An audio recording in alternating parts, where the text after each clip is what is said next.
here. We have an issue with one of the jurors I need to discuss. So I'm going to ask that this not be broadcast, as this is a confidential discussion.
Who is it?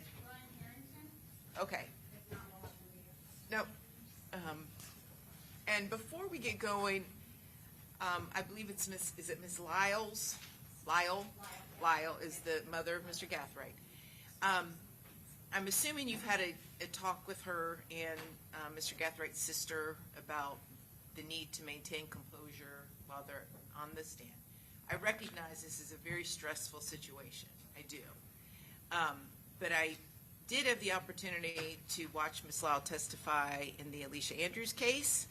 And then again, I understand the stress she's under, but there were times when really I should have intervened because she was talking over the attorneys and not listening to the question, and I really don't want to have to do that at this phase for Mr. Gathright. Okay, so I'm just assuming you've spoken with her about that. Okay, that's fine. Okay, very good. All right, I think. Judge, before we bring him in, I have something I wanted to address the court on. Yes. When I was taking the deposition, this is on Davion Murphy, yesterday, of Dr. Rubino, and also when I deposed Dr. Eisenstein, which was a couple of months ago, I think about 3 or 4 months ago, actually 2 months ago. They both referenced hospital records that they had reviewed. Dr. Rubino brought it up in his deposition yesterday.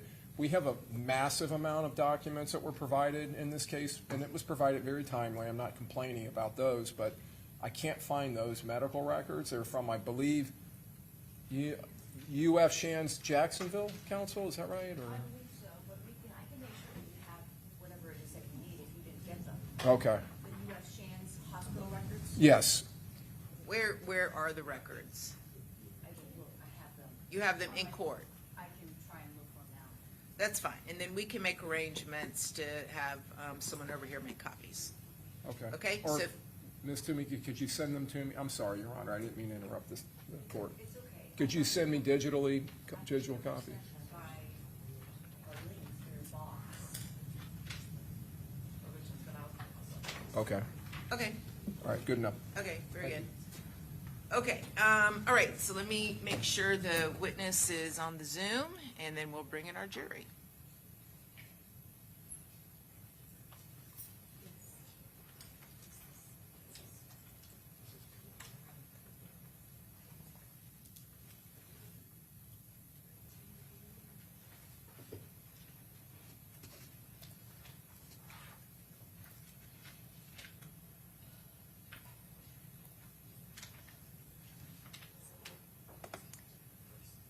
Hello, Mr. Harrington, can you hear me?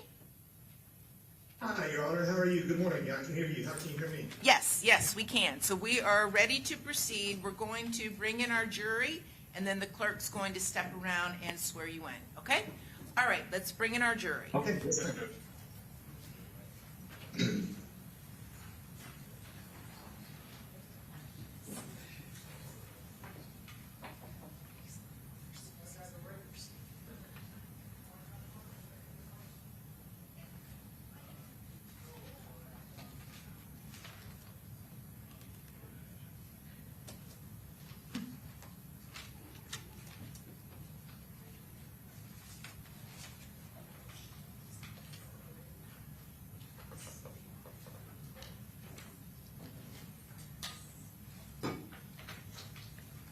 All right.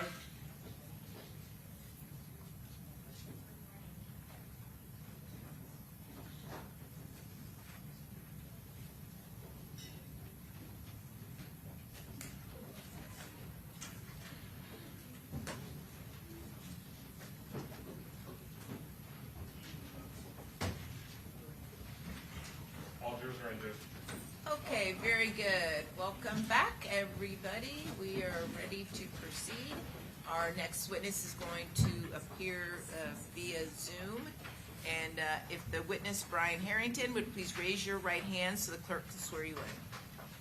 Do you solemnly swear or affirm that the testimony you're about to give in this class will be the truth, the whole truth, and nothing but the truth to help you God? Yes, I do. Thank you. Okay, thank you. Put your hand down and you may proceed. Thank you, Your Honor. Good morning, sir. Good morning, ma'am. Can you hear me okay? Yes, ma'am. Can you hear me? Yes, I can. Thank you. Would you please introduce yourself to the jury and spell your name for our court reporter? Yes, my name is Brian Harrington, B-R-Y-A-N, last name Harrington, H-E-R-R-I-N-G-T-O-N. Thank you, sir. And how do you know Sean Gathright? Sean Gathright is my stepson. I also consider him as my son. Okay. So are you currently married to his mother or previously? Previously. Okay. So tell me when did you guys get married or when did you meet Sean? I met Sean in early 2009 when we were stationed in Okinawa, Japan. He was 3 years old at the time. So you were in the service along with his mother? I was in the Air Force and she was Marine Corps. So you met Sean at 3, and then were you in his life pretty consistently up until the current day? Until 2020, yes ma'am. Okay, and is that when you divorced? Yes ma'am. Did you maintain a relationship with Sean after that divorce? Unfortunately not. Tell me about Sean as a child. As a child, he was very vibrant, always inquisitive about things, very good student. He always wanted to learn, even at a young age. Loved sports, particularly football and basketball. We tried to get him involved in everything we possibly could, which he took to. And just say all around a very politeful, very respectful young man. And it was it's joyous to be around him. I really do like Sean, love Sean. And so very good child. Did you guys have a good relationship? I would think so, yes. Were you involved in any discipline, or was that mostly left up to his mother? That was left up to the mother. I had no disciplinary privileges whatsoever. Okay. And to the best of your knowledge, did he have a relationship while you were his stepfather with his biological father at all? Yes, they still maintained relatively good contact. And what was Sean, how was he behavior-wise? Did he cause any problems? Never caused any problems whatsoever. You indicated that he liked sports, mostly football. Do you have any memories that you'd want to share with the jury about either any sports or anything that Sean did growing up that you find important or memorable? Well, he's a relatively average football player. We tried to, get him to do everything. I tried to get him in baseball. He didn't really take to baseball, but he really did like football, particularly the Baltimore Ravens, which he referred to, and I don't mean to embarrass him, but Baltimore Raisins.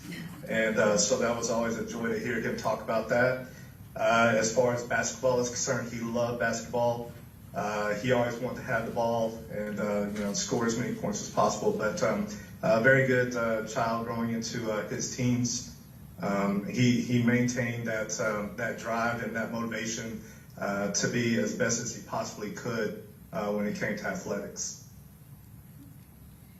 And what about in school? Do you recall how he did in school?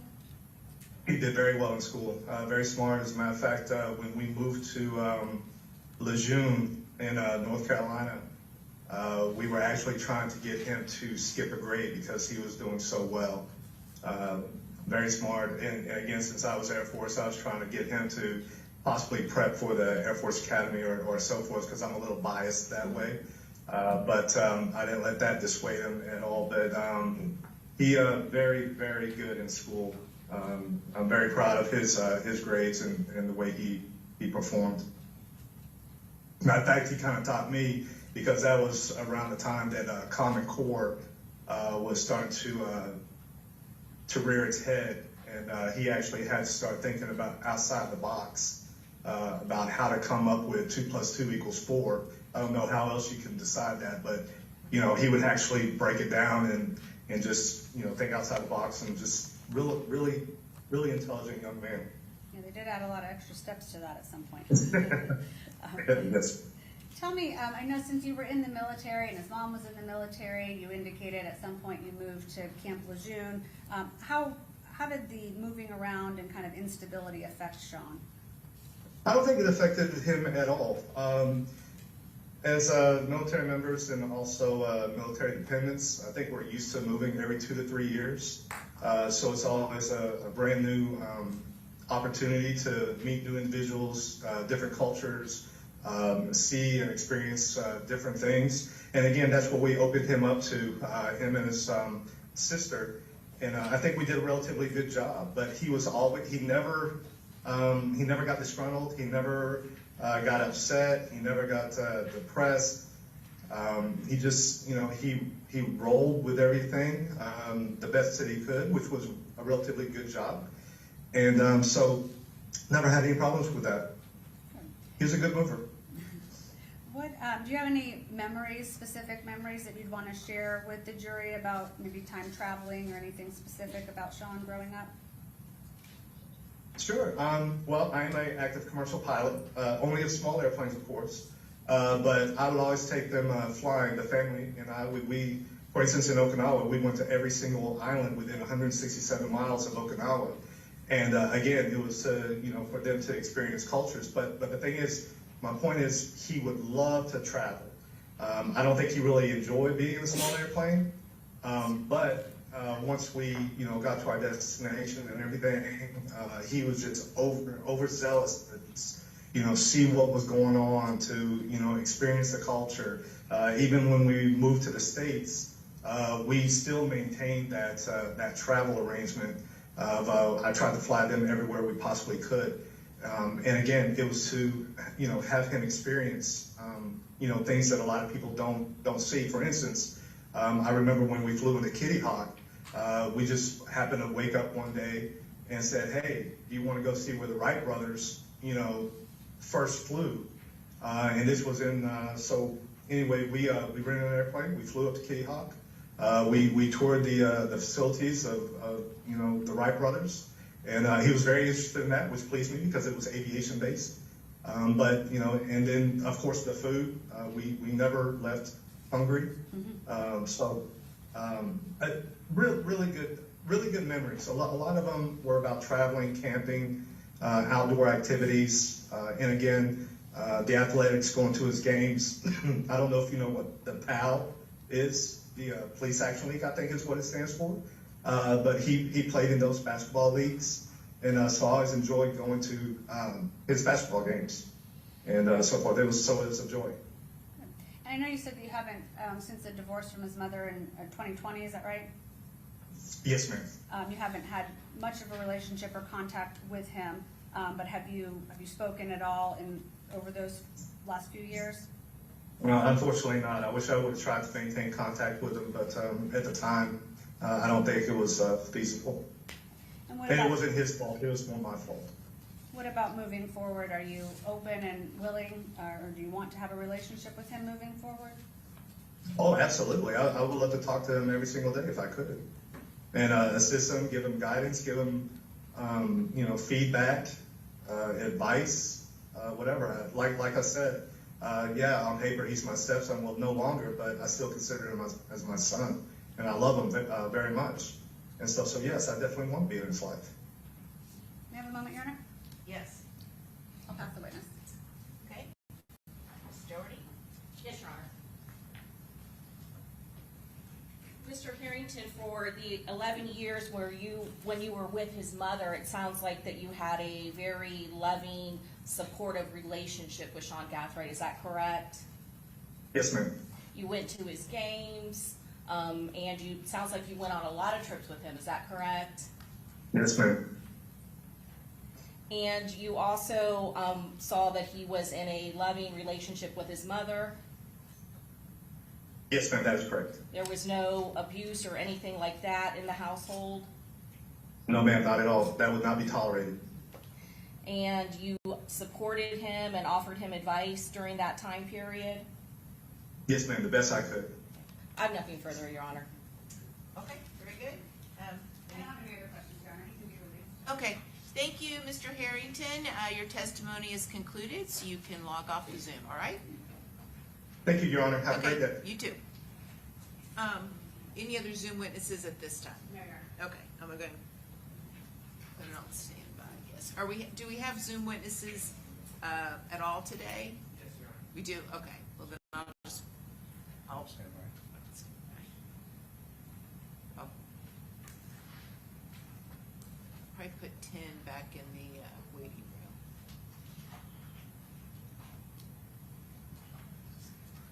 I mean, 5:05, sorry, forgot where it was.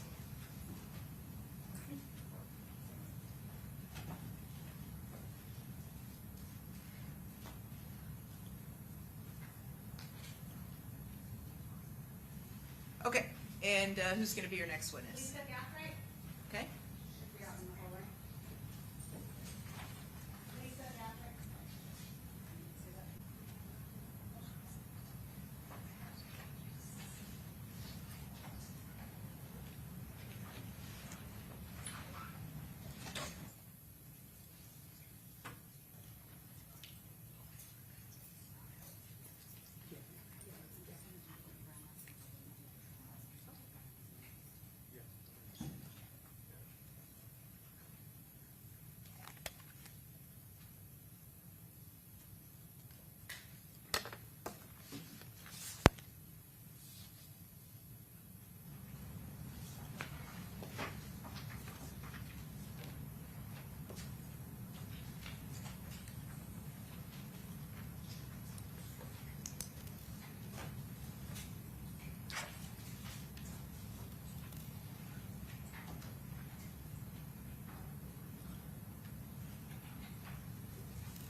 solemnly swear or affirm that the testimony you're about to give in this class will be the truth, the whole truth, and nothing but the truth, so help you God?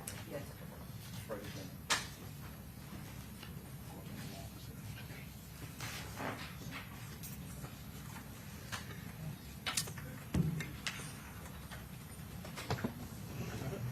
Thank you. Yes, ma'am.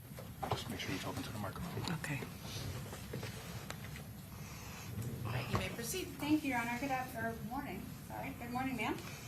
Will you please state your name for the record and make sure you move up to that microphone because it's hard to hear sometimes. Lisa Gathright, You spell your name for our court reporter. Lisagathrigt. Thank you. And Ms. Gathright, what is your relationship to Sean Gathright? He's my grandson. So is his father your son? Yes, he is. And can you tell me a little bit about your relationship with Sean? Obviously, you're his grandmother, but are you close with Sean? Have you been his whole life? I've been very close to Sean ever since he was born. Have you been involved in his life since he was young? Yes, Can you tell his us- parents were both in the military and they were deployed, and there were times when both of the kids stayed with me for extended periods of time.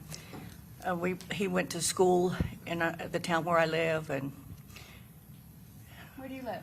I live in Oxford, Mississippi. And did you live there when he was growing up as well? You've been there? Yes, Okay. So he would come and stay with you, live with you and go to school? yes, ma'am.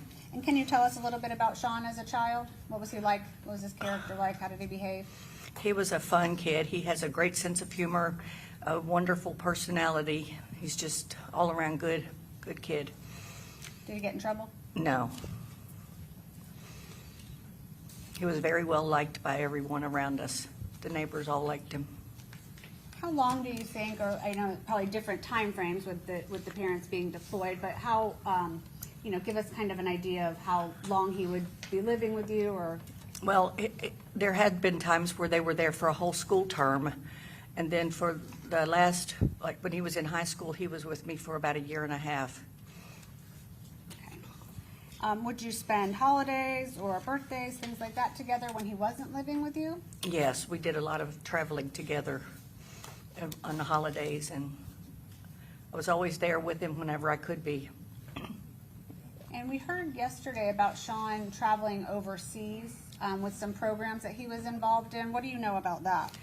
The first time that he went, I went with him, and we went to Ireland and Scotland, and it was a wonderful, very educational trip. Did Sean like to travel? He loves to travel. And how was he in school? Very good. He made good grades. He was not any kind of a problem student or anything.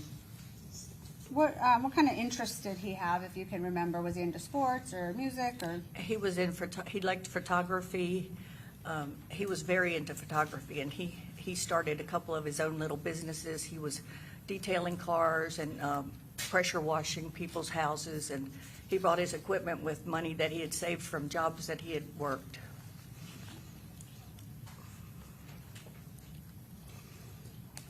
With his parents being deployed and having to live with you and go to school and then he would leave, how did he adjust to that? Were there any issues with it?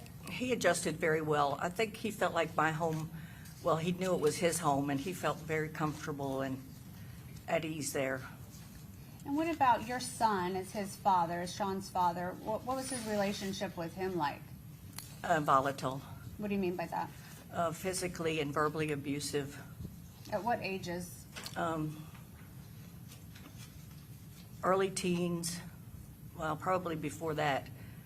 What would he do? What do you mean by volatile? Like, what would happen? Well, one time, Sean was out in California with his dad, and his dad called me, and he was in a panic, and he said, Sean has run away. And I said, what are you talking about? And he said he went in the bedroom, and he was gone. He had opened the window, and it was a first-floor apartment, and he got out, and he went to the park with his suitcase. And I called Sean, and I said, what's going on? And he told me that they had had a fight and that my son had physically abused him. And I talked to him, and I tried to calm him down, and I convinced him to go back to the apartment and stay there. And then we made arrangements not long after that for him to leave from California and come back to Mississippi or Florida. I can't remember which one. And why did you have him go back if his father was physically abusive? Well, he was, I'm in Mississippi, he's in California. My son was remorseful. He's always remorseful at the time, but the behavior still continued. And I just felt like at the time that was the only thing I could do myself, is to get him to go back. You didn't have then- anywhere else to go in California? Yeah. And was that the only time that anything happened, or did that seem to be kind of the basis of the No, relationship? we were out in California visiting one time, and my son has another younger son, and we were at the pool, and his little brother kept splashing water on him, and Sean kept telling him to stop splashing, and even his mom told him to stop splashing. Well, he continued, and so Sean splashed water back at him, and my son saw that, and he went into a rage, and just ruined the whole time together. One time we were out there, and he physically abused his daughter. He slapped her. Is Sean's sister Nevaeh his Yes, daughter as well? yes. Okay. Do you still have a relationship with Sean's father No, for those reasons? yes. Do you think that that had an impact on Sean, or did he have other male role models in his life? My late husband was a wonderful role model for Sean, and Sean loved his papa. And there was a lot of men in the church community that took Sean under their wings and tried to mentor to him. My neighbors, one of my neighbors, they all love Sean. I'm going to, Your Honor, if I can approach the witness with defense 1, A through Q. Okay. Shown the state, I don't believe they have any objection to the photos. Just going to show you these, that we have, it's a composite, 1A through Q, and just tell me without details, just do you recognize these? Yes, Okay. yes. And I'm just going to ask you a few questions about this. Your Honor, at this time I would ask to move these into evidence and be able to display them for the jury. Any objection? No objection, Your Honor. Okay, admitted. Now, I'm just going to go through some of these photos, and if you can just tell us what you remember about them. I'm showing you. Oh, see? Nothing. Thank you. This is 1A. That was when we were in London. And who's in this photo? That's Mr. Edwards, Sean's guidance counselor, and his sister Nevaeh. Okay. And that was in London, and you were on that trip? Excuse me? It was in London, you said? Yes. Okay. And what about this one? Do you remember where that one was? I wasn't on that trip, but that was when he went to South Africa. With Mr. Edwards again? Yes, yes. I think this might have been around the same time. That looks like the same trip. South Africa? Yes, And, that would be the same trip. okay. Sorry, these are all a little bit different. Is that Sean there? Yes, that's Sean. How old do you think he was in that picture? Probably maybe 16 or 17. That was 1E, sorry, I lost track. That looks like that was in Scotland. Did you go on that trip with Sean? Yes, And that's Mr. Edwards again? yes. Okay. How old was Sean there approximately? Probably 15. And that was one of those trips through the program with his school? Yes.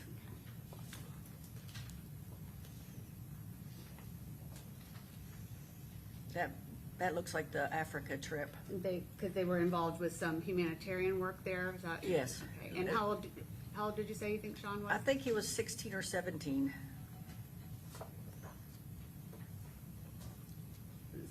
Same there. Mr. Edwards again?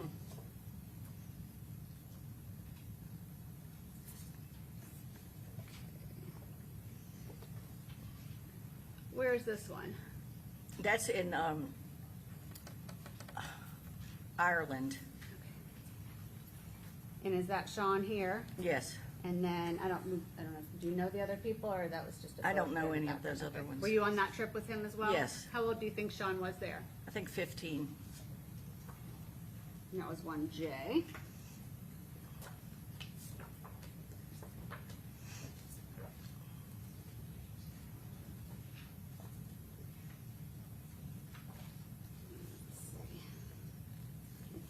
That might have been South Africa I again. believe so. They took a lot of photos without you, huh? What about that one? That was on a cruise that he and Mr. Edwards took, Where did they go on that cruise? down to the Caribbean.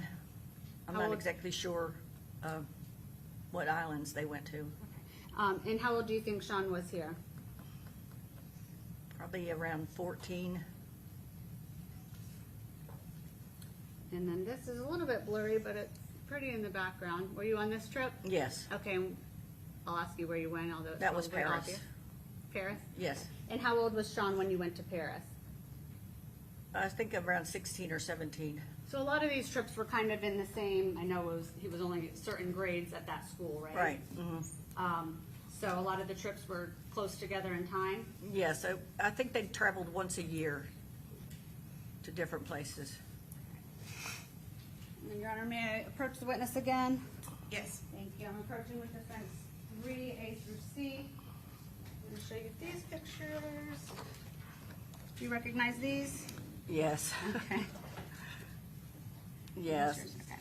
And then that. Yes. Okay, thank you. Your Honor, I'd ask to admit defense 3A through C and publish for the jury. Any objection? No objection, Your Honor. Admitted. Okay. And Ms. Gathright, who's in this photo? Sean and I. Okay, looks like maybe holiday time? Yeah. Tell me about why That this- was around Thanksgiving, Thanksgiving. Okay. And you kind of giggled when I showed you that. Was this a Because special of my, picture for you? I'm not a very photogenic person. I don't like my pictures. But you look like you're having fun. Oh, he makes me smile. How old do you think Sean was there? He was probably 16 or 17. And I'm going to show you 3B. Who's in this photo? That was Nevaeh and Sean and their dog. He loved those dogs. He used to put clothes on them, their stepdad's clothes. And how old do you think Sean and Nevaeh were there?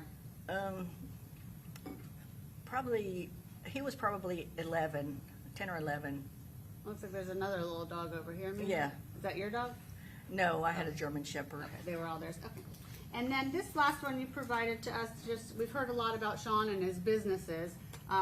What is this? That was when he would do detailing of cars. And was this like a little flyer that he would? Yes, he made pass up out? all of his advertisements. What would you say Sean had a good work ethic? He had a very good work ethic. At one time, we live about 2 miles from the country club, and Sean was working there, and he would sometimes ride his skateboard. He would take the back roads and ride his skateboard to work, and it was hills and up and down. It was not an easy task. Ms. Gathright, I know your grandson, it seems like you had a pretty good relationship with him, and you said he makes you smile. What do you want the jury to know about him and his character? He's just a very fun-loving person. He loves food. He loves to eat. We were on a trip out in Texas one time, and we were in Grapevine, Texas, and I was in a shop, and we were getting ready to leave, and the clerk asked if we had any more questions, if we needed to know anything else, and he said, yes, where's a good place to eat? And that was the kind of things that he would talk about. And one year, it was New Year's Eve, and I have a pool, and every year we have this little contest, and it's to see who was going to be the first one in the pool for the season, and then who's going to be the one that stays in the longest. So it was about 2 minutes before midnight, and Sean jumped in the pool in December in Oxford, and it was cold. And so he got out, and then about a minute after midnight, he jumped in. So his record stands. It can't be broken. He's the last one in and the first one in? Right. Okay. Your Honor, may I have a moment? Yes. I will pass the witness. Okay.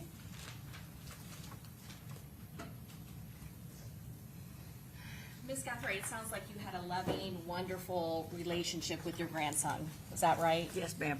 And I know that you have talked about your son and his relationship with Sean was not a good one. Is that correct? That's correct. Fair characterization?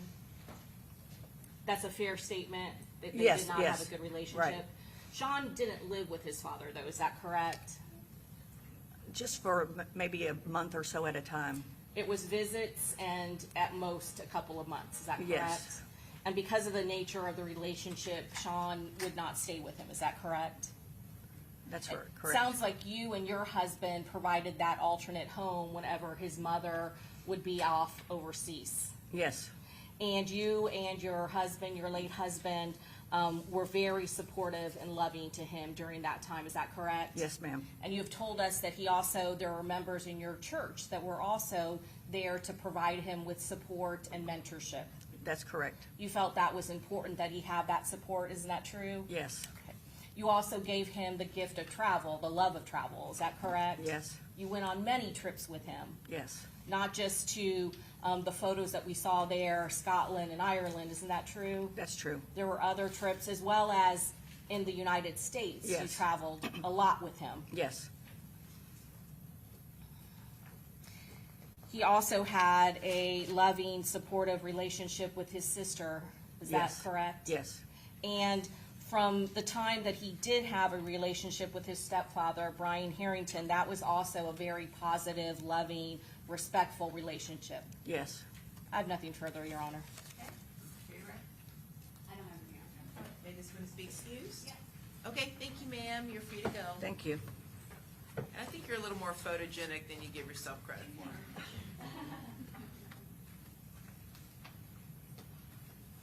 All right, and who's going to be your next witness? Okay? Yes, live.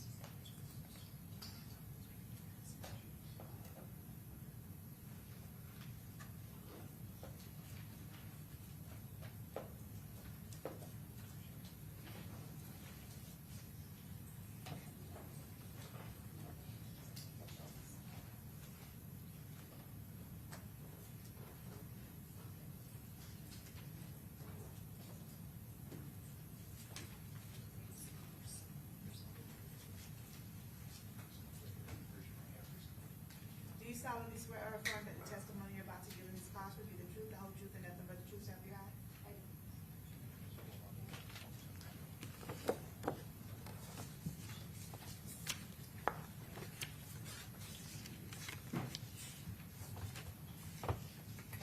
Okay, you may proceed. Thank you, Your Honor.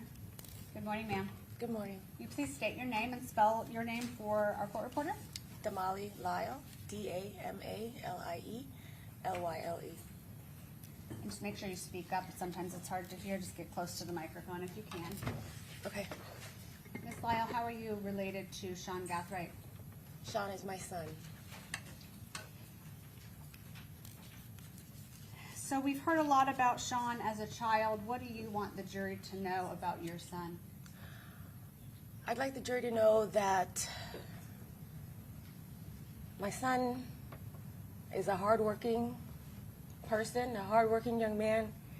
He's intelligent. He's driven. He has a wonderful work ethic. I want the jury to know that this is not, I believe what has been presented is not my son. Yeah, I'm gonna sustain the objection. Listen, I tell you what, I need the jury to step out momentarily, okay? All rise.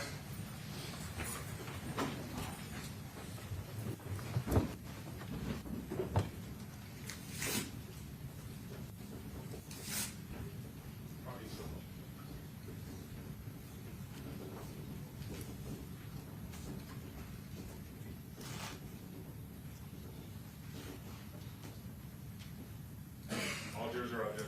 Okay. Okay, so, Ms. Lyle, I just want to first acknowledge that I recognize this is very stressful for you and scary. I do. But the jury has determined your son's guilt. That issue's been settled. And we're not going to revisit that in front of the jury. So I just want to encourage you, with regards to your penalty phase testimony, the best thing you could do for your son is just express all of the wonderful characteristics about him, okay? And how deeply you love him and how deeply he's loved by his family. This is not the time to be readdressing any of the facts of this case. All right, I just want to make sure that's clear, because I want to allow Ms. Finkelstein the chance to ask you the questions she wants to ask you and for you to relay this important information to the jury. But if we start going sideways into issues that are not pertinent to this phase of the trial, then the state's going to have to object, I'm going to have to rule, and then it just really, it lessens the impact, really.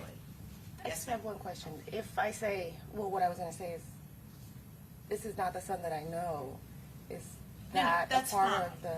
That's fine. I think, and I think because you did testify previously in the co-defendant's case, I think just based upon that, I suspect the state's a little concerned that we're going to start heading down. And so just as long as we all understand what we're doing here, then it should be fine, okay? Okay. All right.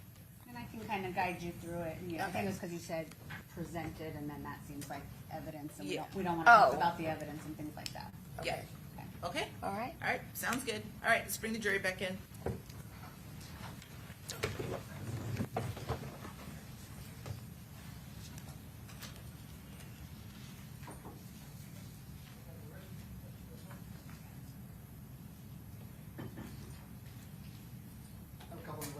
Okay, I tell you what, let's go ahead. We'll just take our own quick 5-minute comfort break, okay? So, Ms. Law, we're just gonna take a restroom break since there's a number of jurors that are using the restroom. And so you are welcome. You can stay there, but you don't have to.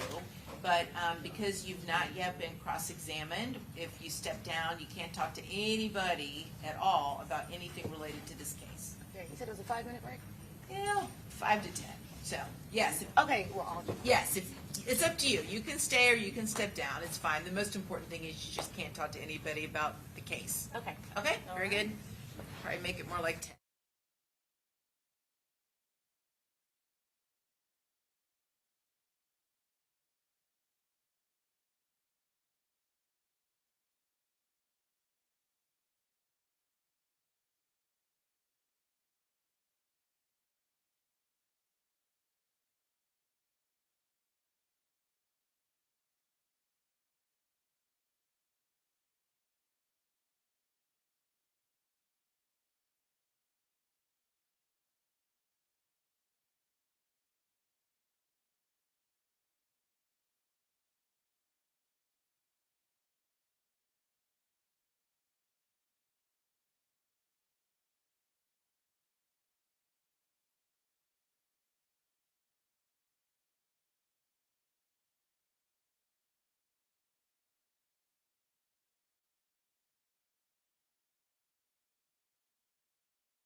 Doherty and Mr. Harmon.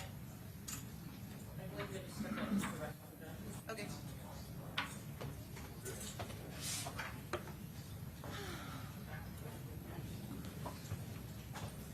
I know when you first pull up.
Counsel's back. Witnesses on the stand, so let's go and bring in our jury. Yes, Judge.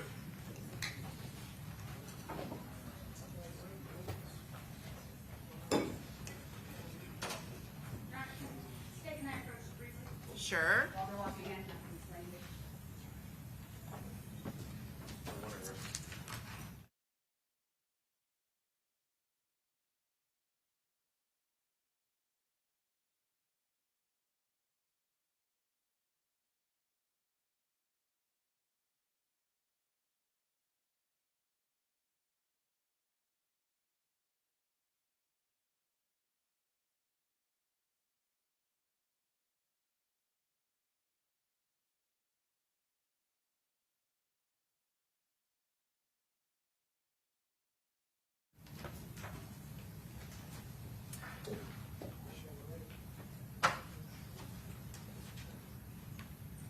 All rise.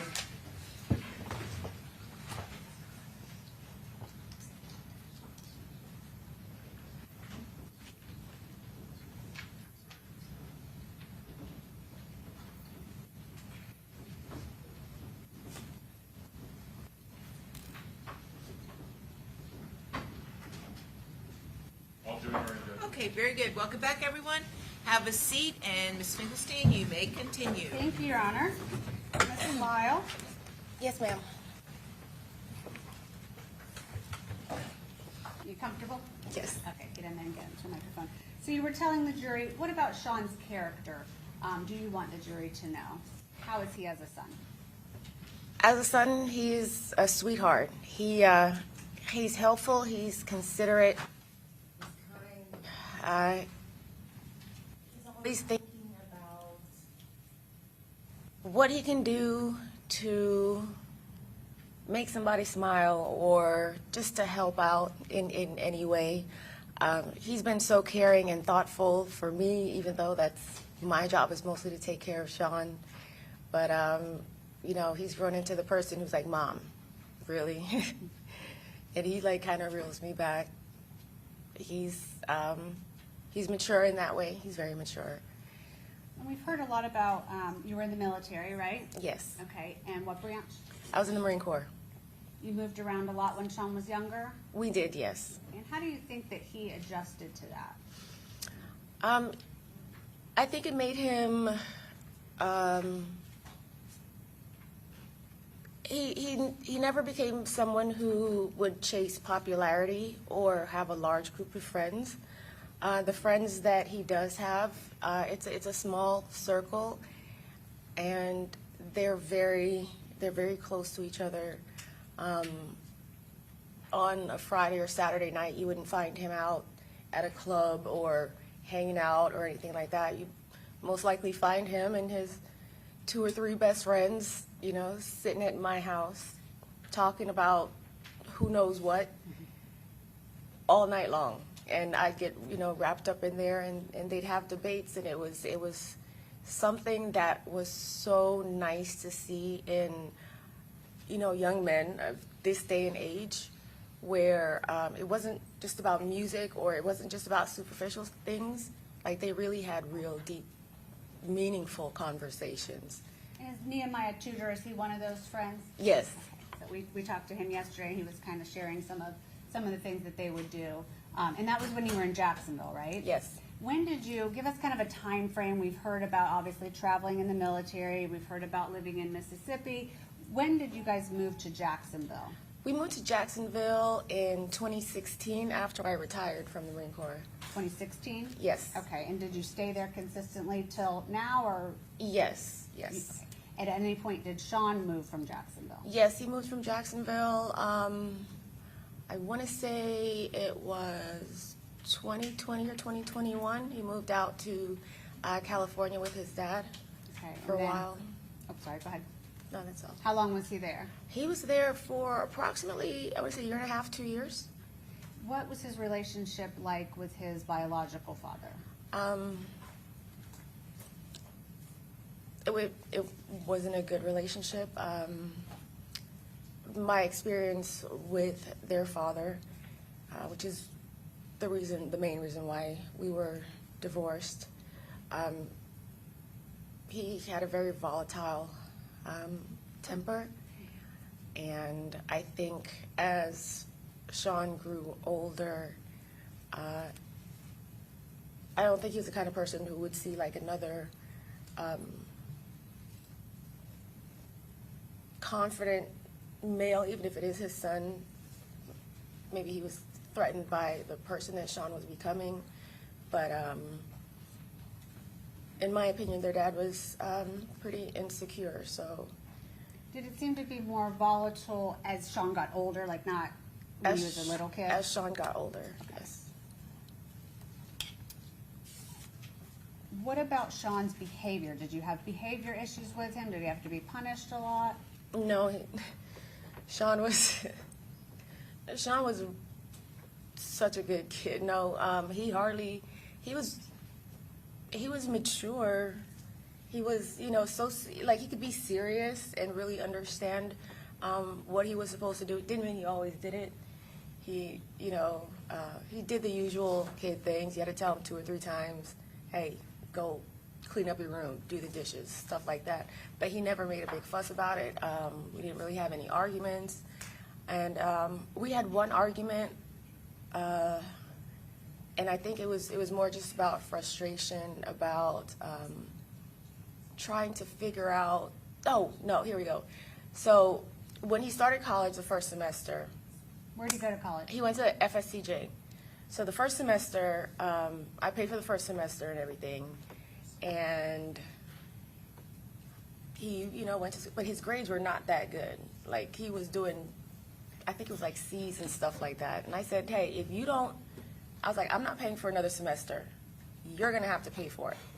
So he started working, and he completely turned his grades around. And I was like, when you have investment in, your own thing, and mama's not paying for it, and you got to use your own money for it, I think it really gave him like a kick in the butt to realize that, hey, you gotta take this seriously when you're the one who's invested. Where was he working to pay for school?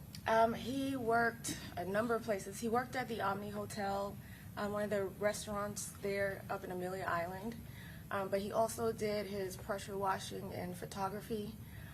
He did social media for a few of the clubs here in Jacksonville.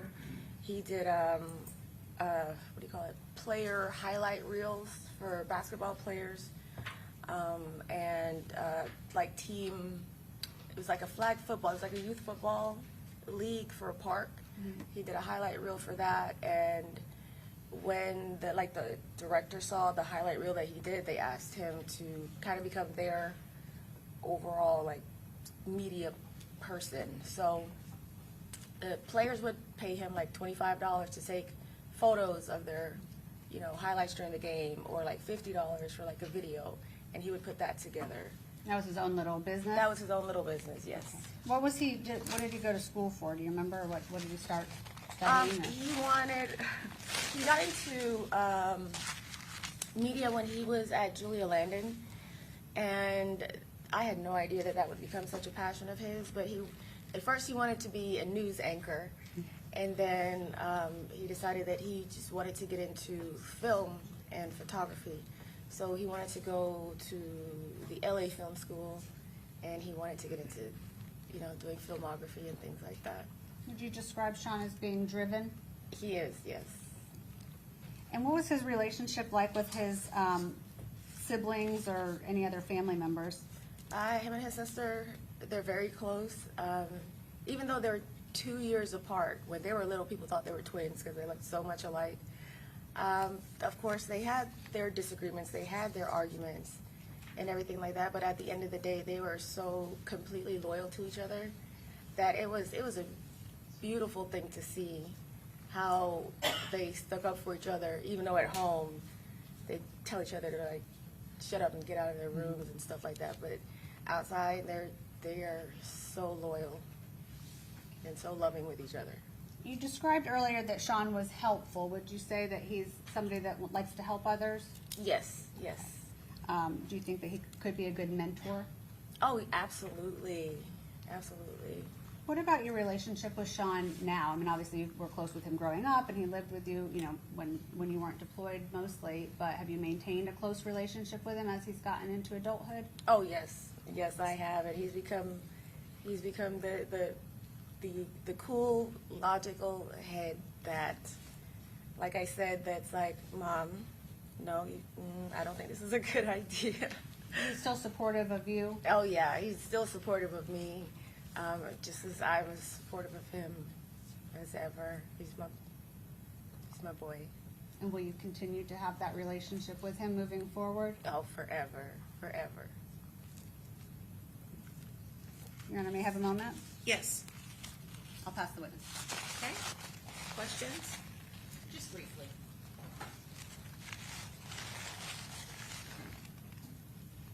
Ms. Lyle, your son also went to community college, is that correct? Yes, FSCJ. Yes. And besides that brief period of time where he wasn't doing so well, he normally was a good student, is that correct? Yes.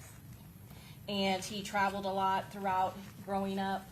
Yes, as a part of just being in the military also. With you, he traveled Yes. as well. And you said that he had a close group knit of friends, is that correct? Yes. And later, while he was living with you, one of those close friends was Isaiah Chance, isn't that true, ma'am? Yes. And you didn't have any concerns about his close relationship with Mr. Chance, isn't that true? That's true. I have nothing further, Judge. Okay, redirect? Okay, may this witness be excused? Yes. Okay, very good. Thank you, ma'am. All right, and who's going to be your next witness? Davion Gathright? Okay.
Do you solemnly swear or affirm that the testimony you're about to give in this class will be the truth, the whole truth, and nothing but the truth, so help you God?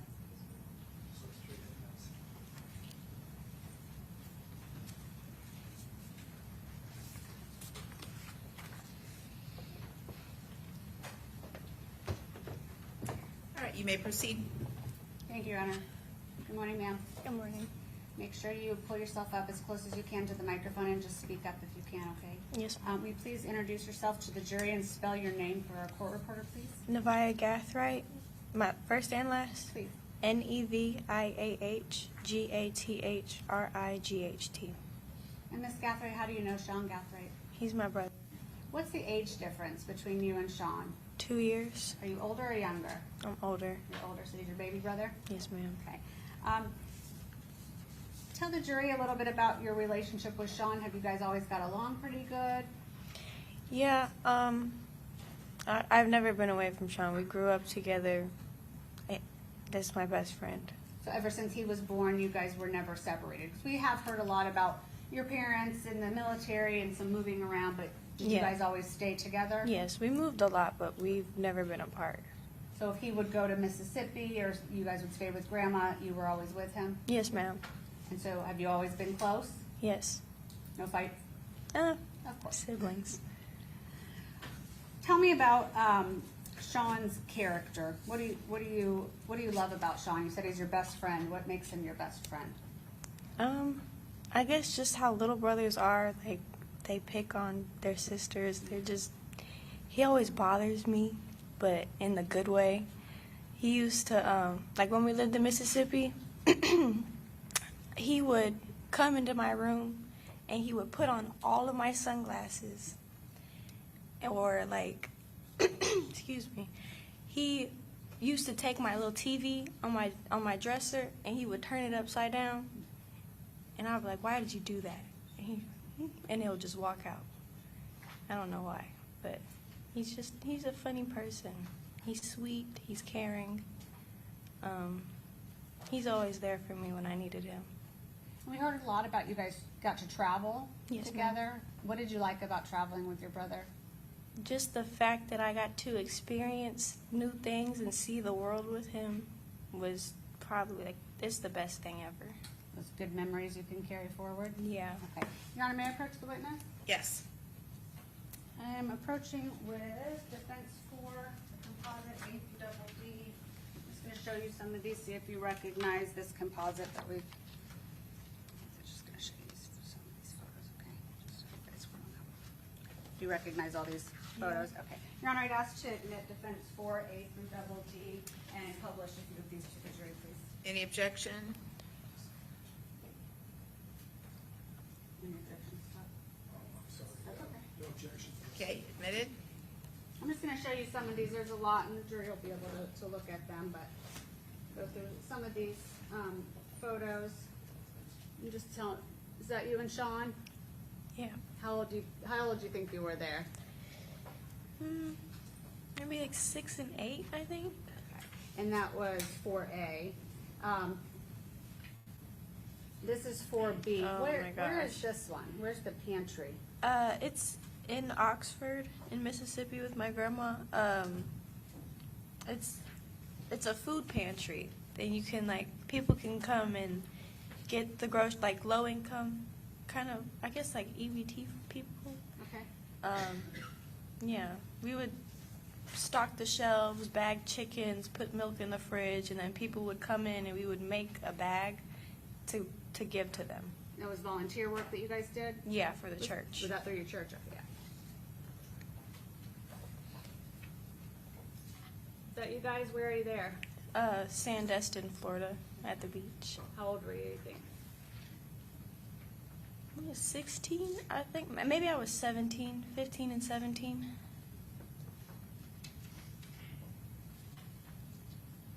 That was his birthday. That Where was at a were you? restaurant. It was our favorite Japanese restaurant at the time. That was his birthday. We heard a lot about Sean liking to cook. Did he cook for you ever? He never cooked for me Oh. specifically, but yeah, he was always in the kitchen. He was always making something. And I'm going to show you 4G. Yeah. Is that you guys? Mhm. What does that picture say to you? He's just a silly, goofy little boy. Is that kind of common of what you would do with him and see him doing? Yeah. How old do you think you guys were there, or where? What you know? I think I was 16 here. He was 14. This was the year before that last picture that he showed.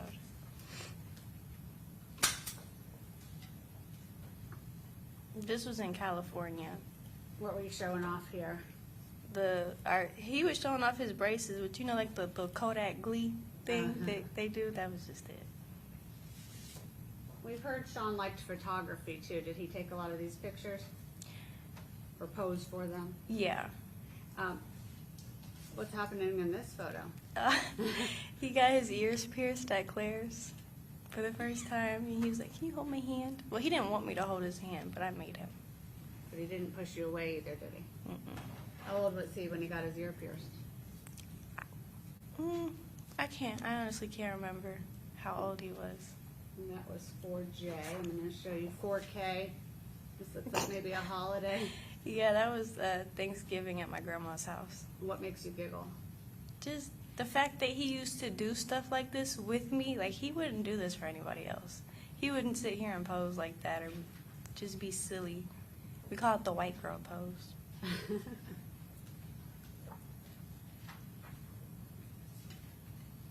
Oh. You guys there? Mm-hmm. And this looks like maybe Christmas time. Yeah. There's a lot of pictures of you guys just kind of holding hands and hugging. Is that reflective of your relationship? Yeah. Oh, this was in California too. You look a little younger there. It's hard to tell, but how old do you think you were there? You think you were 12 in this picture? Maybe. He was 12 or you were 12? He was 12, I think. Okay. Maybe traveling there? Yeah, this is when he went to Scotland and Ireland, and I was dropping him off at the airport. They left on my birthday, though. He was sad, but it's okay. You didn't get to go on that trip? No, he just went with my grandma. And where was this one? This was in Jamaica. What were you doing here? Hanging our clothes we had just washed. Why did you by have to do that? hand. Because we don't have a dryer. They don't have washer and dryer, so you got to wash your clothes by hand, hang them up on the line to dry. What kind of trip was that? I think that was a family reunion. That was us in Jamaica, too. Same one, okay. Yeah. That looks like it got cut off, but maybe London? Yes, he had the little hat. Yeah. I was like, smile. He was like, the guards don't smile. Ever. Looks like you still got a little bit out of him, huh? Mm-hmm. And then would this be his high school graduation? Yes, ma'am. Okay. That was in Jacksonville? No, he graduated Mississippi. Mississippi, yes. And this looks maybe the same. Yes. Were you both living in Mississippi at that time? Yes, ma'am. Okay, and then I'm going to show you 4X. Who's that? That's me at my baby shower. When was that? Is that your first baby? Yes. How many babies do you have? 2. How old? 2 years and 2 months. So this would have been the 2-year-old. Yes, ma'am. So back in what year? Do the math for me. It's not my strong suit. 2024. Okay. Yes. In what month? When? This was in February, but he was born in March. Okay. And so Sean got to come to the shower? Yeah. Does he have a sash on like you do? No, that's just his Oh, shirt. it's just- Yeah. I was gonna say, what does that say? And then when your baby was born in March? Yeah. He came to the hospital to see me. He gave me a hug. He was like, let me see the baby. How was Sean as an uncle? Just caring and supportive and helpful. He loves his nephew. Did you guys all live in the same house when you had the baby? Yes. Okay, so he was able to be involved. Yeah. Is this that same baby? Yes. He would just take him and just keep him in his room. I have a video of him doing the buzz cut sound on his phone, and he was trying to give him a lineup, like his first haircut, just playing with him.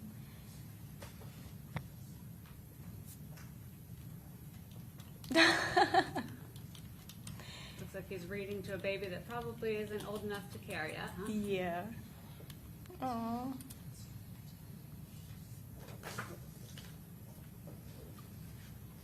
How would he help you with your baby?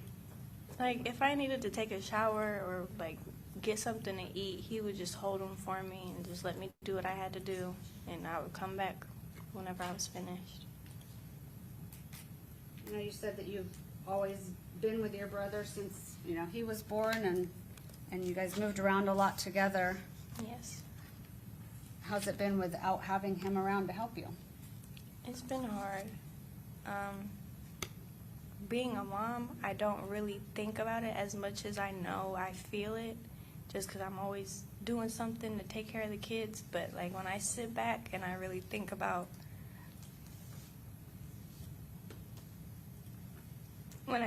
what's going on, Okay. I just miss my brother. Will you, do you still maintain a relationship today? Mm-hmm. You're able to talk to him and communicate? Yep. And will you continue to do that? Of course. And hopefully, in whatever way possible, could he still be involved in your kids' lives and be an uncle? Of course. May I have a moment? Yes. I'll pass the witness. Okay. Any questions?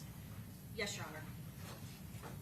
Ms. Gathright, you have characterized your and your brother Sean's childhood as a good, nice, loving childhood growing up. Isn't that true, ma'am? Yes, ma'am. You said that both of you had wonderful, loving, supportive relationships.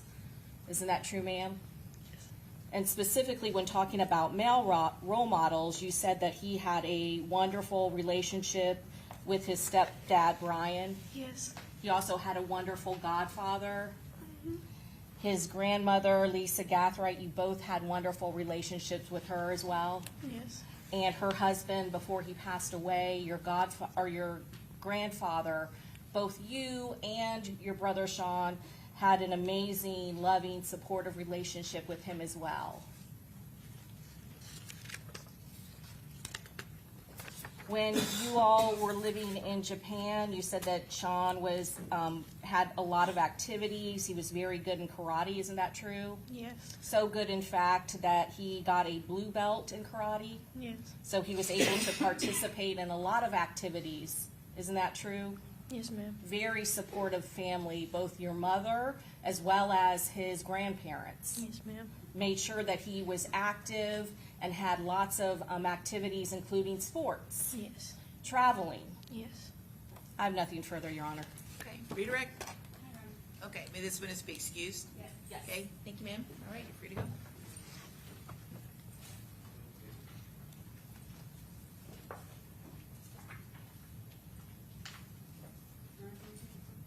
Sure.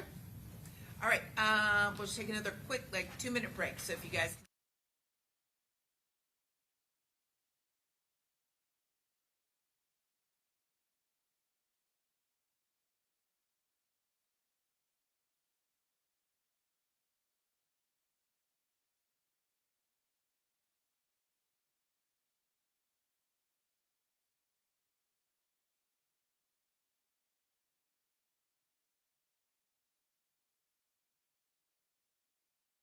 Everyone have a seat.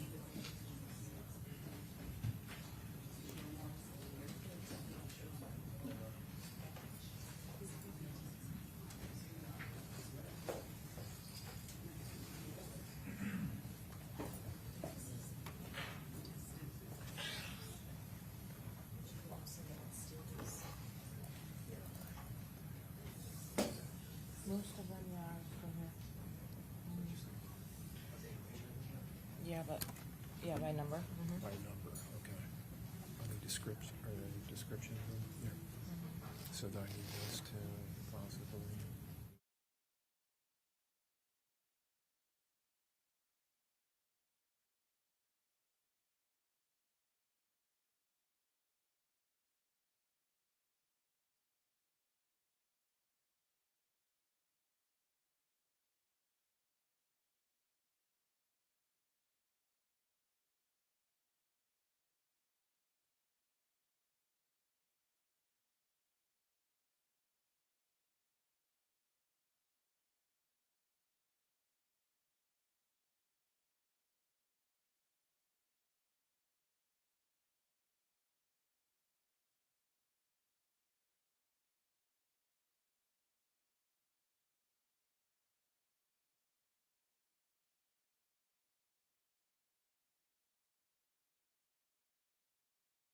Okay, so Mr. Gathright, this is another stage of the proceeding where you make the decision and only you get to make the decision whether or not to testify, okay? You can choose to remain silent or you can take the stand, be sworn to tell the truth, and then tell the truth. It's my understanding from your counsel that you wish to testify, is that correct? And has anyone, including your attorneys, threatened you or coerced you or harassed you in any way in order to get you to make this decision? And has anybody made you any promises or assurances regarding what the jury's decision will be in this phase of the trial? And you understand, no one can, right? No one can predict, like what any jury will do at any time. Your attorneys can do their best to advise you, but no one can ultimately predict. So do you understand that? Okay.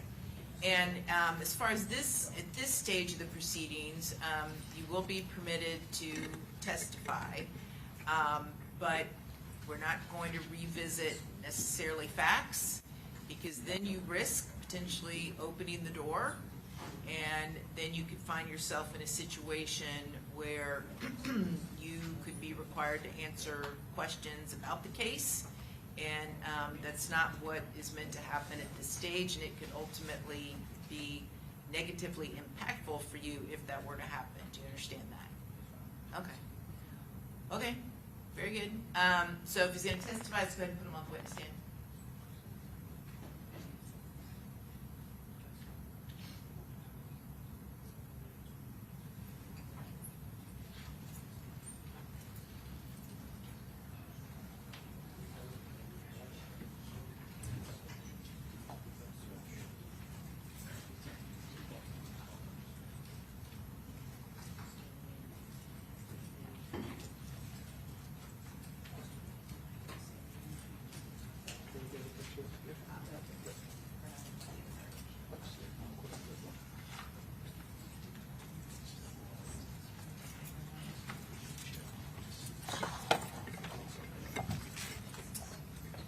Okay, very good. Let's go ahead then and bring in the jury.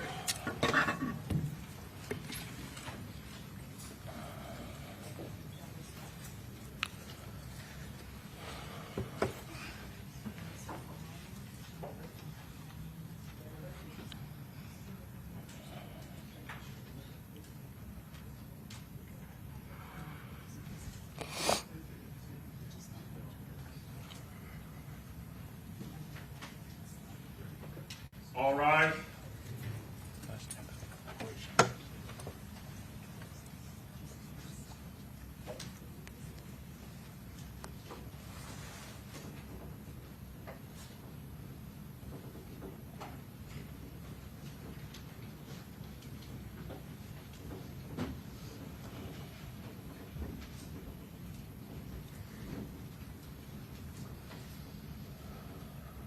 All due very good. Okay, very good. Everyone have a seat. All right, Ms. Finkelstein, your next witness is? Sean Gathright. All right, Mr. Gathright, please stand up, raise your right hand. Do you solemnly swear or affirm that the testimony you're about to give in this case will be the truth, the whole truth, and nothing but the truth, so help you God? Yes, ma'am. Okay, have a seat and you may continue. Thank you, Your Honor. Please state your name for the record, sir, and spell your name for our court reporter. My name's Sean Gathright, Seangathright. What's your date of birth, sir? I was born on October 20th, 2005. Mr. Gathright, you've heard people speak here today on your behalf and yesterday, and I know that you wanted to address the court and the jury. So I would like to ask you what you want the jury to know.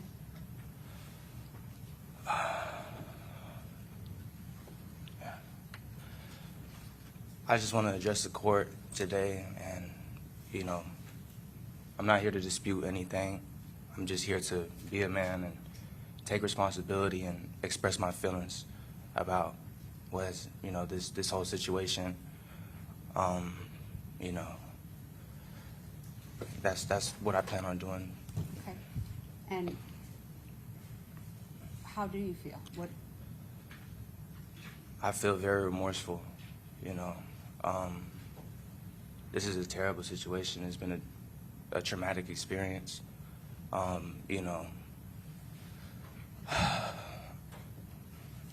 me ask you this. So, how old were you when you were arrested? I was 18 years old. We heard that you had started some college, obviously probably didn't get very far, right? Right.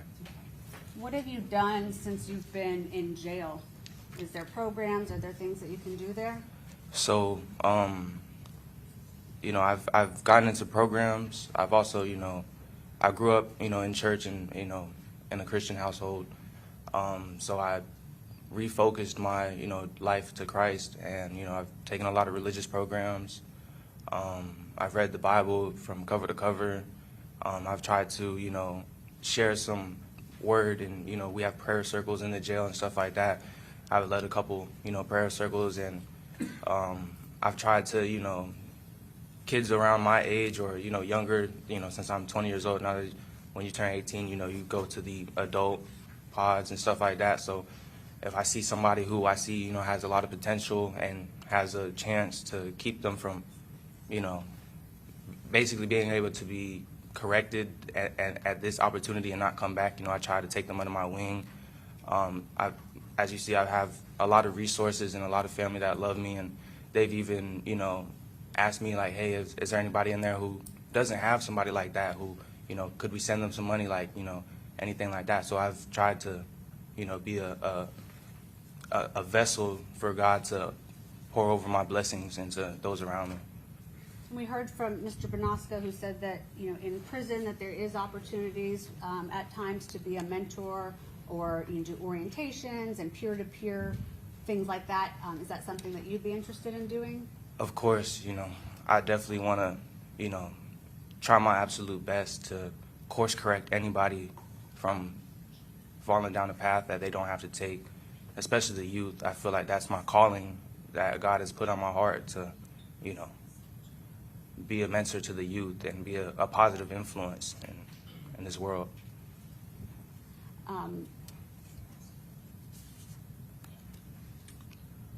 What about those relationships? Like you said, you have a lot of people. Are you able to maintain those relationships now? Yes, so, everybody who I, maintain a relationship wasn't able to all be here today or, even testify. But, I talk to them daily, weekly, bi-weekly. I cherish my supporters very deeply, and I want to maintain a relationship with them for the rest of my life. And I know, we're not going to talk about the case itself, right? But you said that you were taking accountability, you felt remorseful. Tell us what you mean by that and what statement you want to make. To the victim's family, I want to send my deepest condolences, and I understand that it's hard losing a child, a best friend, a brother, a cousin, and for that I just cannot say sorry enough.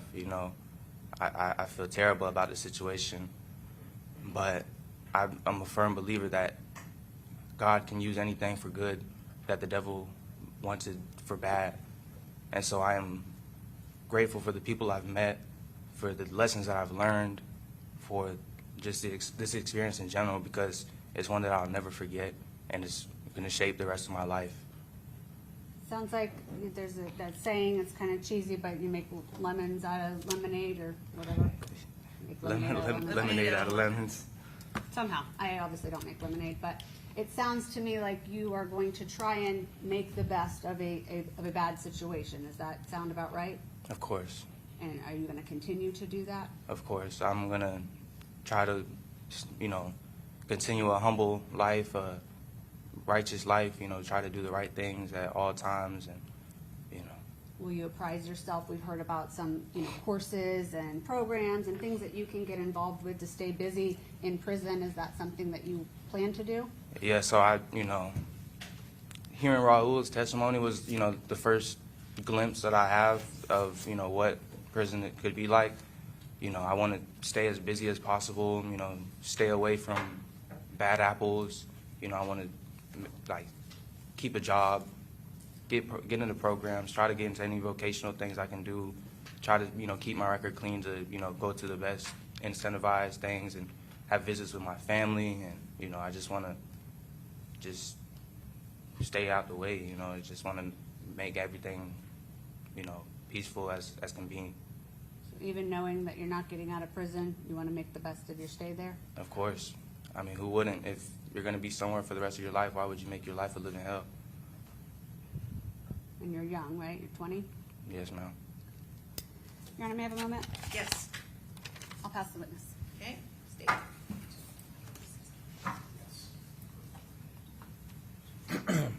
You would agree with me that Charles Jones was young too, wasn't he? Relatively young, yes, sir. 26, right? Yes, sir. That's what the evidence showed us, correct? You were sitting here watching that, correct? The evidence that came in over the last several weeks? I was right there. Yeah. And you want to take accountability now, correct? You want to take accountability now that this jury has found you guilty, correct? Yes, sir. Weeks after we went through a trial. Is that your testimony? Objection, Your Honor. I'm going to sustain the objection. You indicated this was a traumatic experience. Is that right? Yes, sir. That's what you just testified to, correct? That's what I said.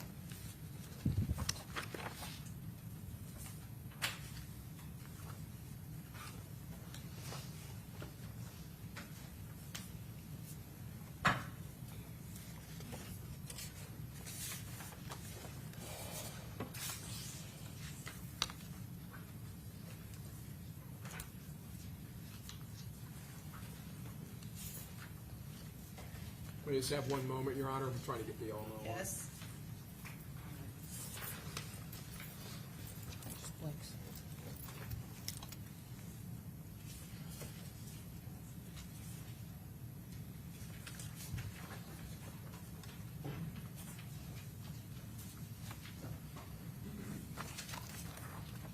Thank you, sir. You're Appreciate it. Stage 25C, you remember Gino Norris? Yes, sir. You remember him? He was also really young when this happened, wasn't he? I didn't know how old he was. Early 20s, 22. Would that surprise you? No, it wouldn't surprise me. Yeah. Gino Norris, who's not a gang member, who's Charles Jones' friend from the time they're children. That's the legal basis. Okay, come on up, counsel.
26C, Xavier Edwards.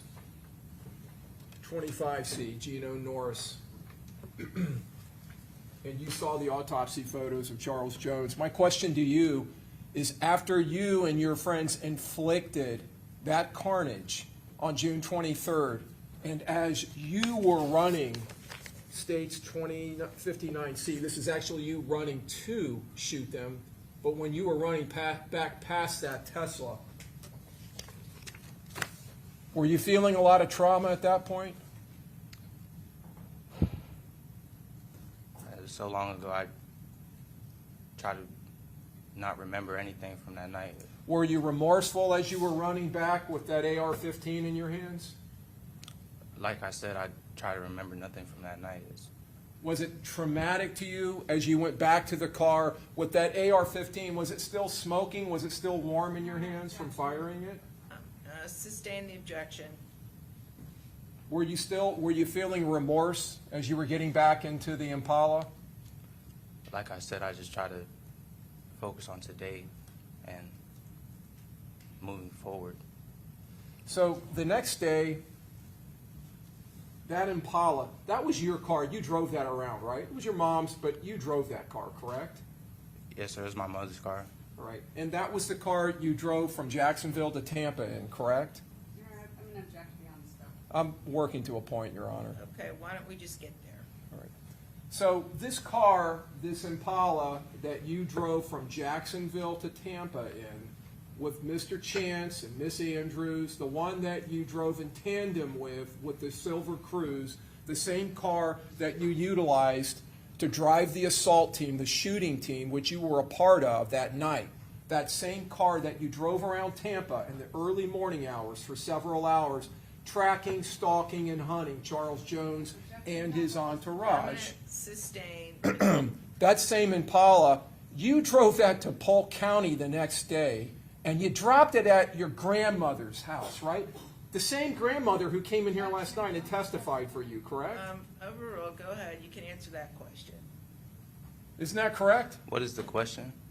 You dropped the Impala, the one that had all of these shooters in it, the one that was utilized in this murder, that was such a vital cog in this plan. You dropped it at your grandmother's house in Auburndale, didn't you? I'm here to testify about today. Are you going to answer that question, or are you going to avoid it? Because that's not what I asked what you were doing here today. I think we all understand what you're here to do today, what you're testifying about. I'm asking you specifically about your remorse. Were you remorseful when you dropped that car off and left it at your grandmother's house in Auburndale? I did go to my grandmother's house. Were you feeling remorse when you hugged her and got into the 4Runner and left her with the Impala after you wiped it down? Sir, I'm just telling you that today I would like to express my remorse to the family and to the court. I understand what you're trying to do today. I'm asking you, since you're trying to convince this jury that you're remorseful, were you feeling remorse that next day or later that day? I don't remember these days in detail, how I was feeling, what I was thinking. What about later that night when you went to Orlando? Were you feeling remorse when you were out partying at Club Parlay, celebrating what you had done that day? That was my sister's birthday party. What did you feel any remorse while you were drinking Don Julio tequila and putting that in your video and throwing gang signs? I'm here to testify about today, sir.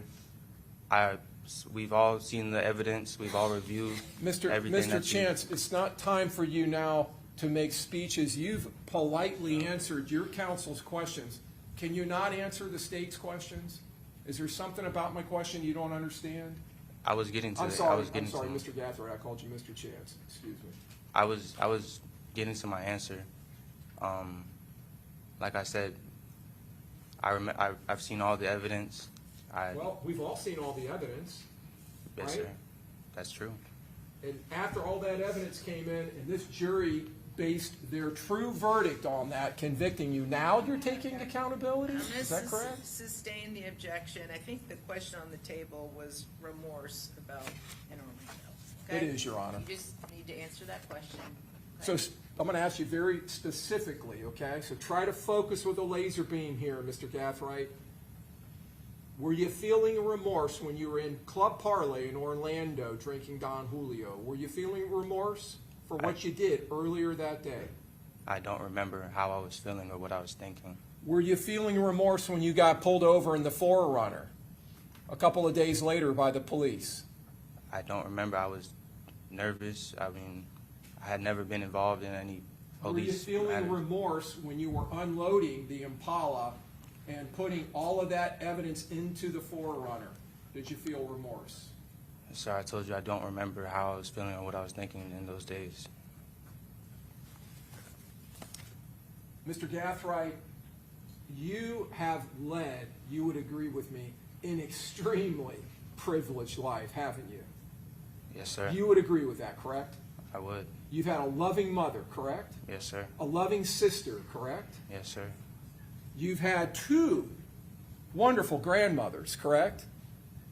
Yes, sir. You would agree with me, right? I couldn't deny that. One of which probably, I'm assuming, sacrificed and paid for you to go to that private school, that preparatory school, correct? It wasn't paid. It was a magnet program, so I had to apply, and it was a lottery system. It was a lottery system. Okay, so it was a magnet. Yes, sir. All right. She supported you going there, did she not? Everybody did. Gave Yes, sir. you open use of her house, welcomed you, treated you, and parented you, basically, didn't she? Yes, sir. Took care of you when your parents were deployed, correct? Yes, sir. At the time, I was living with my grandmother. Both of my parents had been either retired or out of the military. I was just living there more so.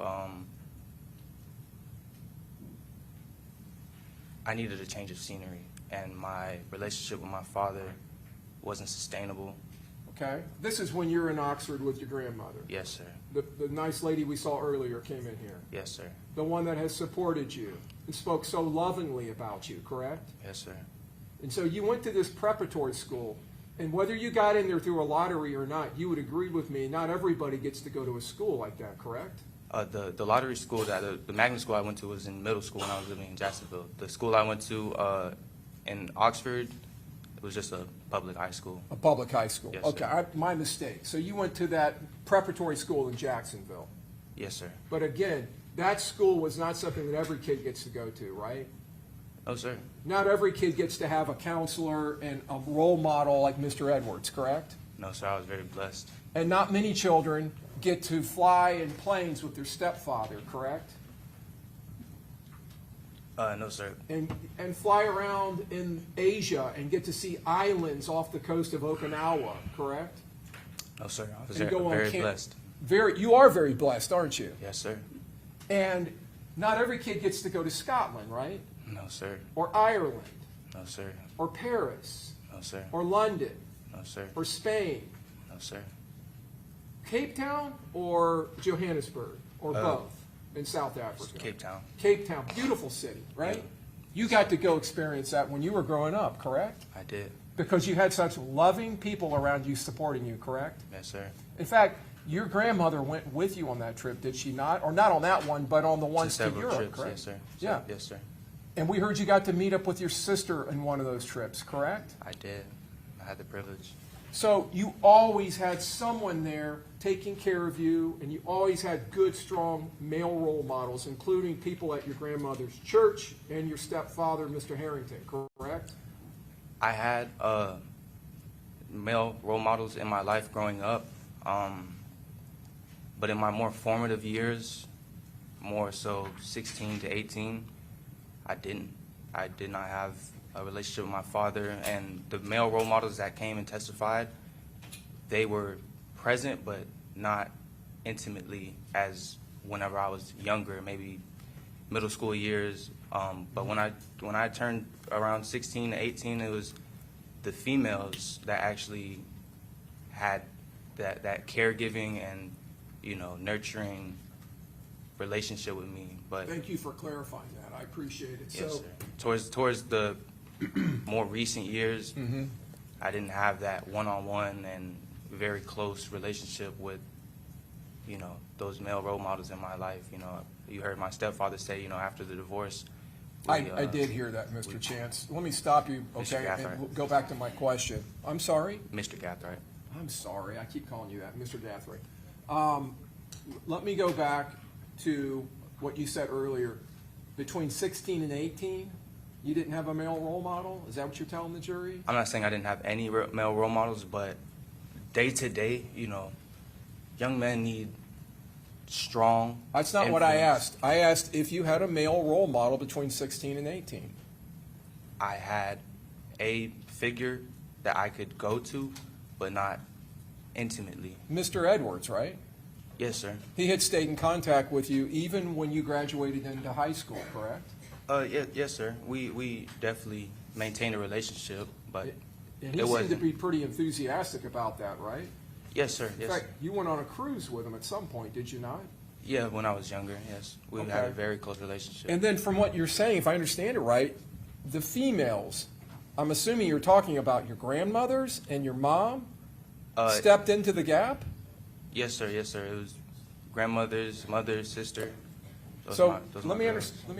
see if I got this right. When you were being brought up, and you were being brought up by a mother who was enlisted or an officer in the military, an officer, wasn't she? I don't know exactly what her rank is. I know she was a sergeant. But in the Marine Corps. Yes, sir. She was in the Marine Corps. All right. And then you had a stepfather who was in the Air Force, right? Yeah, he was. Yeah, he was. From the time you were 3 all the way up to when they divorced in 2020. Yes, sir. All right. They taught you right from wrong, correct? Yes, sir. And we Of heard course. that from your Yes, sir. grandmother, Yes, sir. right? Yeah. Of course. Yes, sir. Miss Lyle, she told us the same thing. Right. They brought you up in the church. They taught you about the 10 Commandments. They taught you about right from wrong, did they not? They did. All right. And they were excellent role models about living your life in a disciplined, honest, and right way, correct? And being law-abiding, correct? They really didn't have to worry about me. You know, Well, let me just answer my question. Would you agree with what I'm telling you? That they were excellent role models of Yeah. how to live a moral life? Yes, sir. They definitely instilled the foundation. May I have one moment, Your Honor? Yes. I have nothing else, Your Honor. Okay, redirect.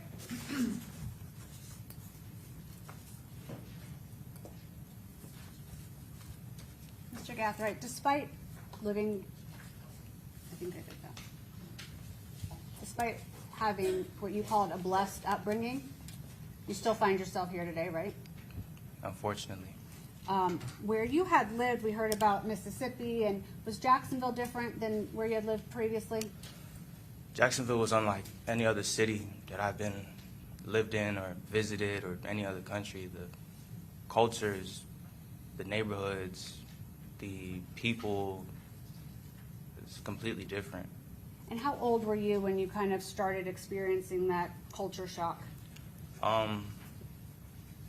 So when I moved to Jacksonville, I was about 9 or 10 years old. You know, I didn't really know much about what the streets were, quote unquote, the streets were.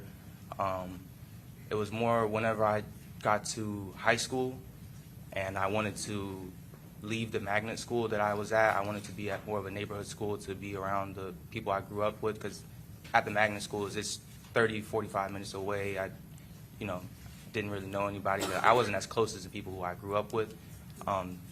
So around high school, that's when I started hearing about, you know, and seeing, you know, the different things like, you know, the drugs and people dying and, you know, stuff like that. And then I was caught completely off guard, but I was curious, like, what is this? You know, and listening to the music, like, I was just, like, caught off guard. Like, I'd never experienced something like that, especially living in Japan and, you know, living in different states around the world. I mean, or in the country, they didn't have what Jacksonville had.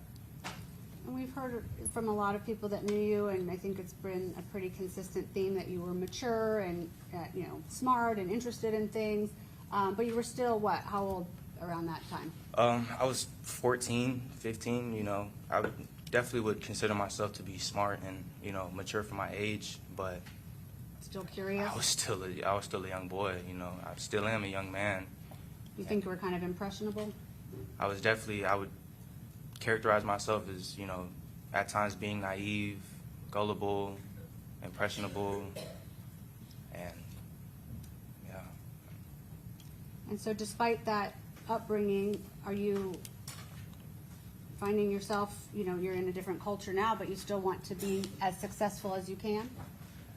Yeah, so being in the jail, you know, I'm by myself, especially in a city so far away. I don't know anybody, so I took this time to focus back in on myself and just get back to the basics, you know, what I know, you know, and without anybody being in my ear or influencing me, you know, I've cut out the noise, you know, there's not many distractions in jail, you know, it's the same thing every day, so I started to work out and, you know, programs, try to educate myself more, plan, you know, stuff like that.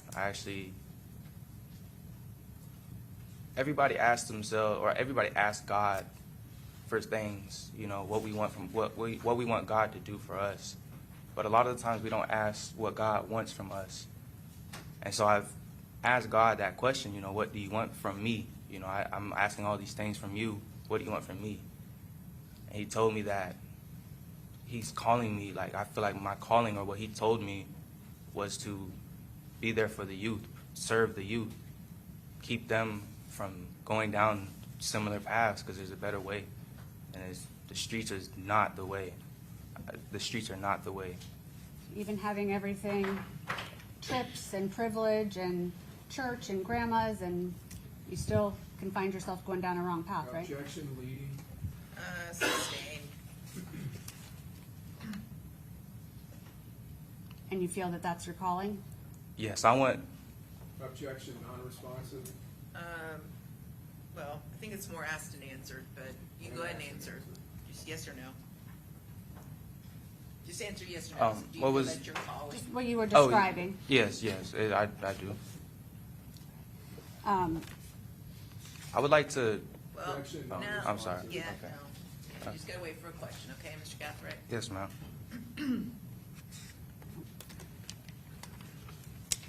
no further questions. Okay, very good. All right, members of the jury, I'm gonna have you step in just 2 minutes quick, and then we will return. All rise.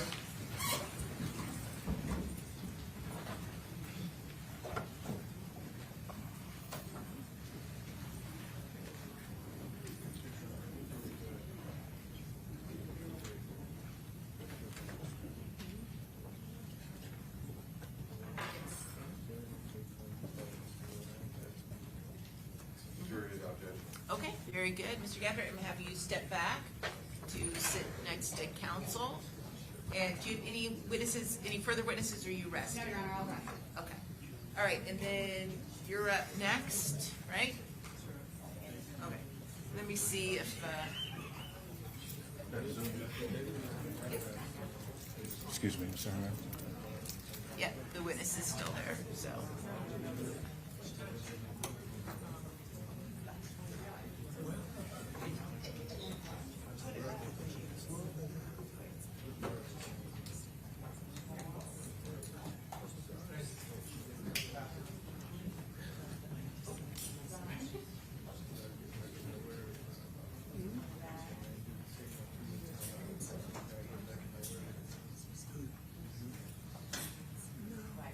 Is someone taking a restroom break?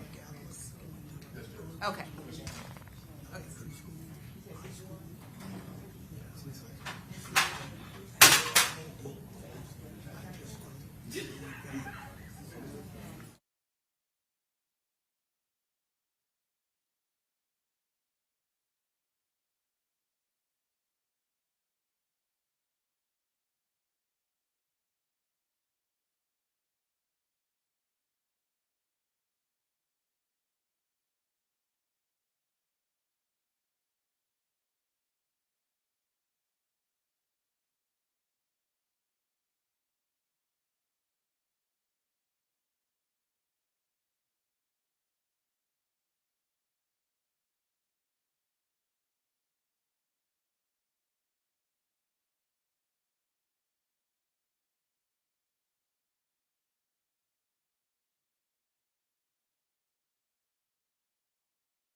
would be helpful. At some point, later today, I'm gonna go over to confirm the statutory mitigators that each defendant is asking for.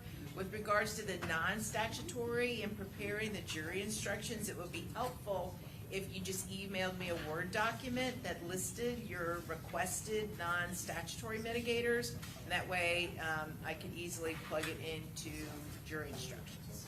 I have one ready to go, I'll just make sure. Yeah, that's fine.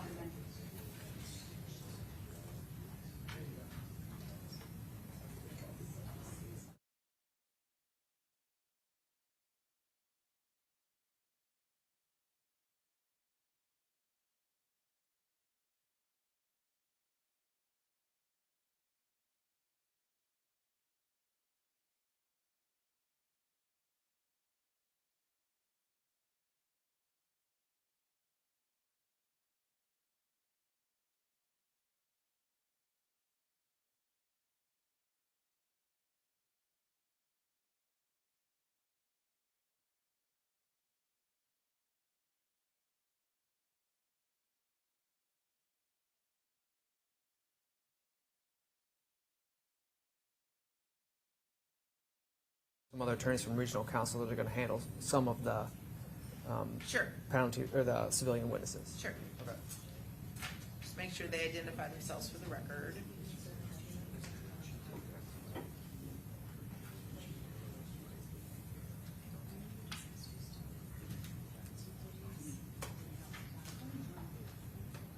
Substitution.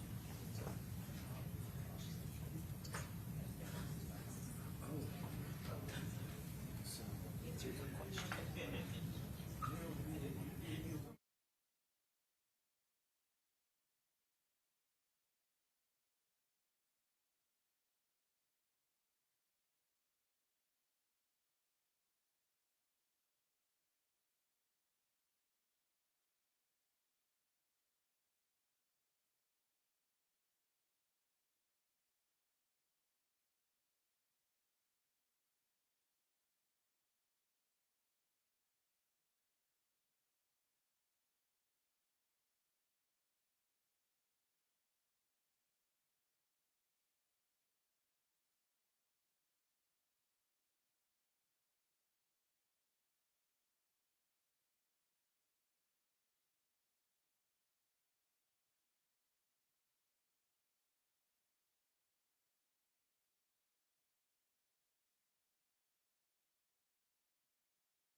Yes, I'm going to do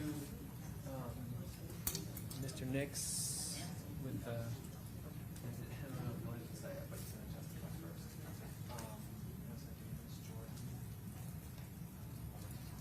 When is your expert going to testify? After lunch? So I'm going to try to do those two plus that 2 on 2, which is this way.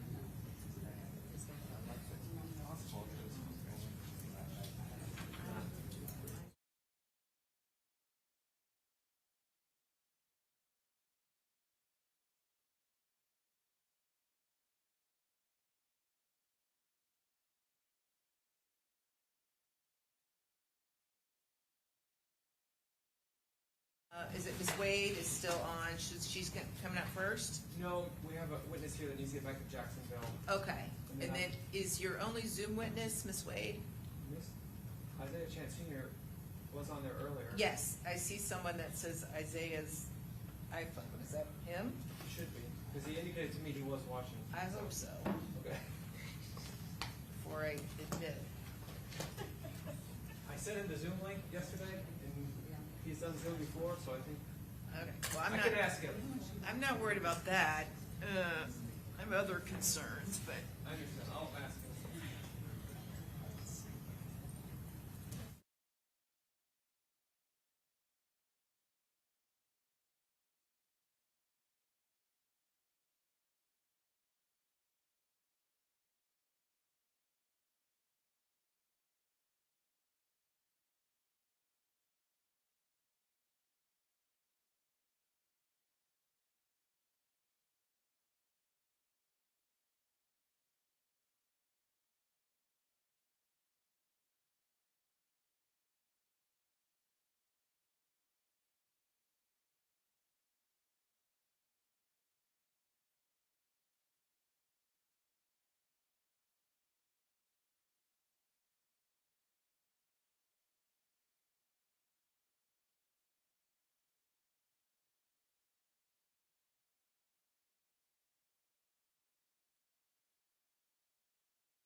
Chance is back in the courtroom.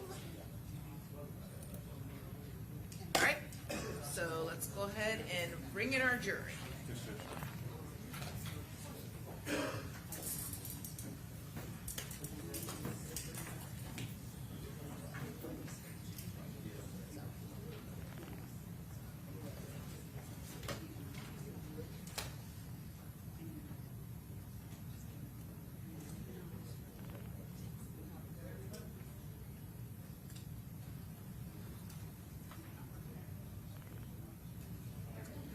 All rise.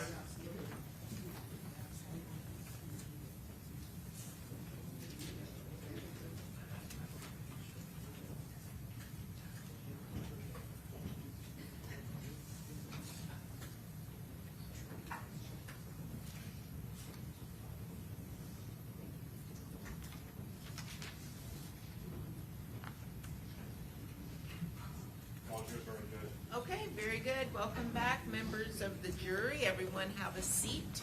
And Ms. Finkelstein, do you have an announcement? I do, Your Honor, at this time, on behalf of Sean Gathright, we address. Okay, very good. All right, so Mr. Petridis, as to defendant Isaiah Chance, do you wish to call a witness at this time? Oh, that's right, you did. So go ahead and give your opening. Thank you for reminding me.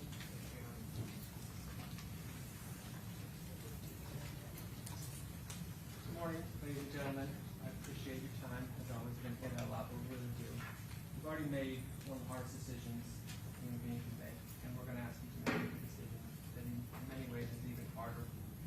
That decision is to look at Isaiah Chance, his whole life, not just the worst moments of his life, from the beginning when he was a child, and the man he was and is still becoming. The Florida law and U.S. Constitution permit but never require the imposition of the death penalty.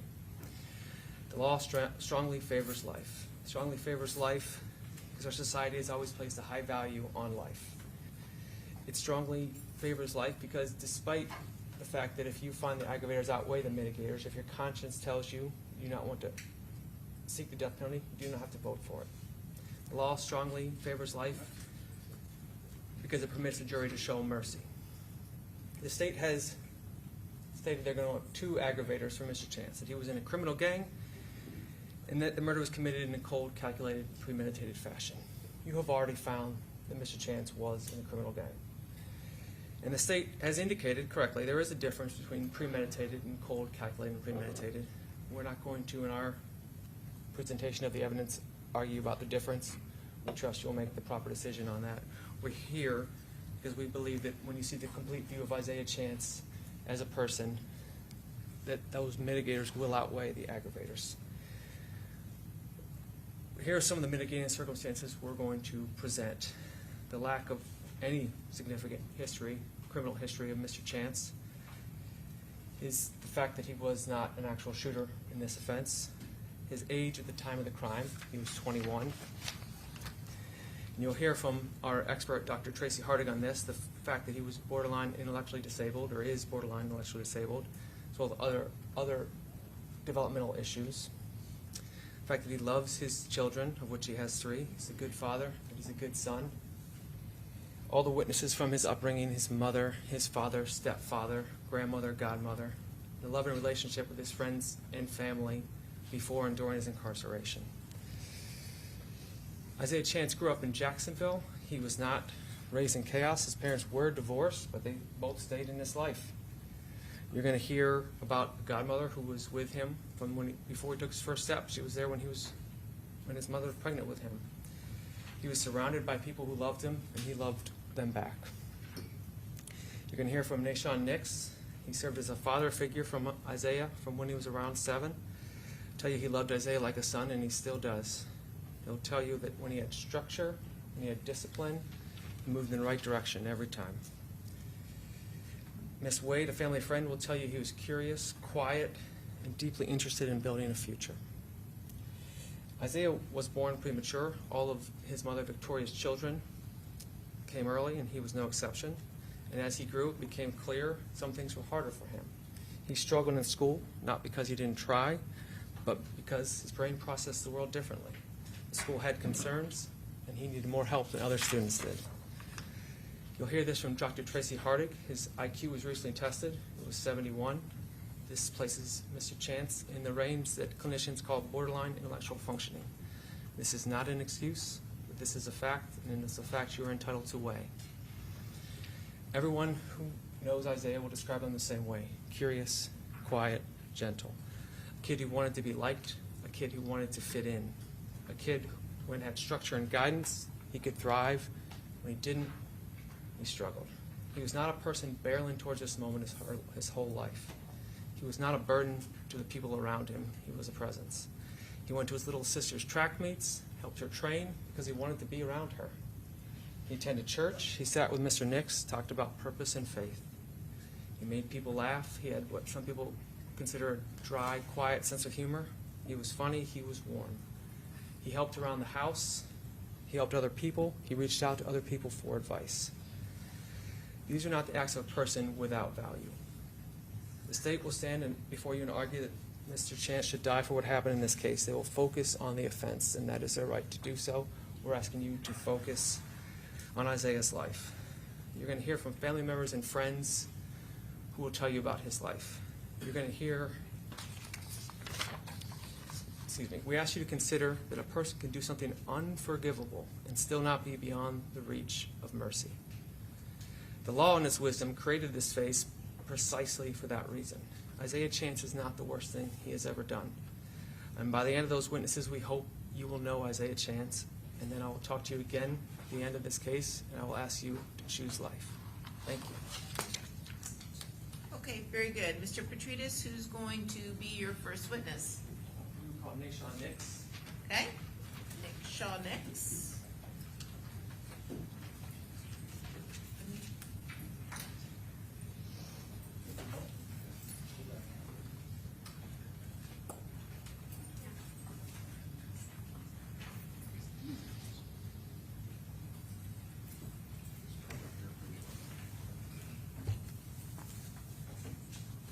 Ready to go, Madam Clerk? Do you solemnly swear or affirm to tell me that the testimony you're about to give in this class will be the truth, the whole truth, and nothing but the truth, so help you God? I do.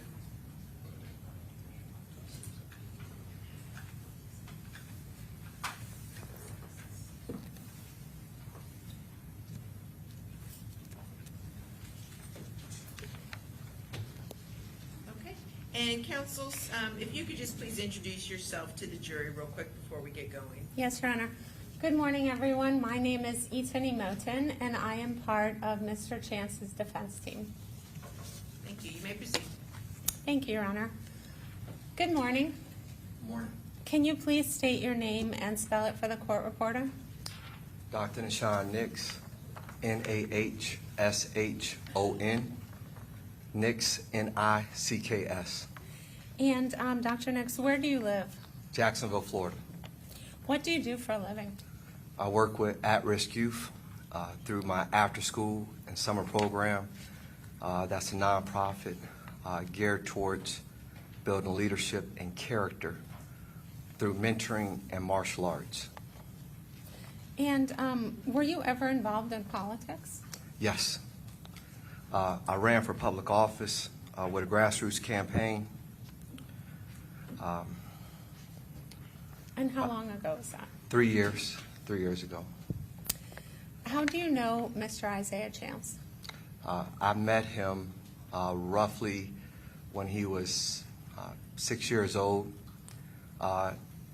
Him and his mother and I have a child together. We were involved for roughly around 7 years. And during that time, I was able to hopefully leave some positive impact and impressions upon him and his siblings. How would you describe the role you played in his life? I do not claim to be his father, but I hope to be a father figure. And how long were you actively in his life in that role? I would say roughly around 7 years. Do you love him? I do love him. I loved him then, and I love him now. Does he know that? He better know it. Can you describe Isaiah Chance to the jury, just as a person, as a kid? What was he like? Isaiah, growing up amongst a predominantly female household, him and I would have times to kind of like talk and chat.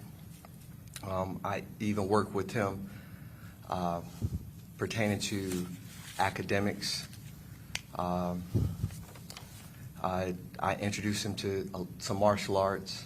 At that time, I was still competing and fighting in the cage. But I mean, as a kid, I mean, he was a typical young boy. I will say that Isaiah had some learning challenges, speech impediments. He stuttered. So if you listen to him talk, you had to lean in, you know, give him some patience. If he didn't pronounce it right, say it again. I mean, typical kid. He loved noodles. Could eat. We'll go on family trips. I'm originally from New York. And, I mean, he spent time with my grandmothers, my mother, my family, my siblings. He was loved. I believe he had a lot of positive influences. So would you say he enjoyed family activities? Yes, I would say he enjoyed family activities. Did he have a sense of humor? Yes, he did have a sense of humor. And like I said, I mean, he could eat. I mean, that was, like I said, if we were breaking bread, he was at the table, and I will say that he was also raised in the church. When I was in his life, I know just about every Sunday he was in a worship service or with me in church. Did you see any indications of drug or alcohol use during the years that you knew him? No, I did not. Did he ever show any interest in gangs? No, he did not. And I would like to add one thing that did stand out to me when Isaiah was roughly 10 or 11. We were riding in the car together, and he did mention that one day he would like to be a pastor, like a prophet, to be able to speak truth and life to people. So would you say he was active in the church? Yes.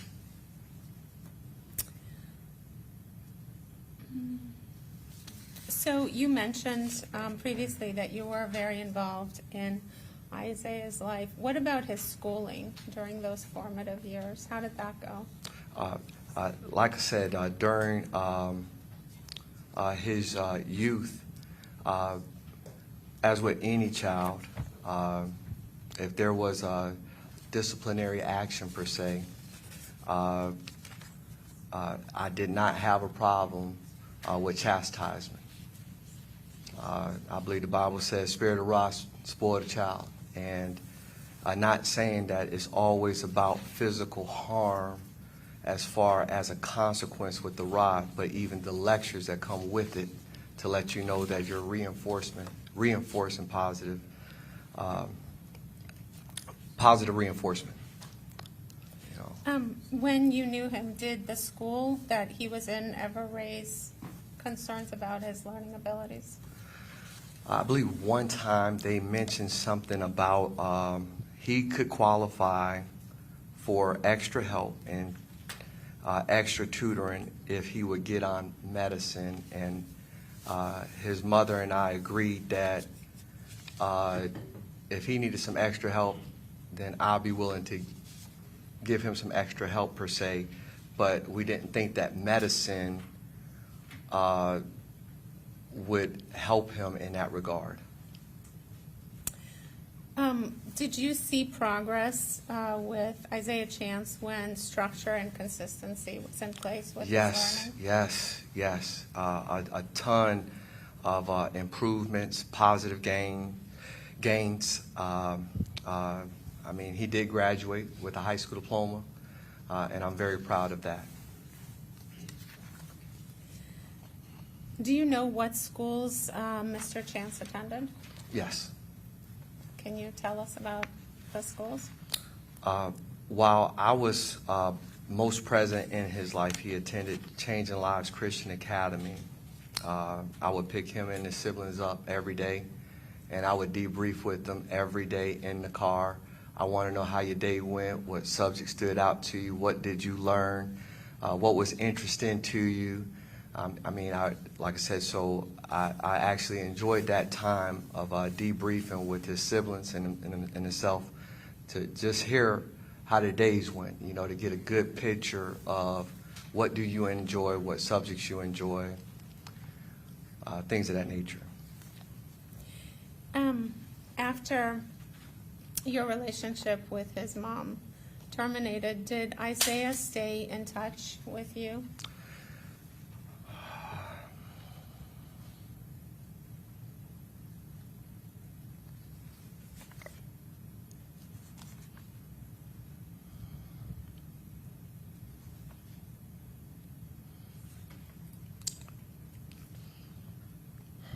I can rephrase the question. I understood the question.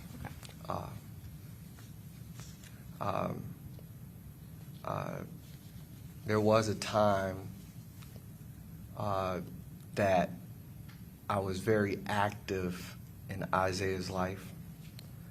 His father had told me he respected and appreciated my involvement in his son's life. But pertaining to discipline, he asked me to step back. With stepping back, it circumvented my position as a father figure to where my involvement was very limited. However, Isaiah did reach out to me a few years back about becoming a merchant seaman. I was elated to hear of the aspiration, and I told him anything I can do to help. So I did write him a favorable letter of recommendation. Was he appreciative of that? Yes.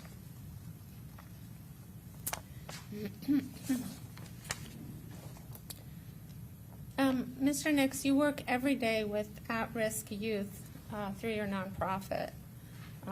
You've dedicated your life to that work, is that correct?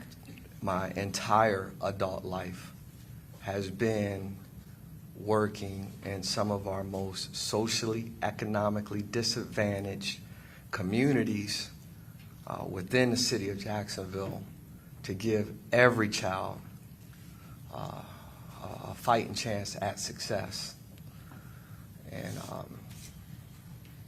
as well as dignity and determination. That's really nice. What brought you to that point that you decided to act in this role?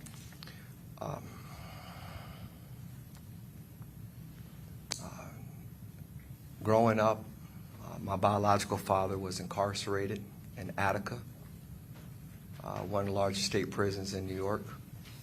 My mom, the most beautiful woman I've ever seen in my life, struggled with substance abuse. And I know what it's like to feel as if you are hopeless. And by the grace of God, phenomenal teachers, phenomenal individuals that can see a little black boy and see a potential leader, you know, in our society, and teaching them how to read, teaching them how to speak for themselves, teaching them about respect, and understanding that that God is real, and it's very important to me to be able to, what I would say, prefix instead of suffix, which is if we could get it right in the beginning, we wouldn't have to clean it up in the end.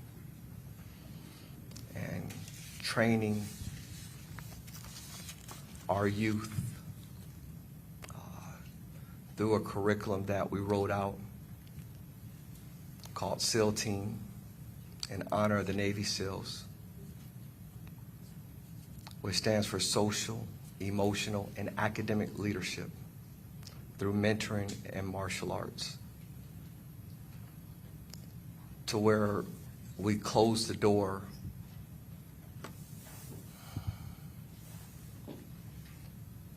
on influences that could lead to counterproductive behaviors. I see. And Dr. Nix, I didn't ask you before, do you have a PhD? Yes. Can you tell me what it's in, please?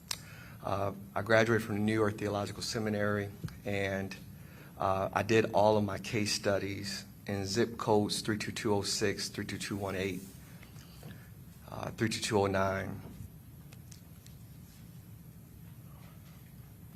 32218, and I surveyed children to be able to build out.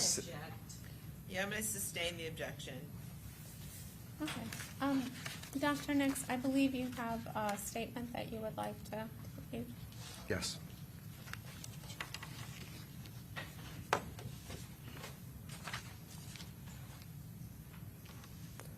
First and foremost, I want to extend my deepest condolences. Can we approach? Yeah.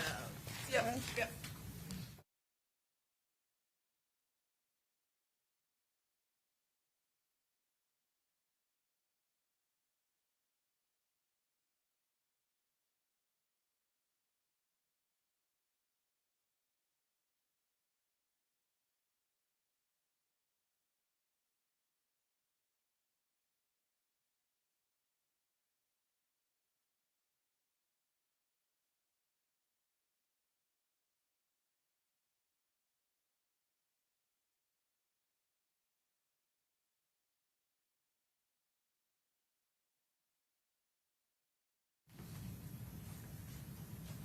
Okay, I'm going to sustain the objection.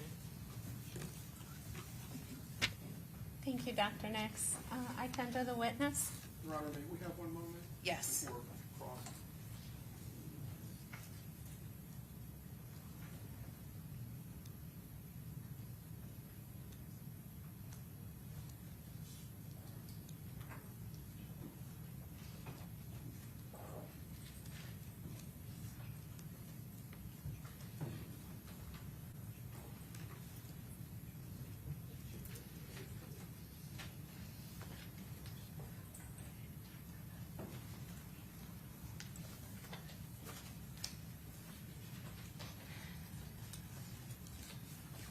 Mr. Nix, you were heavily involved in Isaiah Chance's life growing up for about 7 years. Is that true, sir?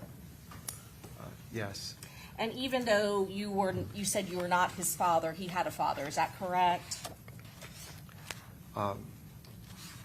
So I'm sorry. I'm very ignorant to this process.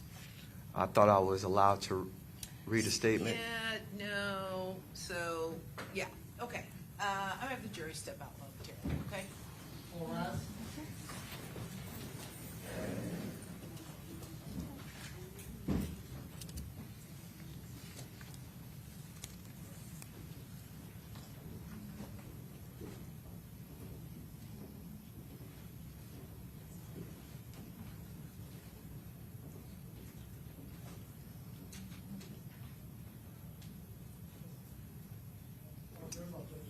very good. Everybody have a seat.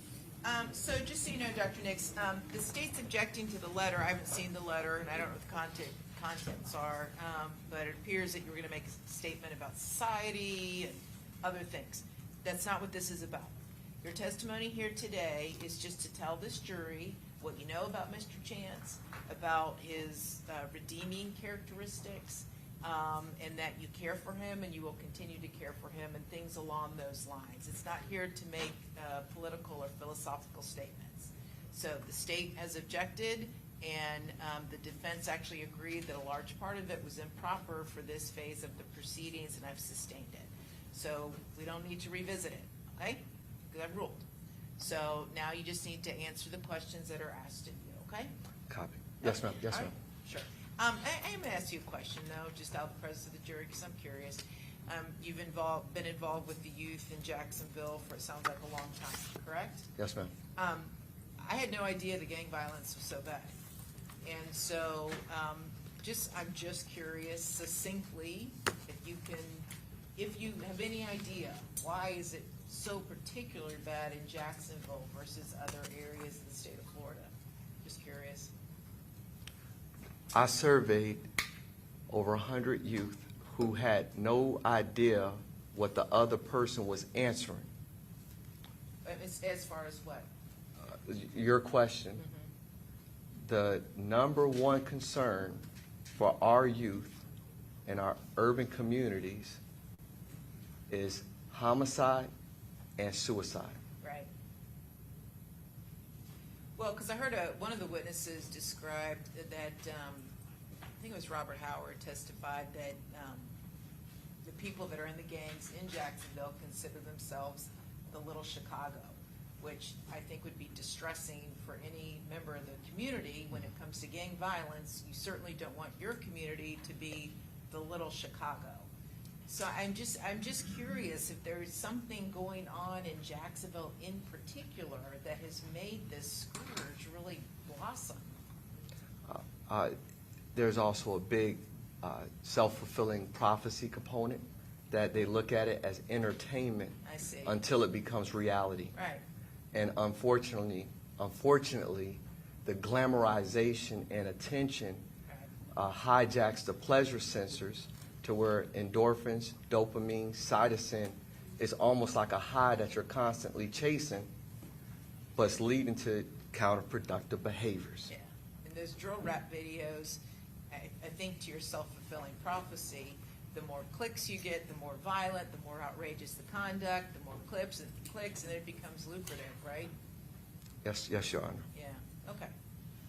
Okay, very good. Let's go and bring our jury back in.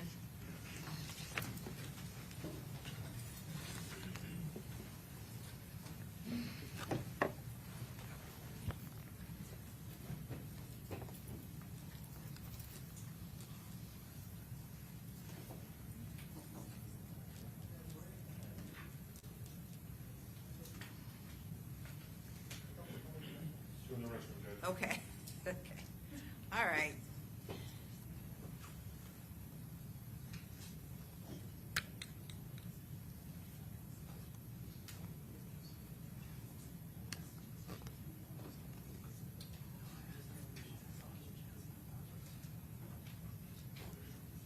While we're waiting, I do commend you for your work, and I commend you for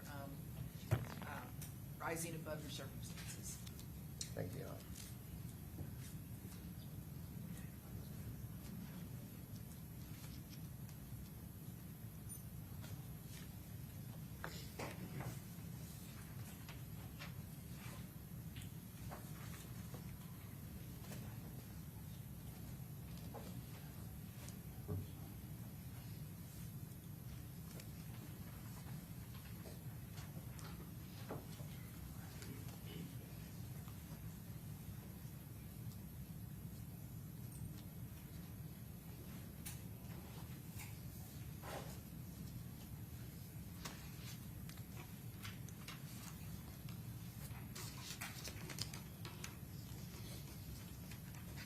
You guys can have a seat. We're just waiting to get for Reggie to get the jurors lined up. He'll let us know when they're walking in.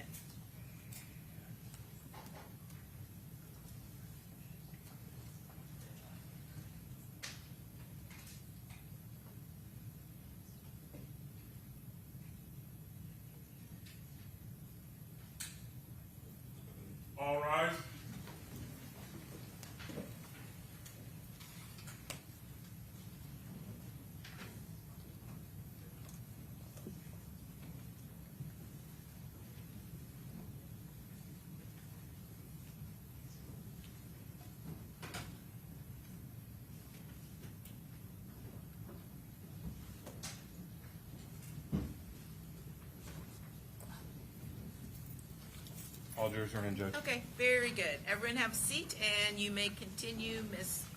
Doherty. Thank you, Your Honor. Mr. Nix, I know that you considered yourself a father figure to Isaiah Chance. Isn't that true, sir? Yes, And during that 7 years that you were with his mother, you were a parental figure to him. Isn't that true, sir? yes, You took a strong interest in him and his development. Is that correct? yes, And you have already mentioned and testified that he did have some learning challenges, I think was your words. yes, And sir, you believe that he may have had some hyperactivity when you were with him while he was growing up? I would like to repeat what I said then now, which is I had no documentation that could prove the hyperactivity, but based on my interactions, yes. Right. You told me that he didn't have a diagnosis, but based on your own observations of what you observed of him, you expressed your own concern. Is that correct? Correct. And you've already testified at some point that you and his mother were left with a choice of medicating him to get him or paid tutoring through the school, or not giving him medication, and you yourself taught him. Is that correct? You became his tutor. Working with him, yes, ma'am. And you said when he did that in a very structured environment, you saw great progress. Yes, So he was very intelligent. You just had to work with him in a structured environment. Is that true, sir? yeah, with accountability, yes, yes, Yes. And you were there for him. You provided him with that support when you were in his life. yes, And you had a positive, loving, supportive relationship with him as a father figure during that time period. yes, He had a loving relationship with his mother as well. I agree. And back when, even though you somewhat took a step back based on what his father requested you to do, you still would take phone calls from him. Is that correct? Yes, And you've told us about this one time where he contacted you and he wanted to let you know about his aspirations to be a merchant marine. Is that correct? correct, And he seemed very excited about that. yes, And you were, again, supportive with him during that time period? or supportive with him or for him? For him, sir.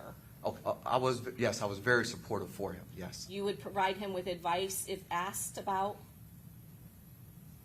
I provided him with the letter of recommendation, which is documented. Okay. And so you continue to support him even though you were no longer as active in his life. Is that correct, sir? In the areas that I could be supportive, And when you were in his life, you took him on trips, yes. went to church with him, He went to church with me, yes, introduced him to your family. yes, He had good relationships with the people in your family. yes. I have nothing further, Your Honor. May I have one moment? Yes. Complete that examination.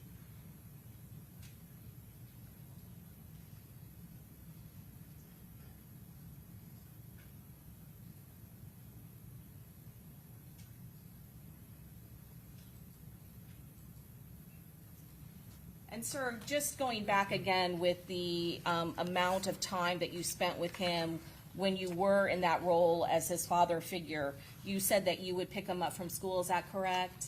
Correct, You spent a lot of time talking to him during those rides with him. yes. He would tell you about his day. I would probe all the children to see how their day went, instead of getting one-word answers, yes, Like a good father would, isn't that true, sir? yes, Trying to get involved in the details of his daily life. That is something that you did on a daily basis with him. Isn't that true, sir? yes, And he would share those details with you. Isn't that true, sir? yes. Okay. Nothing further, Your Honor. Okay, redirect? No, Your Honor, I have nothing else. Okay, may this witness be excused? Yes, Your Honor. Thank you, Dr. Nix. Best of luck to you, okay? All right, and do you have the witnesses on Zoom you want to get to before we break for lunch? Sure. All right, and the next witnesses? Okay, Elizabeth Jordan.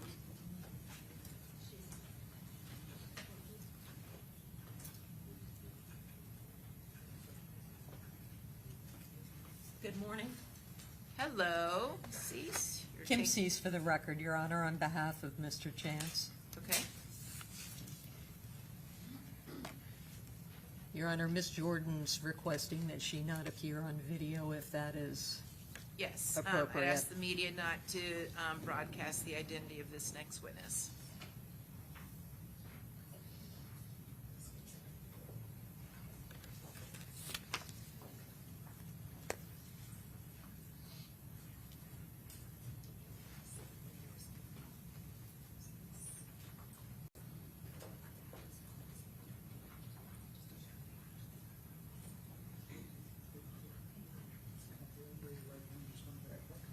Do you solemnly swear or affirm that the testimony you're about to give in this class will be the truth, the whole truth, and nothing but the truth, so help you God? Yes.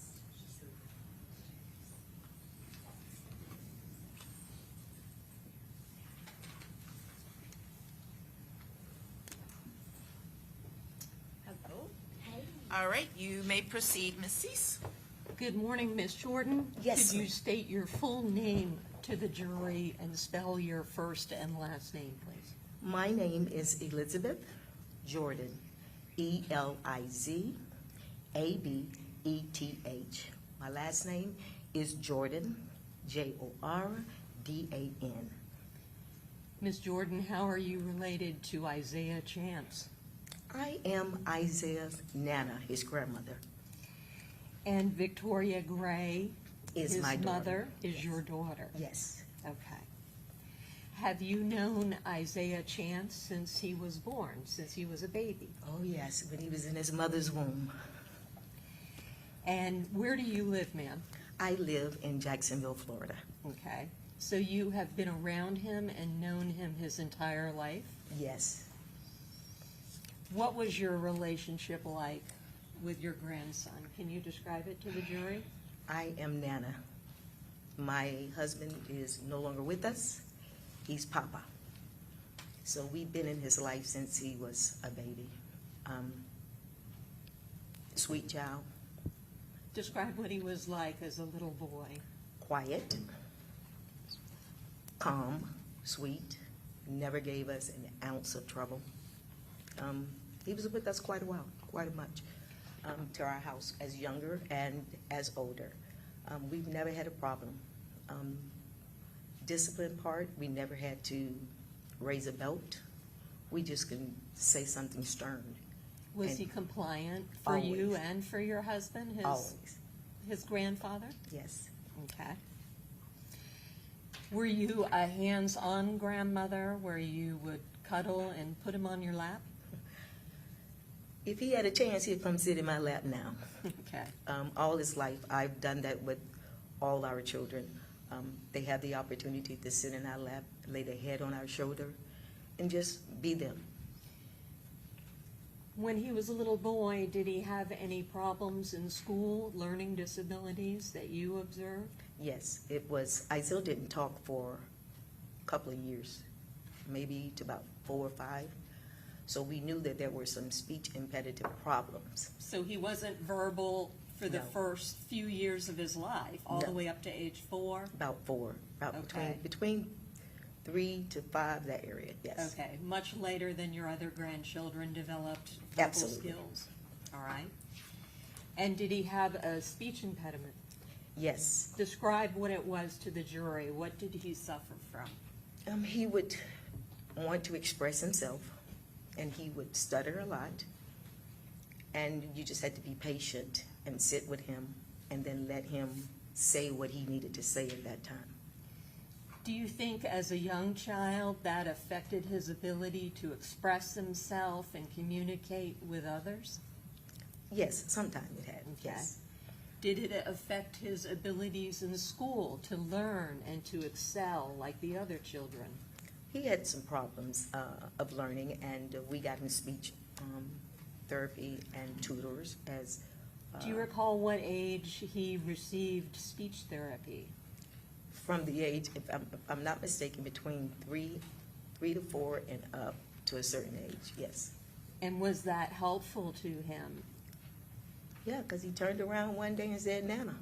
Okay. What sort of student was he in school? Disciplined, quiet, calm. Did you and your husband ever get involved in school activities like PTA meetings and things such as that? We didn't do all PTA meetings, but we attend certain curriculum that they had. Did you ever observe him as a child having a temper or being mean to the other grandchildren in your home? No, he's gonna hang that head and just brush it off. Did you take your grandchildren, including Isaiah, to church? Oh yeah, he was raised in church. Okay. And are you a minister of sorts? Yes, I am. Okay. And so it would be the norm in your household if the grandchildren were there, the grandchildren went to church on Sunday? They didn't miss when they were with me. Okay. And did he go willingly and participate in church? Yes, he was a part of the children ministry. He did well. Did he do that all the way up through adulthood? As long as he was with me, he went. You can't live in my house and not go to church. Would you also take Isaiah and other grandchildren on vacations, family vacations? Yes, we did a lot of family vacation. As I stated, when we did Walt Disney World, Busch Gardens, Six Flags, Texas, every summer we would take them, all the grandkids, all, for about 3 weeks and spend that time with them. And would he participate with the other kids and with yourself and with his grandfather? Yes, he did. Now, tell me about your husband. Did there come a time that your husband became ill? Yeah. When was that? In 2020. 2020? Yes. And what was originally his diagnosis? He was diagnosed with kidney failure. Okay. Is that something that, when you first got the diagnosis, did you share that with your family? No, we didn't. You kept it a secret? Yes, we did. Between yourself and your husband? Yes. And what sort of treatment did he receive initially? Initially, he did the dialysis at Mayo Clinic, and he wanted me to do it at home. He said, I trust you. I want you to do it because I know you're going to make sure I'm good. So I went to school for it, learned it within 6 months, and started administrating the dialysis from the house. Did there come a time during his illness that you felt the need to share it with your family, including Isaiah? Yes. When was that? It was in 21. Okay. When my husband felt like he needed to have a heart-to-heart talk with me. And he wanted the kids to know that he was dealing with this, and he actually died in 2022. And I was in St. Vincent by myself, and the Lord told me not to pull the cord. And I called my girls and they said, Dad is gone. And they said, Mom, I said, no, the Lord said, don't pull the cord, give him 7 days. And we believe in miracles. And within 7 days, my husband woke up with his right mind, his right spirit. And I began to tell Isel and them and the kids, and they just bubbled at that time. But my husband told me the Lord sent him back to make sure that his children were okay. He was worried about his grandsons. He was worried about his children. In particular. So he lived 1 year from the date that he woke up. And once Isaiah learned of his grandfather's illness, was he helpful to you and to his grandfather? Yeah, my husband called him and said, I want to go to Atlanta for treatment. I need you to come. I need you to come with me and Grandma, with Nana, drive the truck, help us move there. I was reluctant from going, but he had already set up temporary housing. My husband did it all, and Isaiah didn't give a negative. He said, "I'm going, Papa. Tell me when you're ready." How many grandchildren do you have? Oh, my God. A total of 24. And your husband wanted Isaiah there? Oh, yeah. He helped name Isaiah. Yeah. Okay. And when he called upon him and said, drop everything and come to Atlanta with Grandma, Nana. Nana. And what did he call his grandfather? Papa. Papa. Did he drop everything and go with you? The next day, he got in the truck and he said, "Poppy, I drive." And my husband friend drove the U-Haul, and Isaiah drove the truck, and I drove the other car, and we proceeded to go to Georgia. And how old would he have been then when Isaiah did that? He was still a teenager. Absolutely. Okay. So he dropped everything. Mm-hmm. He went with Nana and Papa to Atlanta. What sort of care did he assist in with your husband? Did he have to aid you? Oh, yeah, he helped me. What did he do?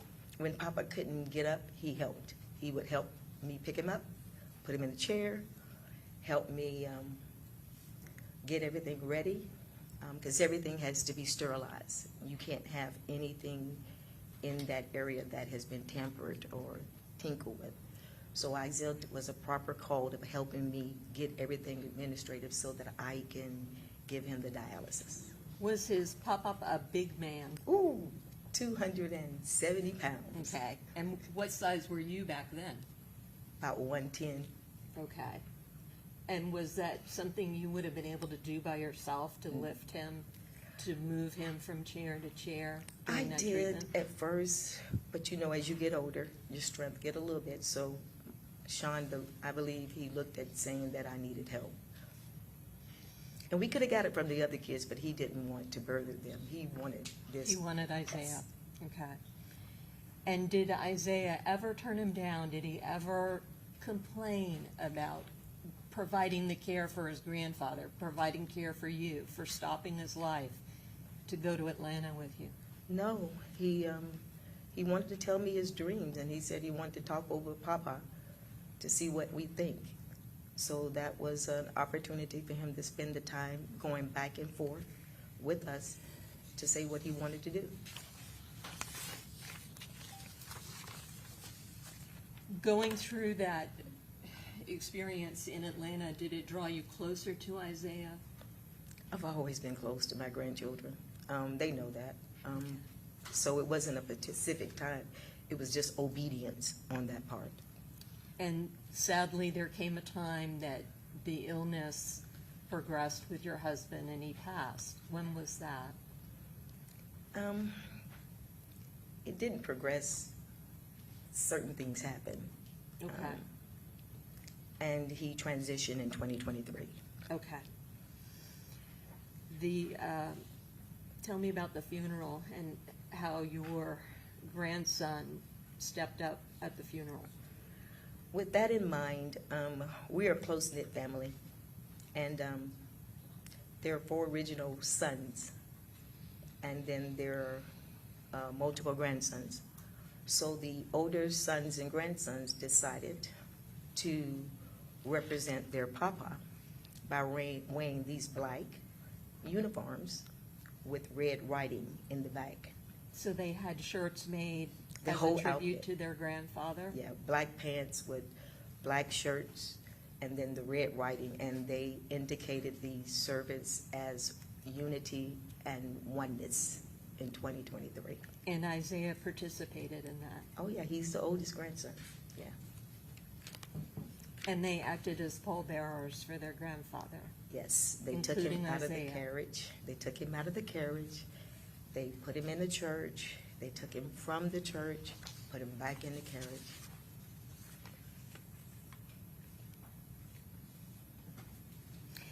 In all the years that you have known Isaiah, have you ever known him to be violent with anyone?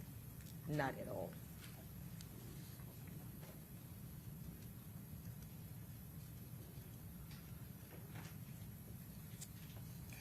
Have you continued your relationship with him since he's been in jail? Oh, yeah, I'm gonna give him that word, Psalms 91. He that dwell in the secret place of the Most High shall abide in the shadow of the Almighty. He will be your refuge and your fortress in the time of trouble. Does he accept your scripture when you give that to him on the jail phone? I give it to him when he talks to him, and Okay. whatever he needs, if he needs money on his books, I am there. I'll put it on his books.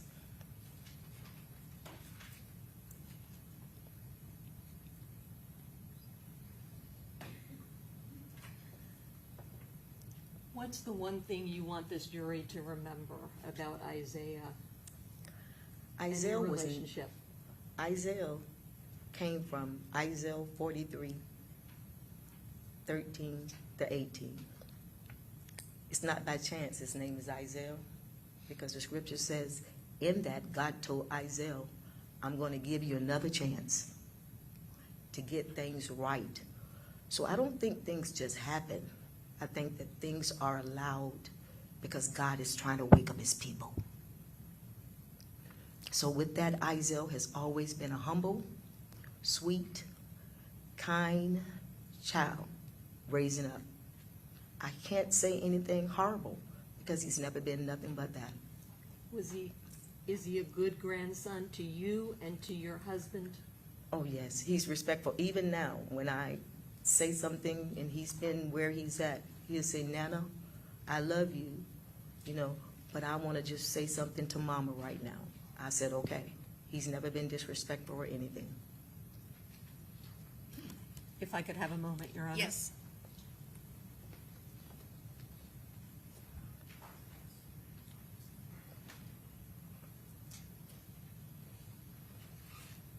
I pass the witness, Your Honor. Okay, Cross? Just briefly, Your Honor. Ms. Jordan, it sounds like you had a wonderful relationship with your grandson. Is that correct? With all my grandchildren, that is correct. And specifically with Isaiah Chance, your grandson, you and your husband, while he was alive, had a strong, loving relationship. Is that true, ma'am? Yes, with all of them. With we all have. of them? Yes, And you had wonderful family trips during the summer. we all did, yes. And you would do that every summer with all your grandchildren, including Isaiah Chance. That is correct. And I know that you have told us about some of his issues growing up, like he required speech therapy. That is correct. And you said after he got speech therapy, he did develop. Is that correct? He was able to speak and he didn't have any issues after that. He still studies some. He still stutters and he still spoke calm, and he will hesitate before he finishes sentences. And throughout school, if he needed any sort of support or issues, you would see to it that he got that. Is that correct, that he would get tutors? Well, all of us did. This was not just one-man team with Nana and Papa. This was a collective force. He had a village. He had a village, as He had a Nashon village. said. That is Oh, correct.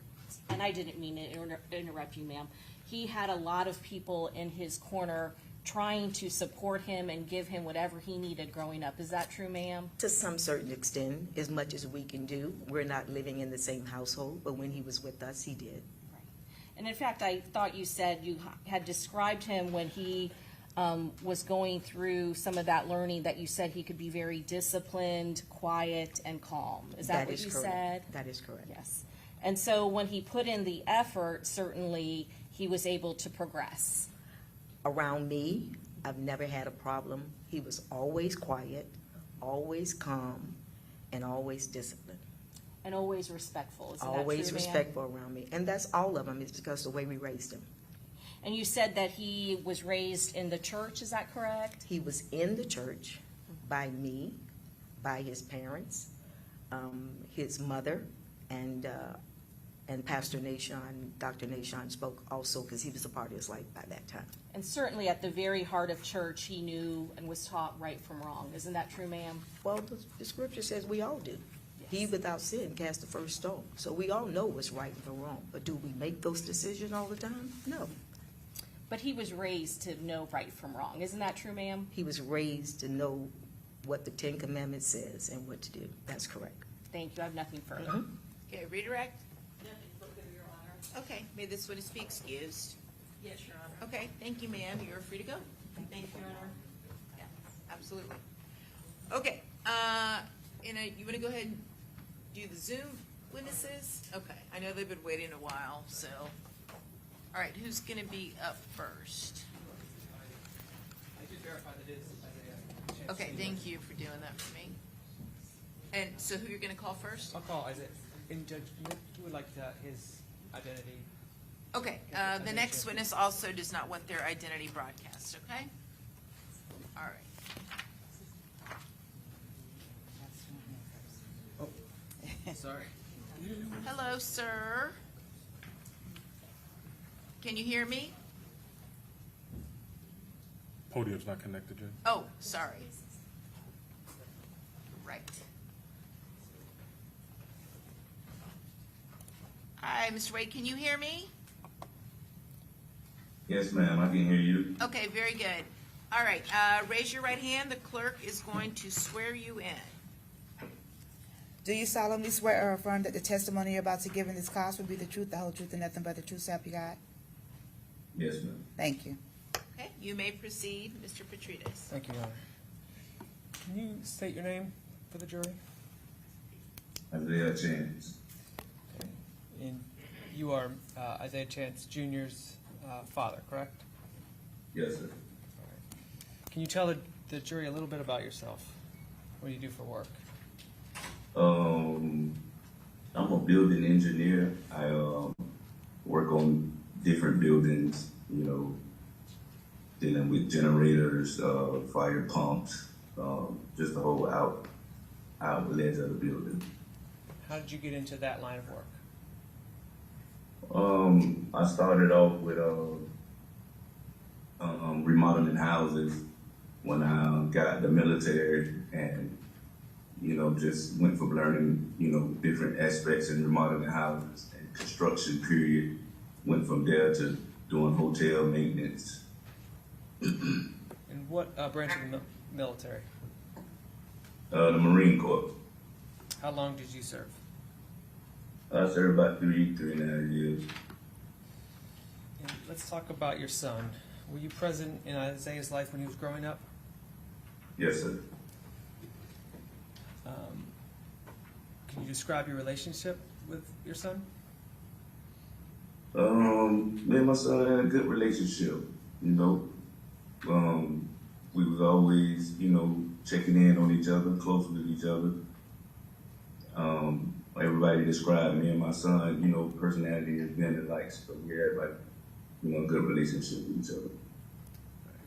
Did Isaiah call you frequently? Yes, sir. He always called me, you know, check in on his pops.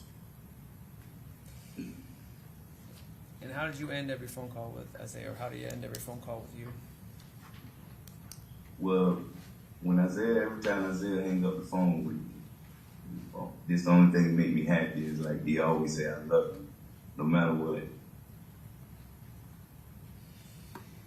When he was growing up, did you spend hands-on time with him, not just watching him from a distance, but working with him, helping him with things? Yes, sir. Like I said, I was in remodeling houses and fixing up houses, doing rehab, full rehabs. So some of the houses that I used to get, I bring them on with me, and, you know, we'll work beside each other. I teach them how to do certain things, you know, as I have learned myself.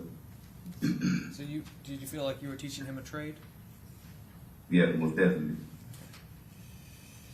And how would you describe Isaiah as a person, his character? My son, he was very, you know, he was very quiet. You know, he's a protective, you know, he had protective behavior toward his family, you know. He was very kind and generous. He always tried to comfort people, you know what I'm saying, when people get upset. So, you know, I liked his attitude. Like I said, he's very quiet and you know, just full with, you know, love from the inside. Did you raise him in church or in faith? When he first started off going to church, he was going to church with his mom.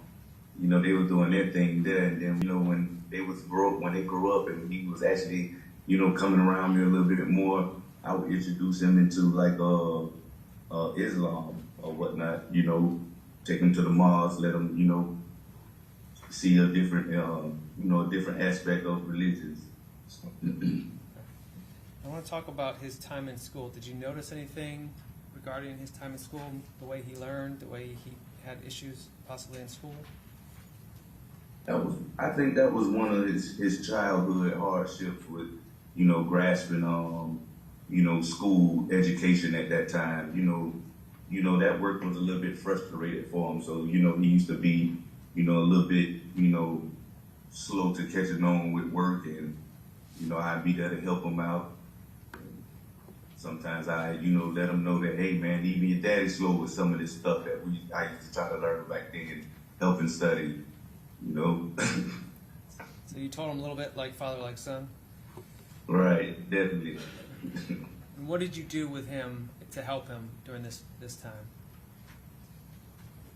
I always stayed close, range with his education, with him, how he think, you know what I'm saying? Like, just making sure that, he's on point with, learning things, whatever, type of, it can be in whatever subject, just making sure that I was there to help him.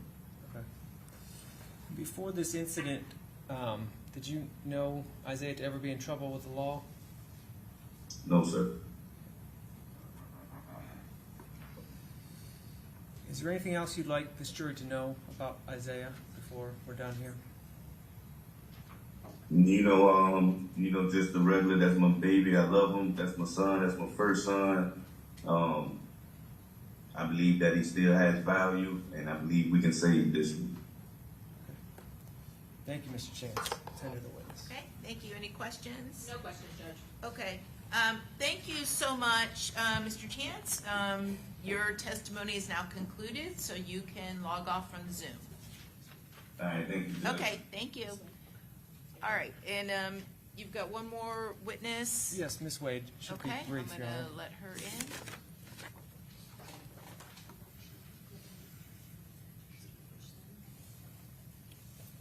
Ms. Wade, are you present?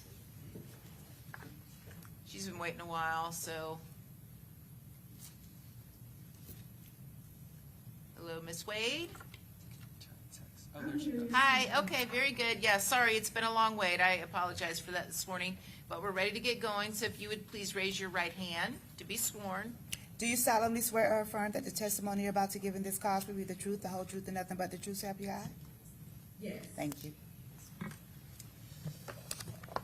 Good afternoon, Ms. Wade. How are you doing? I'm doing well, thank you. Thank you. Can you please state your name for the jury? Nyanda Wade.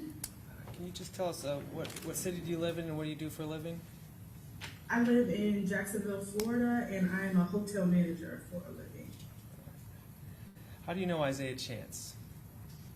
I know Isaiah, I came to know Isaiah through a brief relationship with his father.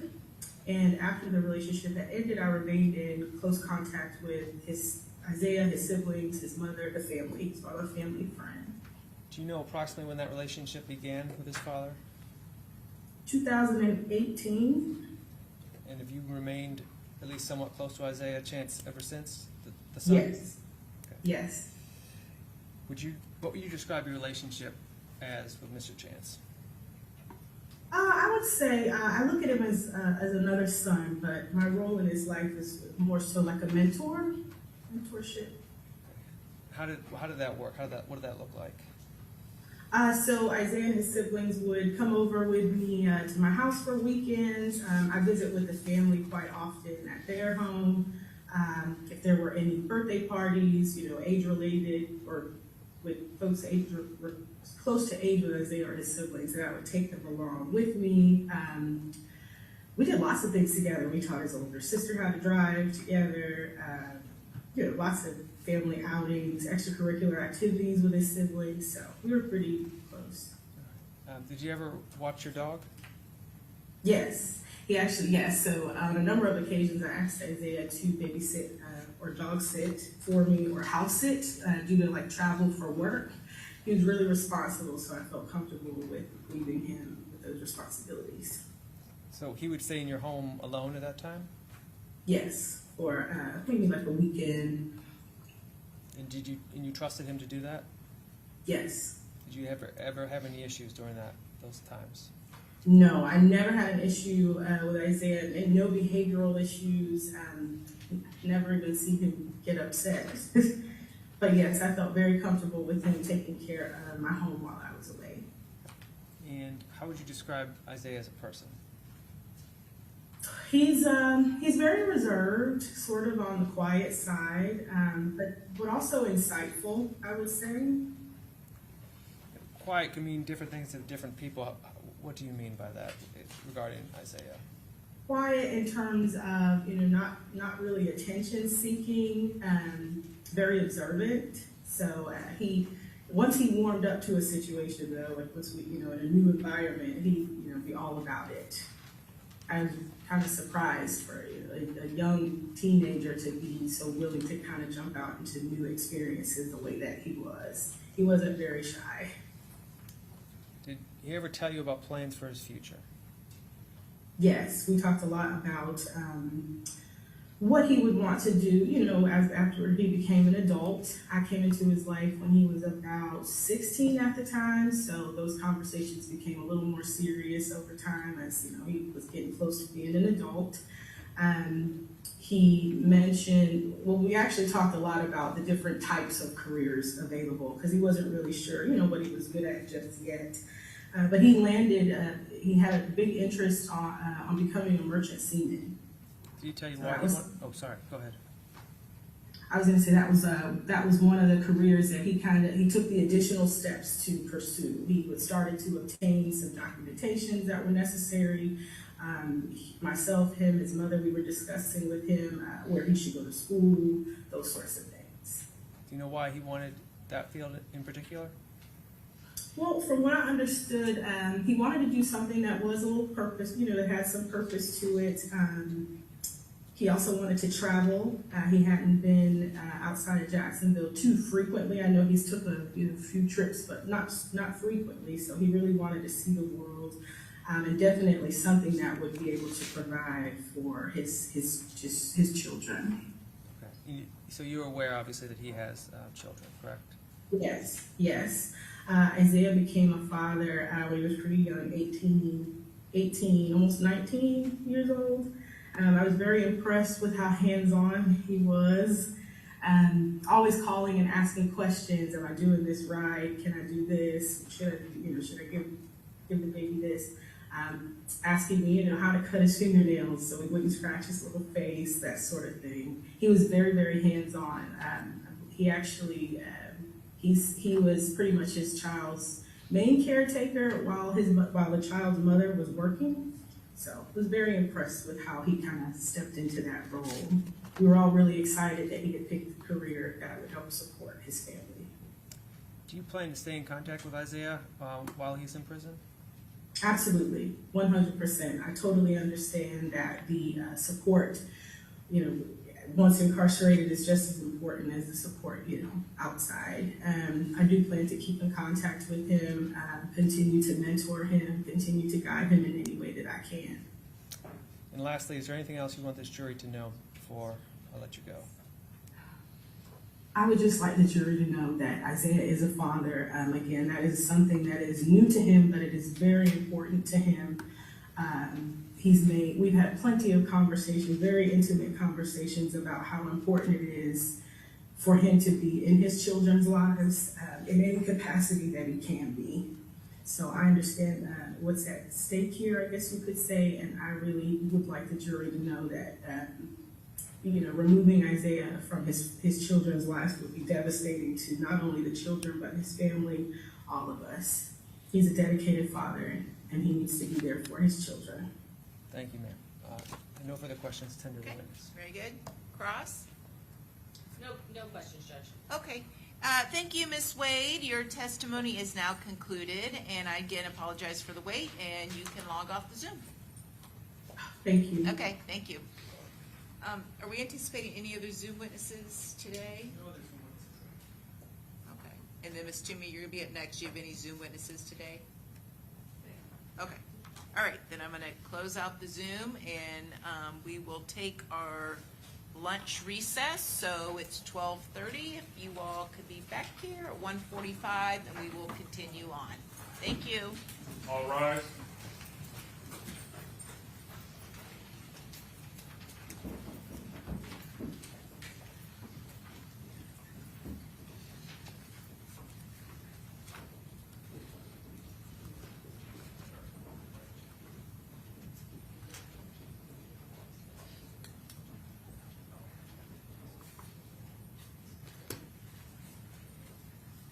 Jury is out, Judge. Okay, very good.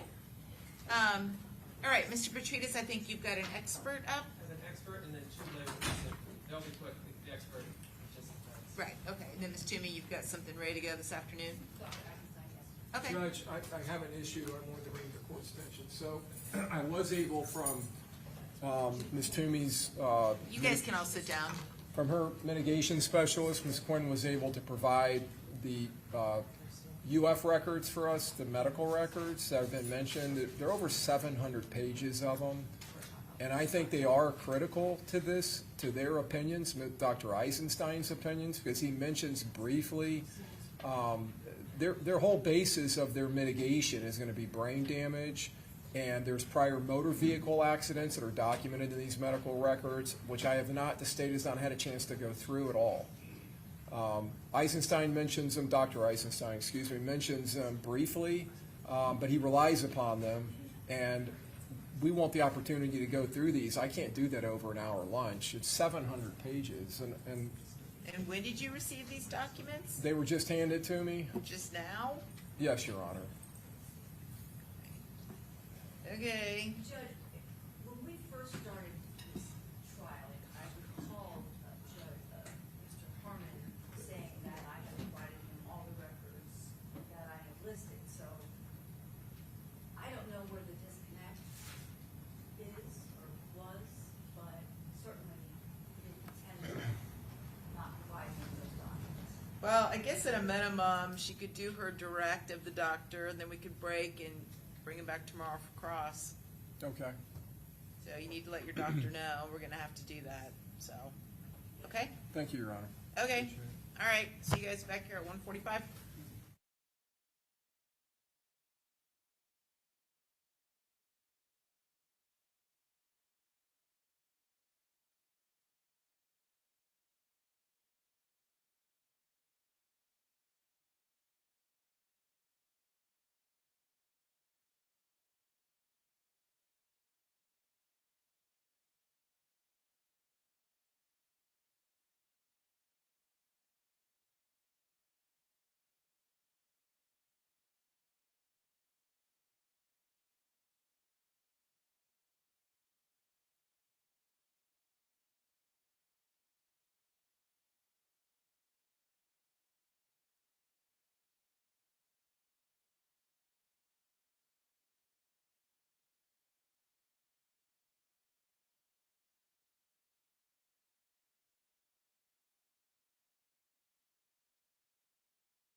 Sorry.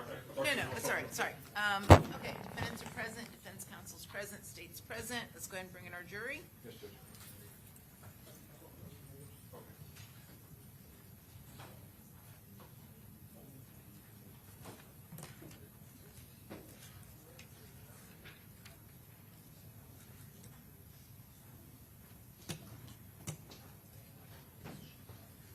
All rise.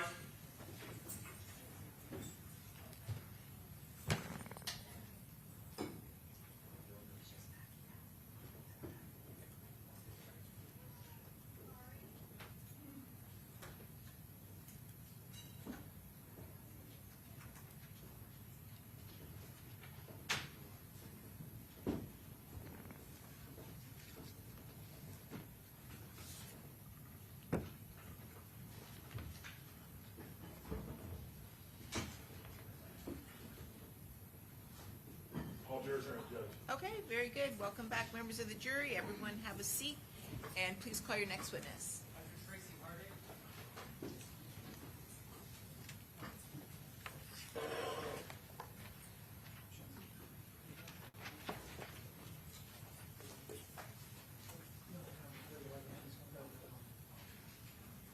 Do you solemnly swear or affirm that the testimony you're about to give in this cause will be the truth, the whole truth, and nothing but the truth, so help you God?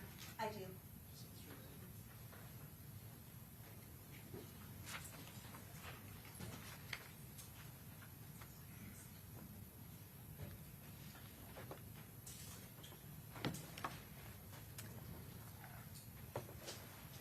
Very good, you may proceed.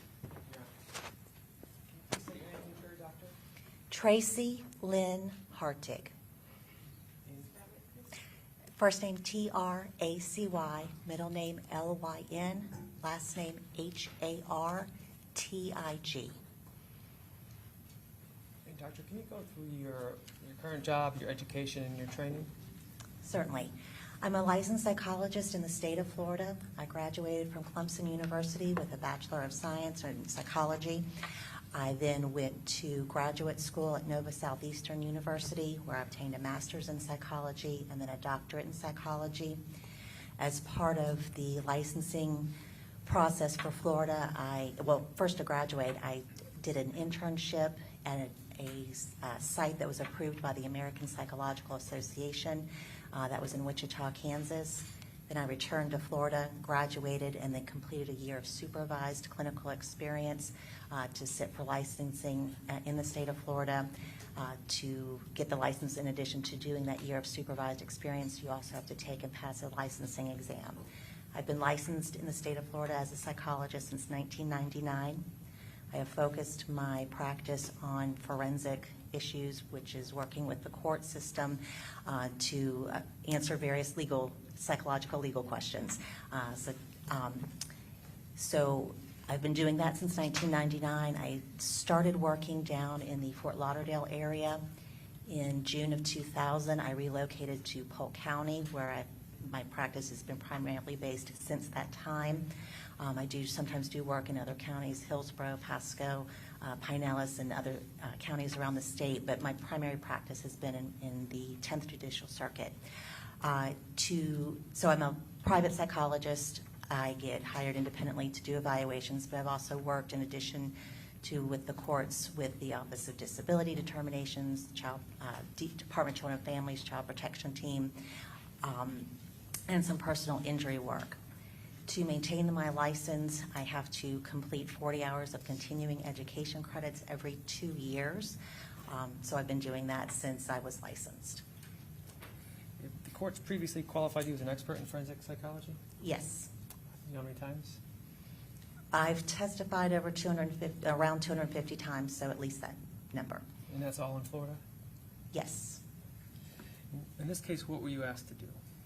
I was asked to evaluate Mr. Isaiah Chance for mitigation. I was asked to assess for psychological factors, cognitive factors, and ultimately to develop any psychological mitigation for this death penalty case. And what did that evaluation involve? I reviewed records, the offense documents. I evaluated him. I met with him for 2 hours over 2 dates. The evaluation was conducted in person at the Hillsborough County Jail. In addition to interviewing him and getting a comprehensive background information, mental status examination, I administered standardized psychological testing to assess for academic and intellectual factors. I also spoke with his mother for about an hour by telephone, and I had the opportunity to review his Duval County school records, which were extensive as he was evaluated multiple times over his career, or educational career. And what was your initial impression of Mr. Chance when you first met him? He was friendly, pleasant, engaged. He presented good hygiene, good grooming. There was no indication or overt signs of depression, anxiety. He, again, was pleasant. He was not hostile, irritable, aggressive. Again, ultimately friendly, cooperative, engaged, willing to participate. Anything stand out to you during your sessions about how he presented himself? Yes. So throughout both sessions, he presented as invested in presenting to me and having me see him as capable and smart. And this was a theme that stood out to me. It's a little different than I see typically, in that he wanted me to see that he was smart. He would say that he may not have done well in school, but he was really smart. He'd worked on things.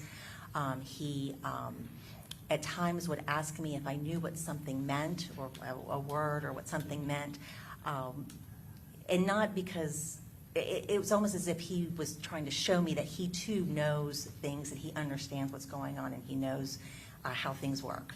So overall, just trying to present as a smart and capable individual. How did he present emotionally? He presented, again, with this a bright affect. He presented with, as someone who was, again, a bit naive, but yet upbeat and happy, again, pleasant.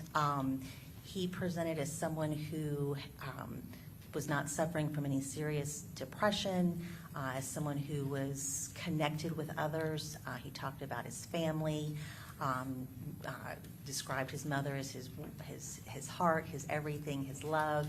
He became tearful at one point when talking about his mother and wanting contact with her.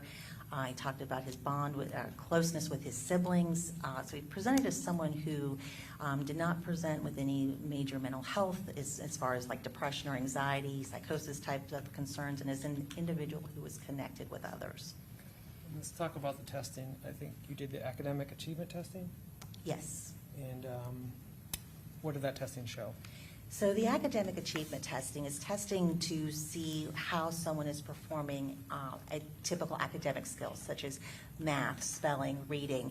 So the assessment that I gave him assessed over 4 categories. And those are categories: reading, which is his sight reading, his math skills, his spelling, and his reading comprehension. So the reading comprehension is, so reading is his ability to just pronounce or say words. Sentence comprehension is his ability to read a sentence and comprehend what he's reading. So those results indicated that his reading, his ability to sight read, was at a 5th grade level. His math skills were at a 3rd grade level. His spelling skills were at a 8th grade level, and his sentence comprehension skills were at a 7th grade level. The 7th grade level being an ending 7th grade level. Overall, all of his scores from his worst subject area, which would be math, which is at a 3rd grade level, to his best subject level, which would have been the sentence comprehension, or I'm sorry, the spelling, was around an 8th grade level.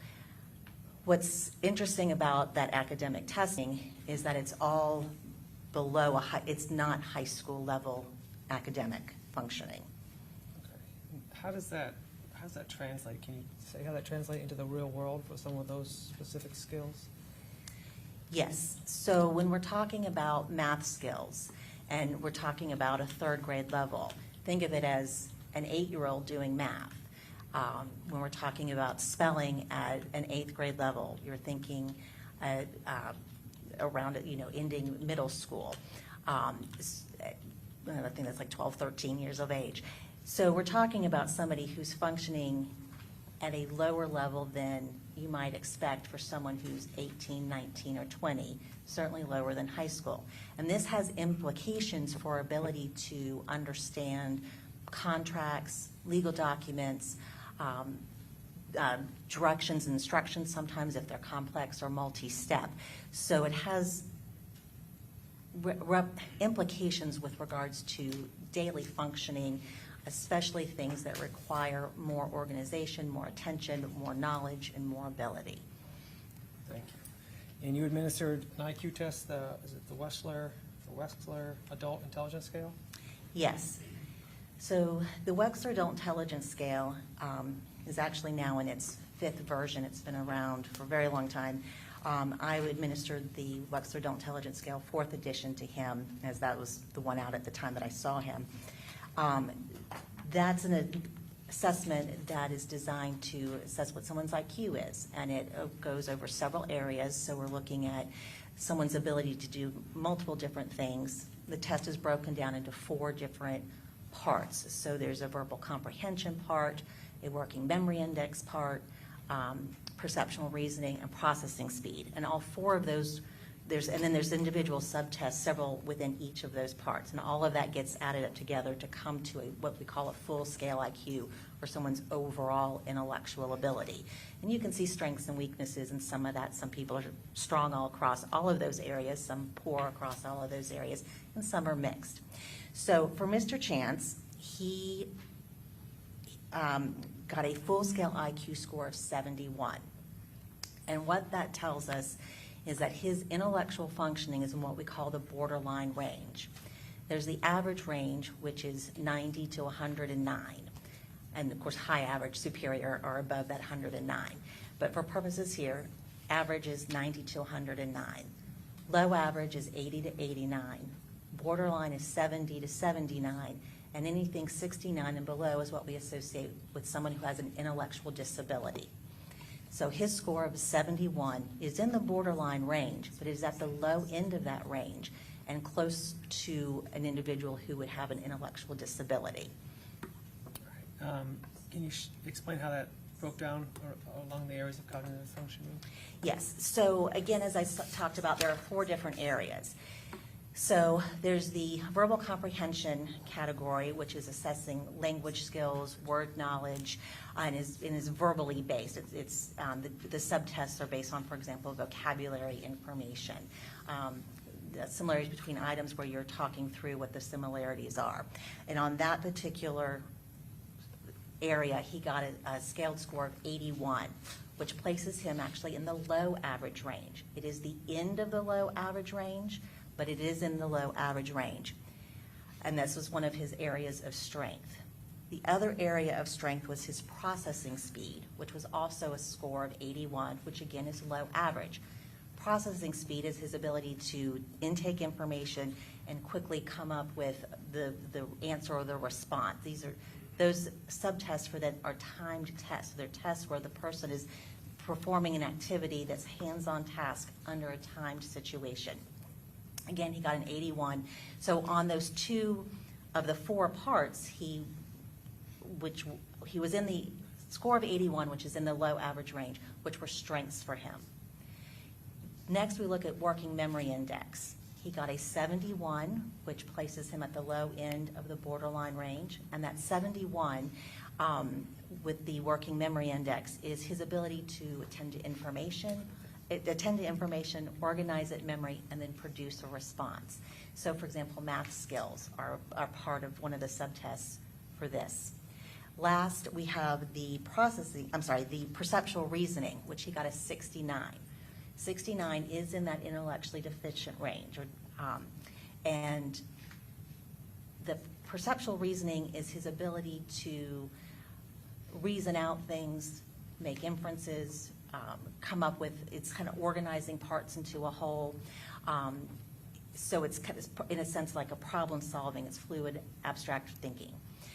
So it's got those 4 components, and as I said, he had the 81 on 2 of the parts, a 71 on the working memory index, a 69 on the processing speed, and then, I'm sorry, on the perceptual reasoning, and that all comes together for the full-scale IQ score, which is the 71. And there's a spread in between some of those. Obviously, what do you make of that? Yes, so there is a 12-point spread between the 69 score and the 81 scores. That spread is what we see that's more associated with an individual who maybe has like a learning disability. So as I said before, people can have strengths and weaknesses on these different subtests, and some do well in certain areas and not well in other areas. So this 12-point spread suggested to me that he is an individual who has some relative strengths and relative weaknesses, and that again, there's a pattern to how he can function, and that he'll have areas of functioning in day-to-day life where he is better at others. How did these IQ results match up with his academic records?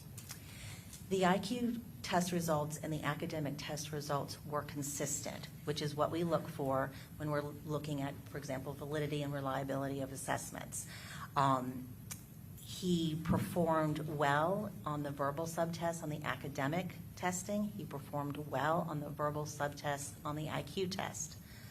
On the assessments, for example, on the working memory index with a math component, he did poorly, which is also what he did poorly on with the academic testing, with math being his lowest skill area. How did he do during this testing, when you get to the end of a time section and he ran out of time? So Mr. Chance was, as I said earlier, invested in presenting as smart and capable. And that is his same approach to the testing. So for the time test, where you have a time that you tell them to stop working, he wanted to keep going. Or if it was simply a question where he wasn't timed and had produced an answer, but it was time to move on, he wanted more time. He was invested in trying to come up with an answer. Let's talk about the Duval County Public School records. What is in the big picture, what do those show? The big picture shows that he is an individual who has struggled academically since he started school. He had multiple evaluations. He was first evaluated at the age of 4.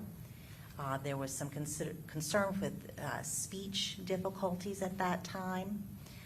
He was tested with a preschool measure that showed an IQ score of 81. Caution has to be given when you're testing children that young, because there's a lot of factors that can affect performance, and or sometimes the scores can appear higher than they actually are, because as the child gets older and more learning of school and academic takes place, then they sometimes start to fall behind. He was tested again just before he turned age 10, and he was tested again at age 12. Those times he was tested due to academic concerns and concerns with maintaining his attention and focus in the classroom. He was administered academic and IQ testing in both of those later evaluations. His testing when he was just about age 10 showed that he resulted in a full-scale IQ score of 70, which is just at that borderline range. He was tested again when he was about 12, and those results were a 63, which is well in the intellectually deficient range. Academic testing was consistent with his IQ test results at the time. So overall, what we're seeing is a historical documentation of his functioning, and his functioning being pretty consistent over all of that time. And at the age 12, was there an issue with him in different classes, or potentially moving him to different classes? I'm sorry, what was the question? Was there, at age 12, did the evaluation talk about moving him to specific classes and he was pulled out of the school? I believe there was some issues with, when he was tested in age 12, he was at that point repeating the fourth grade. I don't remember specifically if he was pulled out of school at that point, but there were some changes in his school. At times he was going to school in public school. Sometimes he was attending more private Christian schools. I believe it was a few years later, because there was an indication that school wanted him to be evaluated again several years later after that evaluation when he was 12 in 2015. And it appeared at that time his mother had pulled him out of the school to go to a different, to do homeschool at that point in time. What is the significance of the pattern that you believe you saw with the 3 evaluations and tests in school, along with your evaluation here? So the significance of the pattern is a couple things. First, the significance is that it shows that he's consistent with the testing, that he is who he is, he functions how he functions. Those test results are also important to, for example, me when I'm conducting evaluations like this, because it gives me a historical picture of the individual. It gives me a documentation of how the individual was performing at another point in time. His test results, so it helps me to determine the validity and the reliability of the test results that I have.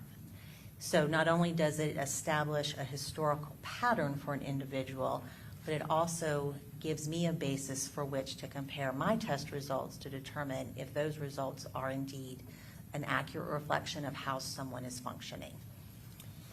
Did you also see notes about classroom observations or behavioral assessments? Yes, and that's another important piece to the school records, is that when they are conducting their evaluations, they, in the evaluations, comment if they think the results are valid or not.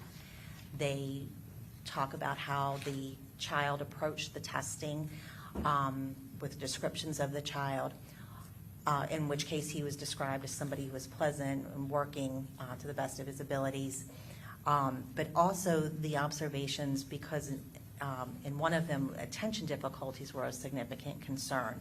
So that evaluator was also observing him in the classroom to address those issues. And they were noting that they do 10-second timed intervals, and every 10 seconds he was engaging in an off-task behavior. It was also noted that like 63% of the time he would be on task, but when compared to his peers, male peers in his classroom, they were on task like 95% of the time. So the examiner, the school psychologist's observation of him was that he was off task compared, not only just off task, but compared off task to other students in the classroom in the same environment that he was in. It also described behaviors such as him kind of playing around at times, hitting himself in the face with a shoestring at one point. So what we were also getting is a good picture of problems with that attention and that focus that he was exhibiting back at that point in time as well. Speaking of that, based on your evaluation, did you reach a diagnosis of ADHD for Mr. Chance? I did. And what was that based on? That was based on multiple sources. First, the school records, which indicate a history of attention problems. And again, they go through and they describe some of the behaviors that he was engaging in that were observed. And these are classic textbook symptoms of ADHD. And not only was the observer seeing those symptoms, but there were teacher reports of those symptoms. Also, his mother and at least one of the teachers completed behavior rating forms, which help the examiner get a better picture of where behavior problems lie. And particularly with the teacher report, there were significant problems with attention and concentration noted. So the ADHD diagnosis comes from documentation of the symptoms that are required for the diagnosis when he's in school at a young age.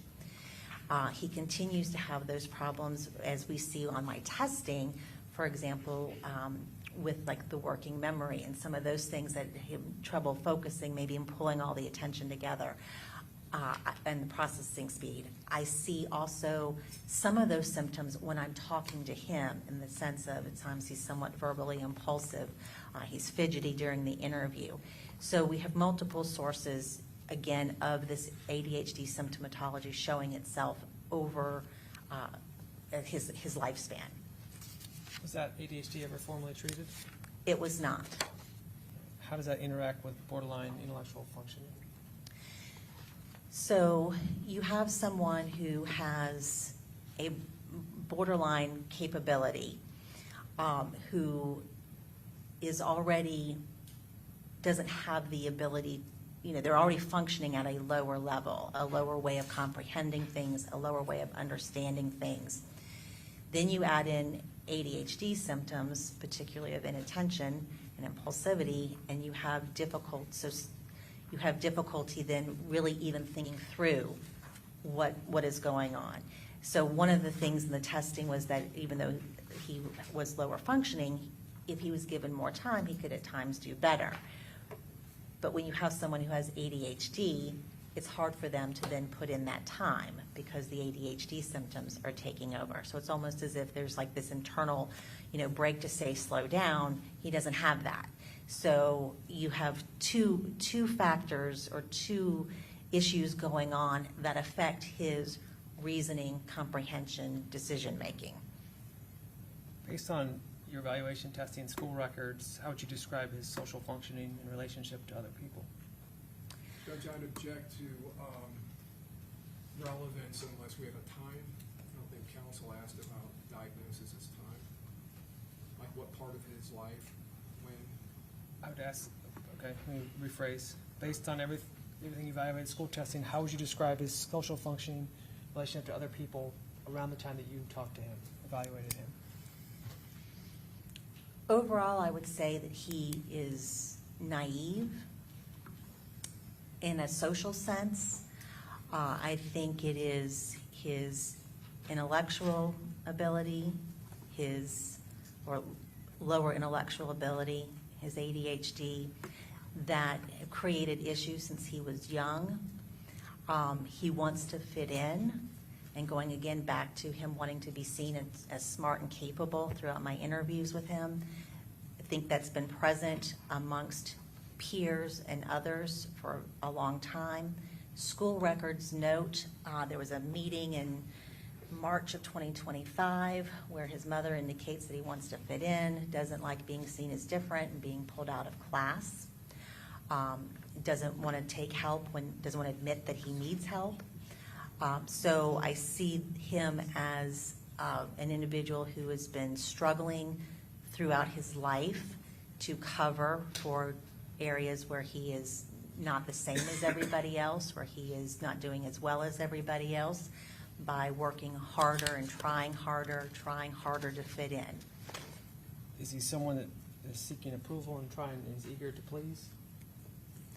I think he is absolutely seeking approval and trying to fit in, and certainly trying to please in the sense that he wants others to see him as smart and capable, and so maybe more willing. Again, when I say that naive, he doesn't necessarily, he sees what's right in front of him. So he maybe sees step one, but doesn't see step 2 or 3. He's taking things at face value and not really questioning, well, is there an ulterior motive here? Is there something else here? Is this really, this position seems this way, but is it really going to lead somewhere else? And is that what you mean by naive? Because you mentioned that earlier as well. Right, naive in the sense that he does not necessarily have that insight or that ability to see steps ahead. Having conducted the full evaluation, the number of hours with Isaiah, his mother, and the testings, what are your diagnoses? I diagnosed him with attention deficit hyperactivity disorder as well as a borderline intellectual functioning. The school system found him functioning in that similar range, around 12. Does that history inform your opinion? Yes. Is there anything in your testing to indicate he exaggerated his difficulties or performed poorly on purpose? No, the opposite. I mean, my testing was actually somewhat better in some well, it was significantly better than his testing when he was 12. So if he was trying to present as low functioning, I would not expect him to actually perform better now than when he was in school.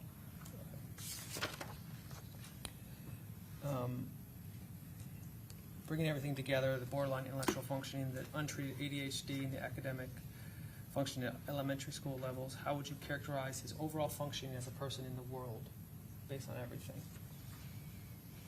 I think he is a person who, again, is trying hard to get by, is trying to achieve, has goals, and is trying to achieve those goals, but because of his intellectual limitations, his ADHD, he has to work very hard to achieve those things. I think he's working very hard to be liked by others, to fit in, and it's this bit of being naive that I think also makes him vulnerable, in the sense that he is invested in trying, again, to gain respect from people. And so he is, I think that puts him at a disadvantage in the sense that he is more likely to be taken advantage of than to be the person that takes advantage of others. He presents to me as someone who's much more of a follower than a leader. Thank you, Doctor. Tend to the witness, Your Honor. Okay, Ross? How long was your interview with him, Doctor? I interviewed him about an hour and a half of just talking with him, and then the testing with him was another, I believe, hour, maybe 2 hours of interview with him, because I was with him a total of 4 hours. And of course, part of that time was the administration of the psychological assessments. So out of the 4 hours, you actually spoke with him for an hour and a half? Well, I actually spoke with him the whole time because the tests are verbally administered. So okay. I'm collecting background information for at least an hour and a half, maybe 2 hours of that time. And then the other part, even though it's testing, so it's specific questions that I'm asking, I'm still observing his behavior and still interacting with him. Okay, but the testing requires a lot of attention, does it not, on his part? Well, yes, he has to focus and pay attention to Right. the testing. And a lot of it's timed, correct?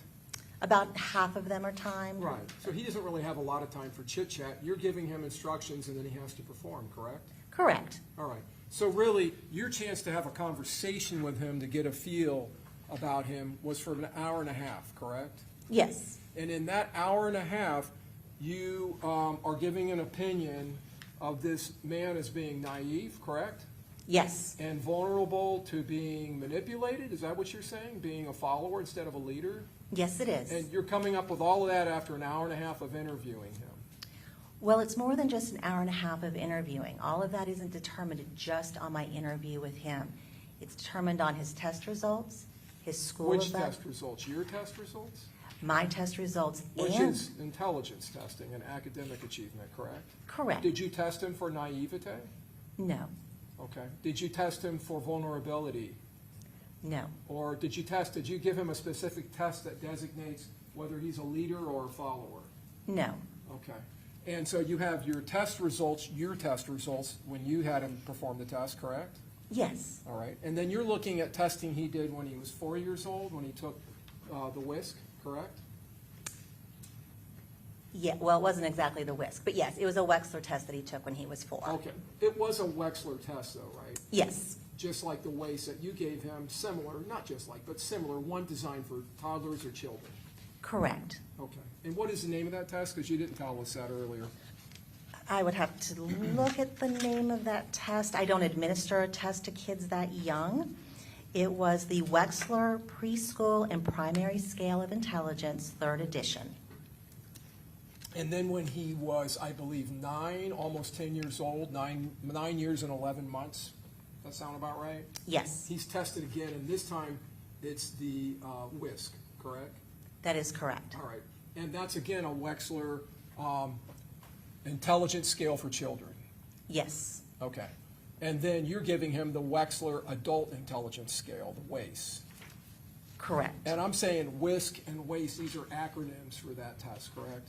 That is correct. All right. So you had his 4-year-old, 10-year-old, and 12-year-old intelligence tests, correct? Yes. And I think they may have done the Woodcock-Johnson, which is an academic test? Yes. Of some type. Now, the Woodcock-Johnson, that's not a test that you would utilize in the forensic setting, correct? I mean, some people do utilize it in the forensic setting. I use another academic achievement test system, so I don't use the Woodcock-Johnson.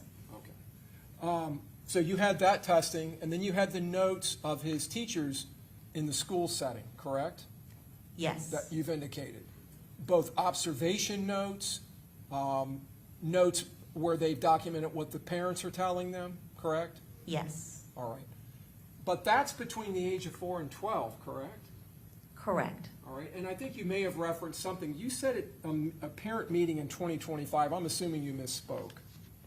Oh, I'm sorry, I did. It was 2020. 2020, okay. So again, that's 6 years ago, correct? Yes. 4 years before the offense date in this case, correct? Correct. All right. And so when you're talking about his naivete and whether he's a follower or a leader, you're looking primarily at notes about this man when he was a little boy, right? Yes. In a school setting, correct? Correct. Okay. All right. Now, you did an interview with him for an hour and a half, right? Yes. And you said he was very invested. Yes. And you felt like he was trying to prove to you that he was smart too, correct? Correct. Did you take into account that he may have actually be intelligent enough to give input? It's not that I didn't think he wasn't intelligent enough to give input, but he wanted to present as someone who I think is much higher functioning than he is. And that's your assumption from his behavior, correct? When you say he wanted to. Well, I'd say it's my opinion based on my years of psychological evaluations and working with individuals and seeing his school test results and his current test results. Right. So you've given an opinion, borderline intellectual functioning. I want to ask you about that. And you gave an opinion about attention deficit hyperactivity disorder. Yes. I believe that you refer to that as ADHD. That's a common acronym for that, right? Yes.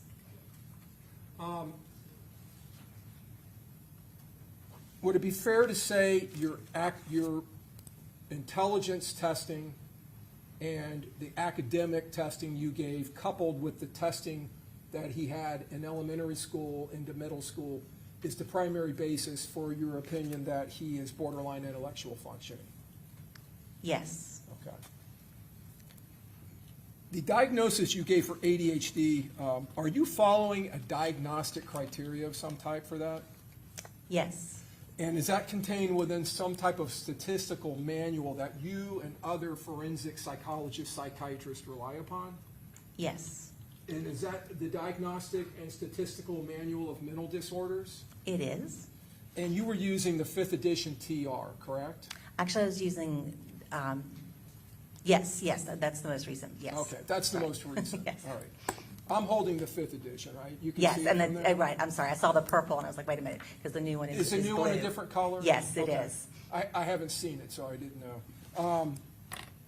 So there are diagnostic criteria that you follow for ADHD, correct? Yes. All right.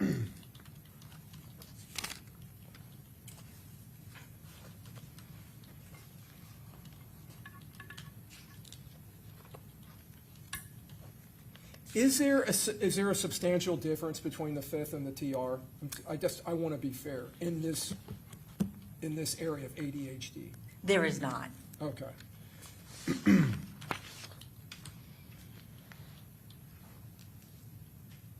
So there is a section in the DSM-5, I'm just going to refer to it as the DSM-5, and that is commonly the way it's referred to, or the DSM-5-TR, correct? Correct. All right, so I'm going to refer to the DSM-5 at page 63.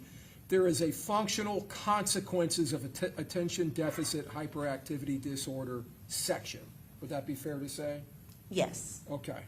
And this is where it's being related that ADHD is associated with certain things at school level, like school performance, academic achievement. But in adults, it's associated with poor occupational performance is one thing, correct? Yes. Attainment, that's one too, you would agree with that? Yes. Attendance, poorer attendance, and higher probability of unemployment, correct? Yes, Did you obtain an employment history from Mr. Chance?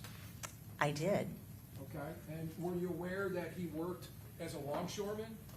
Yes, Okay, and he held other employment too, correct? yes, And in order to work as a longshoreman, he had to obtain a transportation worker identification credential. Did he talk to you about that at all? no, All right.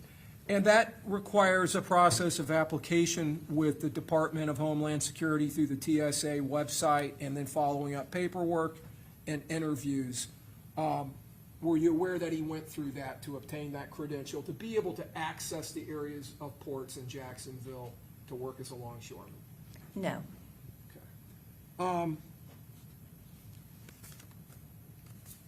Counsel didn't ask you about this, but you are being reimbursed or paid for your services in this case? Yes. What are you charging, or what is your fee schedule, Doctor? I charge $200 an hour. Okay. And is that across the board, $200 for an hour for review, for writing, for any kind of work you do? Yes, it is. And is the $200 an hour, excuse me, does that include testifying? Yes, it does. Okay. Do you know how much you've accumulated and the amount of work you've done in this case? To date, I have billed close to $4,000 based on the work that I've done for the case and then the depositions that I did for the state attorney's office. Okay. So when we took your deposition, you were being paid for that too, correct? Yes, So you've billed $4,000. Now you've submitted invoices already? yes. May I have one moment, Your Honor? Yes. I have no other questions, thank you. Okay, redirect? Okay, may this witness be excused? Okay, thank you, you're free to go. All right, who's gonna be your next witness? Michelle Smith. Okay.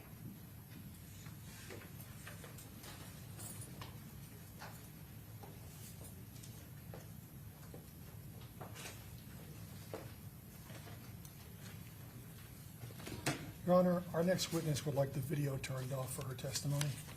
Okay, very good. I'd ask the media not broadcast the next witness, the face of the next witness. And counsel, can you introduce yourself to the jury? Hi, my name is Walter Otto, Assistant Regional Counsel. I'm with Mr. Chance's defense team. Okay, very good.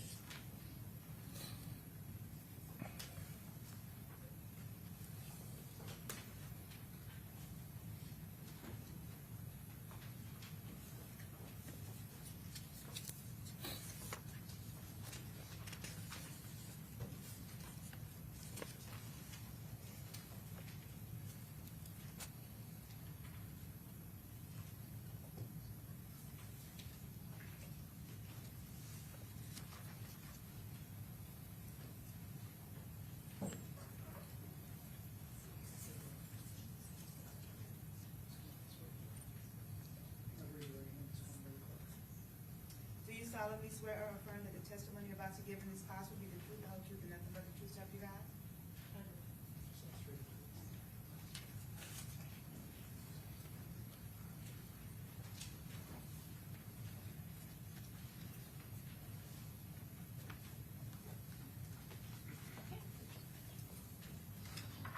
Very good. You may proceed. Please state your name and spell it for the court reporter. My name is Michelle Smith, MESHALL, And where do you live, ma'am? I live in Jacksonville, Florida. How long have you been there? 58 years. And what do you do for a living? Me and my husband has a trucking business, and I have a tax office. You prepare tax returns? Yes. Okay. How do you know Isaiah Chance? I know Isaiah. I knew Isaiah in the womb before he even became out of the womb.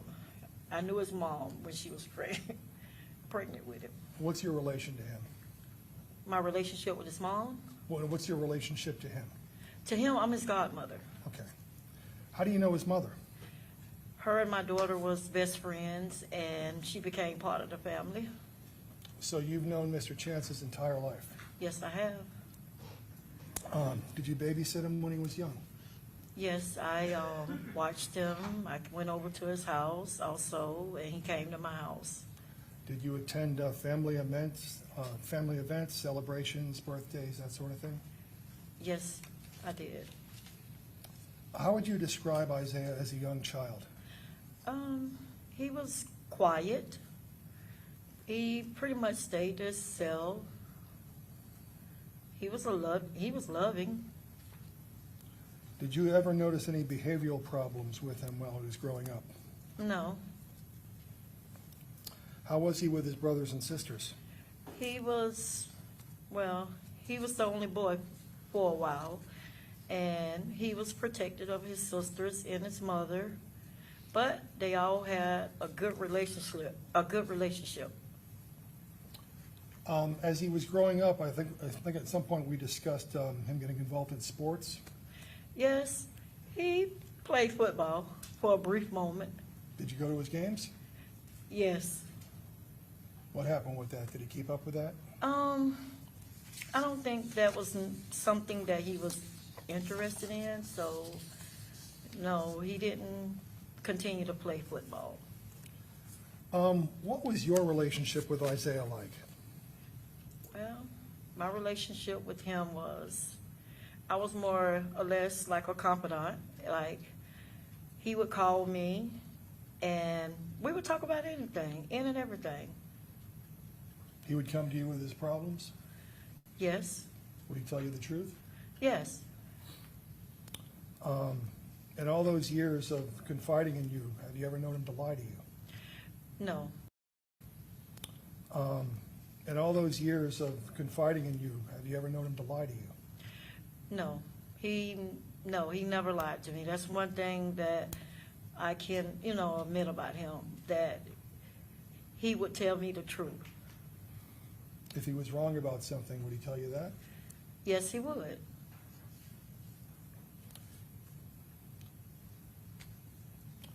Now, you were close to him when he was younger. Did you stay close to him through high school? Yes, I stayed close to him throughout his life, throughout his whole life. Did you ever discuss his interests and goals as he got older? Yes, we talked about a lot of things. One of the things I know that he wanted to go to school to be a merchant seaman. And did he achieve that? No, he didn't, but he did work. He wanted to work, so he did work. What kind of jobs did he do? I know that he was doing some door dashing, he was doing Ubering, and I want to say that he worked at a warehouse. Did he also have an interest in music? Yes. And what was your experience with that? Well, he was an inspiring rapper, and he would send he sent me a request over on Instagram and wanted me to look at one of his videos. So he kept me involved, with his music. Did you actually help him make one of his videos?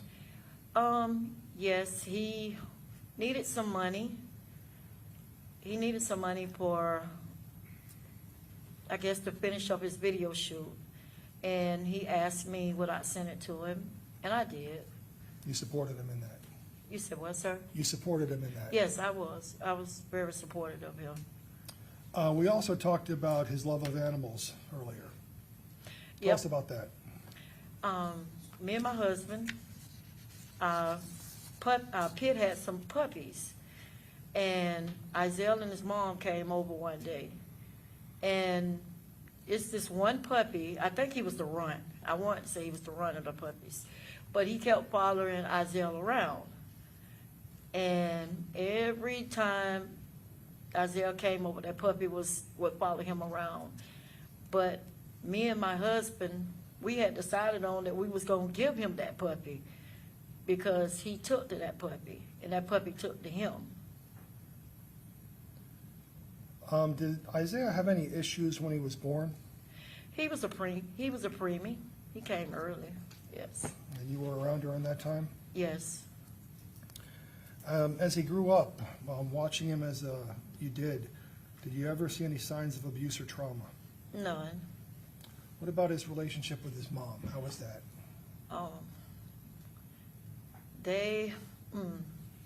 The relationship that they have, every child should want to have that with their mother. They are very close. In all the years that you were his confidant, somebody you talked to, did he ever mention anything about gang activity? No, he never mentioned anything to me about nothing dealing with the gang.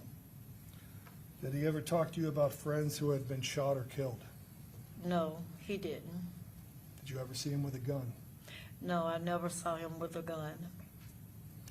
When you would talk to him, check in on him, where would he be? Most of the time, he would be at home at his mom's house.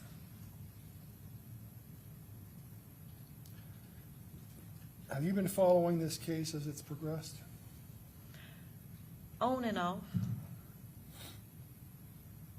When you hear what's being said about him in this case, is that the Isaiah you know? Objection, Your Honor. I'm going to sustain the objection.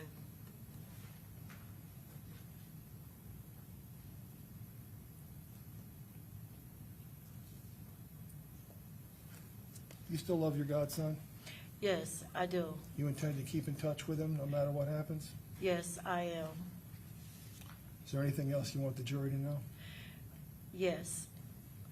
The Isaiah that I know, I don't know the Isaiah that is being portrayed. The one, like I said, that I know, I love him, and I'm going to always love him. And he's a good boy. I don't know this side. Thank you, ma'am. Could I have a moment, please, Your Honor? Yes. Pass the witness. Okay, Cross? Yes. Ms. Smith, you had a wonderful relationship with Isaiah Chance, is that correct? Yes, I have. You've known him since he was a baby. Yes. You have witnessed what a wonderful, loving, supportive mother he had. Yes. He grew up in a wonderful home. Yes. No abuse. None. And you have also provided him with support. Yes, I have. You've even financially supported his music videos. Yes. The drill rap music videos that he produces.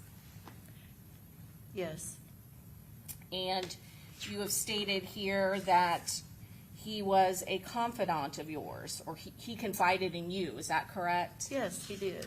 Talked to you about his dreams and aspirations. Yes. He wanted to be a sea merchant, is that correct? Yes. And you've known him to have plenty of jobs, is that also correct? Yes. Okay. I have nothing further, Your Honor. Okay, redirect? Okay, may this witness be excused? Yes. Okay. Oh, I'm sorry. Yeah. I'm sorry. Okay, thank you, ma'am, you're free to go. You're welcome. All right, who's your next witness? Our last witness is Victoria Gray. Okay. She would ask not to be on the floor. Okay, again, I would ask the media not to broadcast the identity of this witness.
Do you solemnly swear or affirm that the testimony you're about to give in this class will be the truth, the whole truth, and nothing but the truth, so help you God? Yes.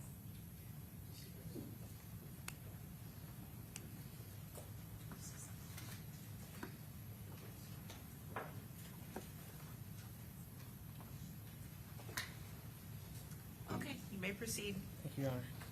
Can you please state your name? Victoria Gray. And how are you related to Isaiah Chance? I'm Isaiah's mother. How old is Isaiah? He's 23. Right. I know this may be difficult for you, but can you tell the jury about Isaiah as a person, how you know him? I know him because I gave birth to him. He's my second oldest. He is he's very I can't even say the word. His social intelligence usually attracts people. He is one that is very well reserved. Kind of always to himself. He does engages himself into philosophy, politics. He did start strategizing on making sure that he managed and operates a business plans, which is where we left off with he was trying to create his businesses. And pretty much, and he is a father who he loves his children as well and his family. Did he live in Jacksonville his entire life? Yes. And did he live with you when he was in his formative years being raised? Yes. How many brothers and sisters does he have? From me, it's 4 girls and 2 boys. And did they live with him, or at least for a portion Yes. of the time? How would you describe him as he was growing up in elementary and middle school?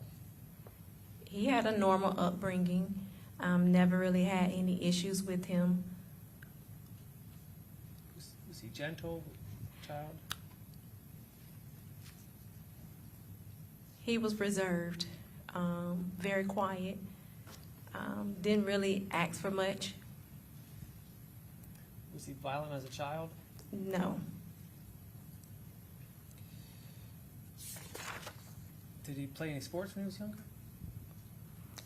He did play sports when he was younger, but I did find out that what I placed him in was not his interest, and I later discovered that. So what I was putting him in, those were sports what he was not into. It was me. Was one of those sports football? Yes. What happened when he didn't want to play football? At once upon a time, we were in the middle of the game. Isaiah did not want, I guess he just decided he didn't want to do it. So in the middle of the play, he walked off the field. So of course the coaches and everybody's like, get in the game, get in the game. Was he helpful around the home? He was very helpful. I do consider Isaiah to be my do-it-yourself type guy. Single mom. Generally when it comes to being the man, if my garage is broken, I look to him to help me. I am not a DIY person. How was he with his brothers and sisters? Overall, again, Isaiah has always been to himself. He does come out and engages with family activity. But he come out and talk, and then he goes back into his room, and he enjoys reading. So he spent a lot of time reading. Did he ever help his siblings, help them train or help them with their sports or their schoolwork or anything like that? Well, coming up, my kids, we were exposed to Brazilian Jiu-Jitsu, so we would all, as a family, when you say train, Just help them get ready for anything, or I wouldn't say he would help them train, but we as a family, collectively, we all kind of work together. and then did you notice anything talking about school early on with Isaiah? Any issues he was having?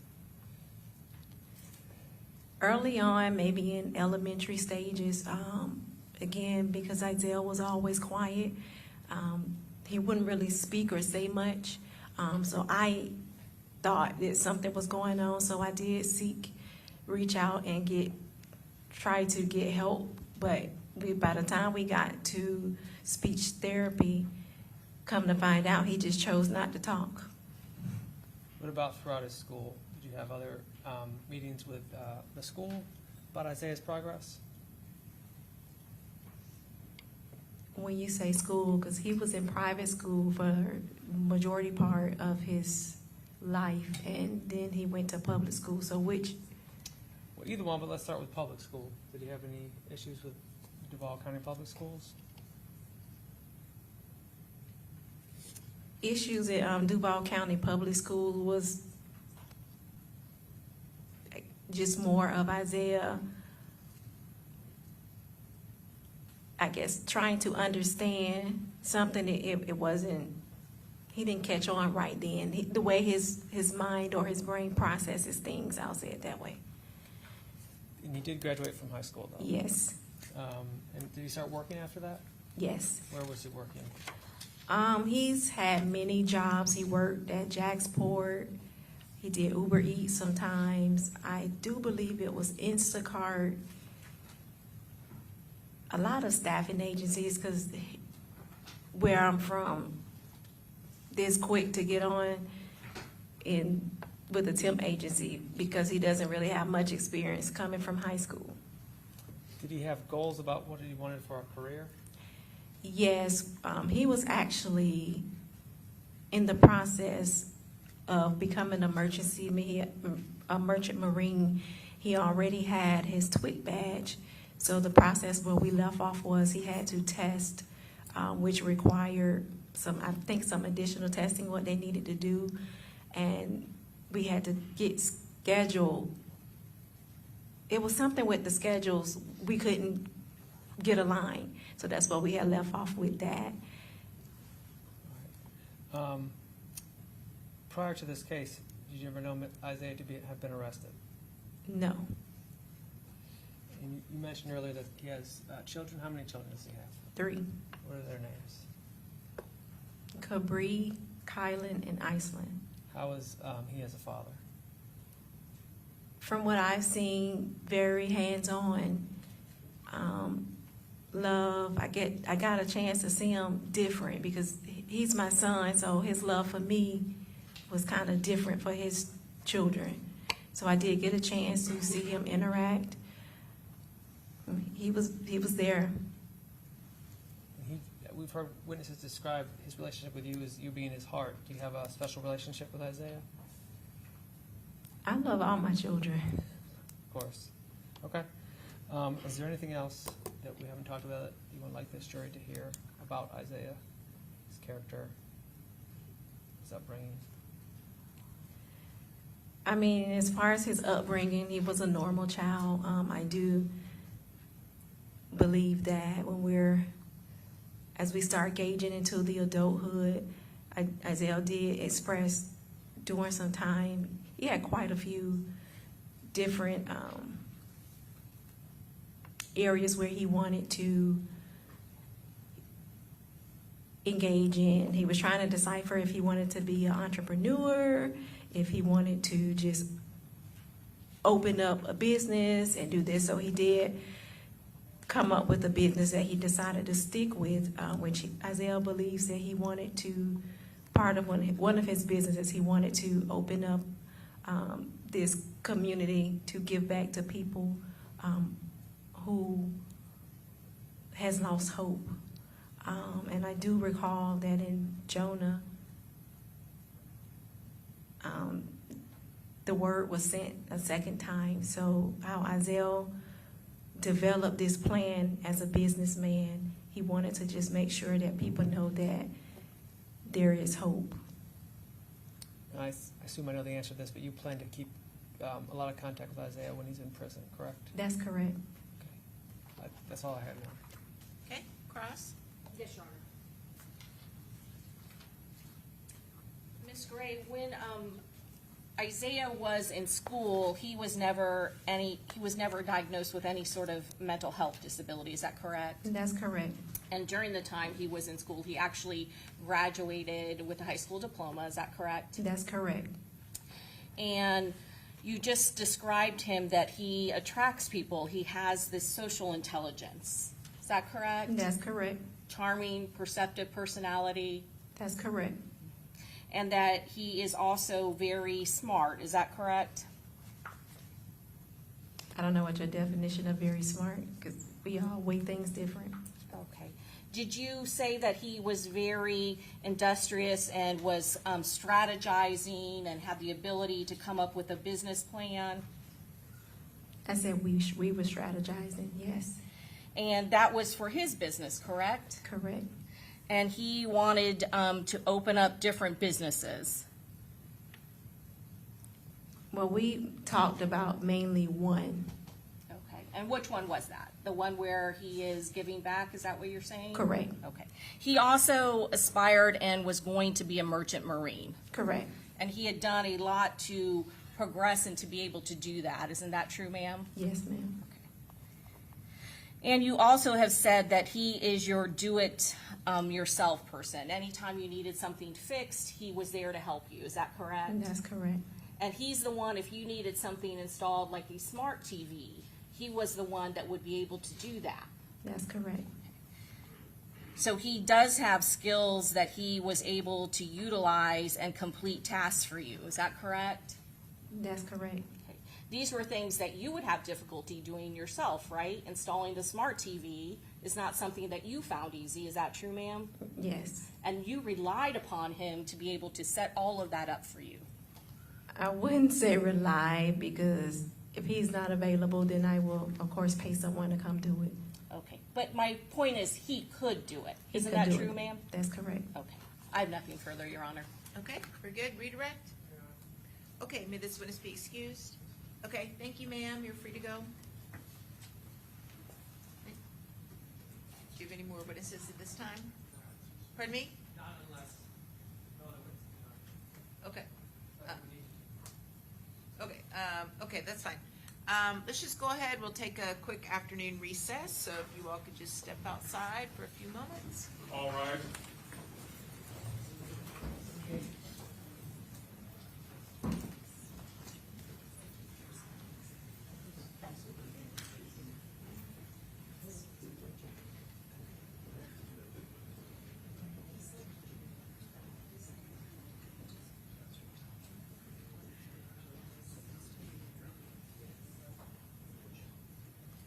All jurors are up, Judge. Okay, very good. Okay, so Mr. Chance, we're gonna have a seat. This is the part of the trial, or this phase of the trial, where you have to make the decision whether or not you wish to testify or remain silent.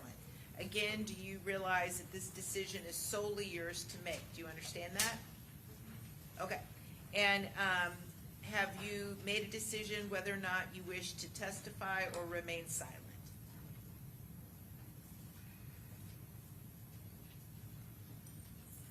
What is your decision? Do you wish to testify or not? Okay. And has anyone, including your attorneys, in any way pressured you, threatened you, or coerced you in any way to make this decision? And has anyone made you any assurances regarding what the outcome of this penalty phase will be? And you realize no one can, because no one can predict the future, correct? Okay. All right, very good. Okay, so we come back in, you'll rest, and then, Ms. Toomey, you're ready to go? Yes. Okay, and then, how many witnesses do you have this afternoon? I have Dr. Eisenstein that's going to testify today, so that's all I have. I mean, that should take up my total. Okay. Well, and it's just direct, right? Because you're not ready to go across yet. Correct. Okay, all right, that's fine. So let's take a quick 10-minute comfort break. We'll come back. You'll rest Mr. Petridis in front of the jury, and then Ms. Toomey, you'll get going with your doctor. Okay.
counsel is present. Let's go ahead and bring in our jury.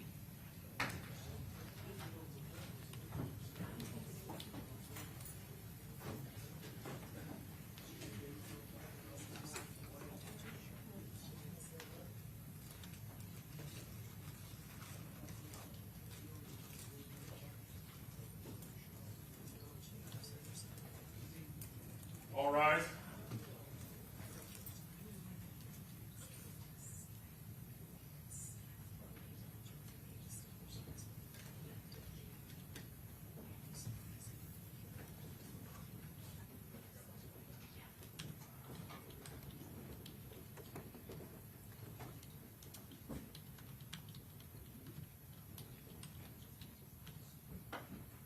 All jurors are out there.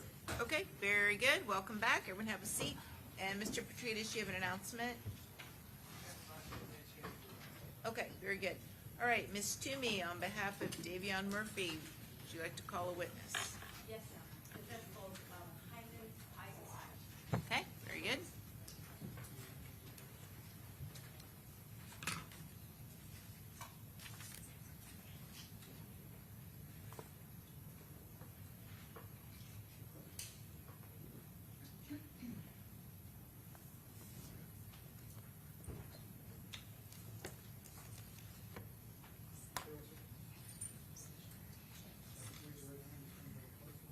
Do you solemnly swear or affirm that the testimony you're about to give in this cause will be the truth, the whole truth, and nothing but the truth, so help you God? I affirm.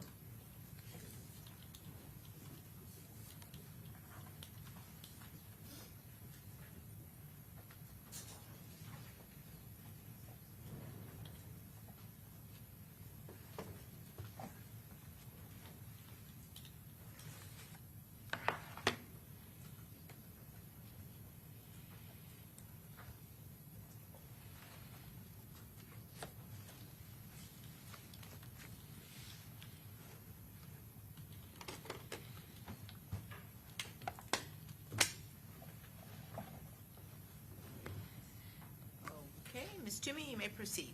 Thank you, Your Honor. Good afternoon. Good afternoon. Can you please introduce yourself to the jury? My name is Dr. Hyman Eisenstein. Okay. And can you tell us a little bit about your education, your background, your training, and what do you do? I am a licensed clinical psychologist with a subspecialty in neuropsychology and forensic neuropsychology.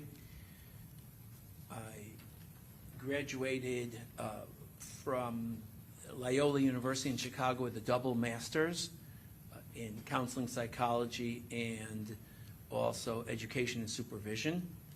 I went on to do my PhD, my doctorate work at University of Health Sciences Chicago Medical School. I graduated in 1982.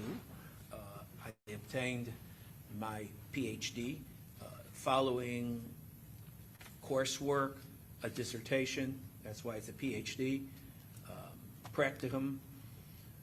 I completed also a one-year internship at Fairfield Hills Hospital, which is a large psychiatric state hospital in Connecticut, Fairfield, Connecticut. I went on to do a postdoctoral study at Yale University, West Haven VA Medical Center on the epilepsy unit. I was hired by the hospital where I did my internship. It was Fairfield Hills Hospital. I worked there for 5 years, primarily on the forensic unit. The unit was all-male forensic unit, individuals that were deemed either incompetent or were classified as being insane, statutory, not guilty by reason of insanity, people that could not be adjudicated in court, and they stayed on the unit until they were found to be competent or could return to court. I had my license in Connecticut. I actually had my license also in Illinois, where I'm from, but I did not practice in Illinois. Moved to Florida in 1986. It's a long time ago, 40 years ago. I became the head psychologist at Sunrise Rehabilitation Hospital. It was a rehab hospital in Sunrise, Florida. I became licensed in Florida. Actually, I was licensed actually even before we moved. I stayed at the hospital for 1 year, and then I went into private practice. The private practice consisted of consulting at a neurology practice, working as a consultant to several different psychiatric hospitals, and of course developing my own private practice, which eventually just became my full-time occupation. Okay. So you mentioned the word forensic. So what's the difference between a forensic, and we'll start with the psychologist, but a forensic psychologist and a psychologist? Is there a difference? So a psychologist is somebody that is licensed by the state of Florida, completes the requirements and the ongoing education that's required by the state. The forensic aspect is an individual that deals with primarily with criminal aspects as it relates to both behavior and psychology, the interplay between the two. The interplay between behavior and psychology is forensic psychology. And the law. And the law. Okay. All right. But you are a neuropsychologist, right? Correct. What's the difference between a neuropsychologist and a psychologist? So my training was always in the organic brain matter. My program, my graduate program was heavily based on medical, not psychological per se, but more medical related. Courses were in, of course, in testing, but also in neuroanatomy, neurophysiology, the understanding of the brain as how the brain functions from a cognitive or behavior, what the brain can or cannot do, versus looking at the brain in terms of the anatomy of the pathology of the brain. Okay, so neuro means brain? Correct. Okay, so then you're a neuropsychology, which you just described, and then they have neurologists, which would deal with the anatomy of the brain? Correct. All right, but you're not a neurologist? No. Okay. Have you ever been allowed to offer or give an opinion in the field of neuropsychology? Yes. And approximately how many times? Well, over 40 years, probably 150 times. Okay. Both state and federal court? Primarily state, but it's been federal as well. Any other jurisdictions beside Florida? I evaluated in Texas, I evaluated in Georgia, but that was on a maybe 1 or 2 time basis, but it's basically been all in the state of Florida. And do you have any hospital privileges? Yes, I'm on staff at Mount Sinai Hospital in Miami Beach. I've been on staff for quite a while. I was actually on staff at several other hospitals, but they closed, so obviously not on staff there, but I've maintained my staff privileges at Mount Sinai for several decades. And what would you need a privilege for going to a hospital or being able to, I guess, evaluate someone at a hospital? What would be the need for that? So initially I was working on the rehab unit of the hospital, so that's why I obtained privileges. But over the years, I've maintained my privileges. On occasion, I evaluate psychiatric patients, especially those patients that I follow. So I follow them in the hospital as well. So having privileges just makes the process much more easy in terms of following my own patients. Because if you didn't have the privilege, then you can't get into the hospital, right? I mean, you could, but you can't work, I guess, at the hospital. Right, Is that right? correct. Okay. And do you belong to any professional associations? Belong to the American Psychological Association, the Brain Injury Foundation of Florida. And just briefly tell us what those are, if you can. The American Psychological Association is the association that psychology individuals are associated with. It's across the country. They set guidelines, the rules, privileges. It's basically the organization that sets the standards for psychology. Okay, so standards that you follow as a neuropsychologist. Correct. And is that something that you have to renew or pay for, or how does that work? The membership is on an ongoing basis. Correct. Okay. And then what about the other organization? The other organization is the brain injuries. Again, the individual that deal with individuals that unfortunately have brain injury and try to help support, educate, and have knowledge of those individuals and the challenges they face. All right. I think you did this briefly, but can you expand on your experience in working with patients or individuals, clients, if you will? So just one other aspect of my training, I am board certified also from the American Board of Professional Neuropsychology. So that just adds another layer in terms of my education, my experiences, and treated amongst my peers as being qualified to render opinions as a clinical neuropsychologist. Well, let me stop you there, doctor. What did you have to do in addition to your education to become board certified? The exam was a very rigorous exam. It entailed presenting a work product of neuropsychology, a report that I've issued many, many times, and another report justifying why my report and why I use certain measures, and then that was accepted by the committee. Now, it also required a certain number of hours.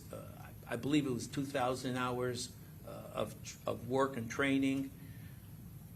But then there was a 3-hour oral examination with a committee. The committee, it consisted of 3 different areas of neuropsychology.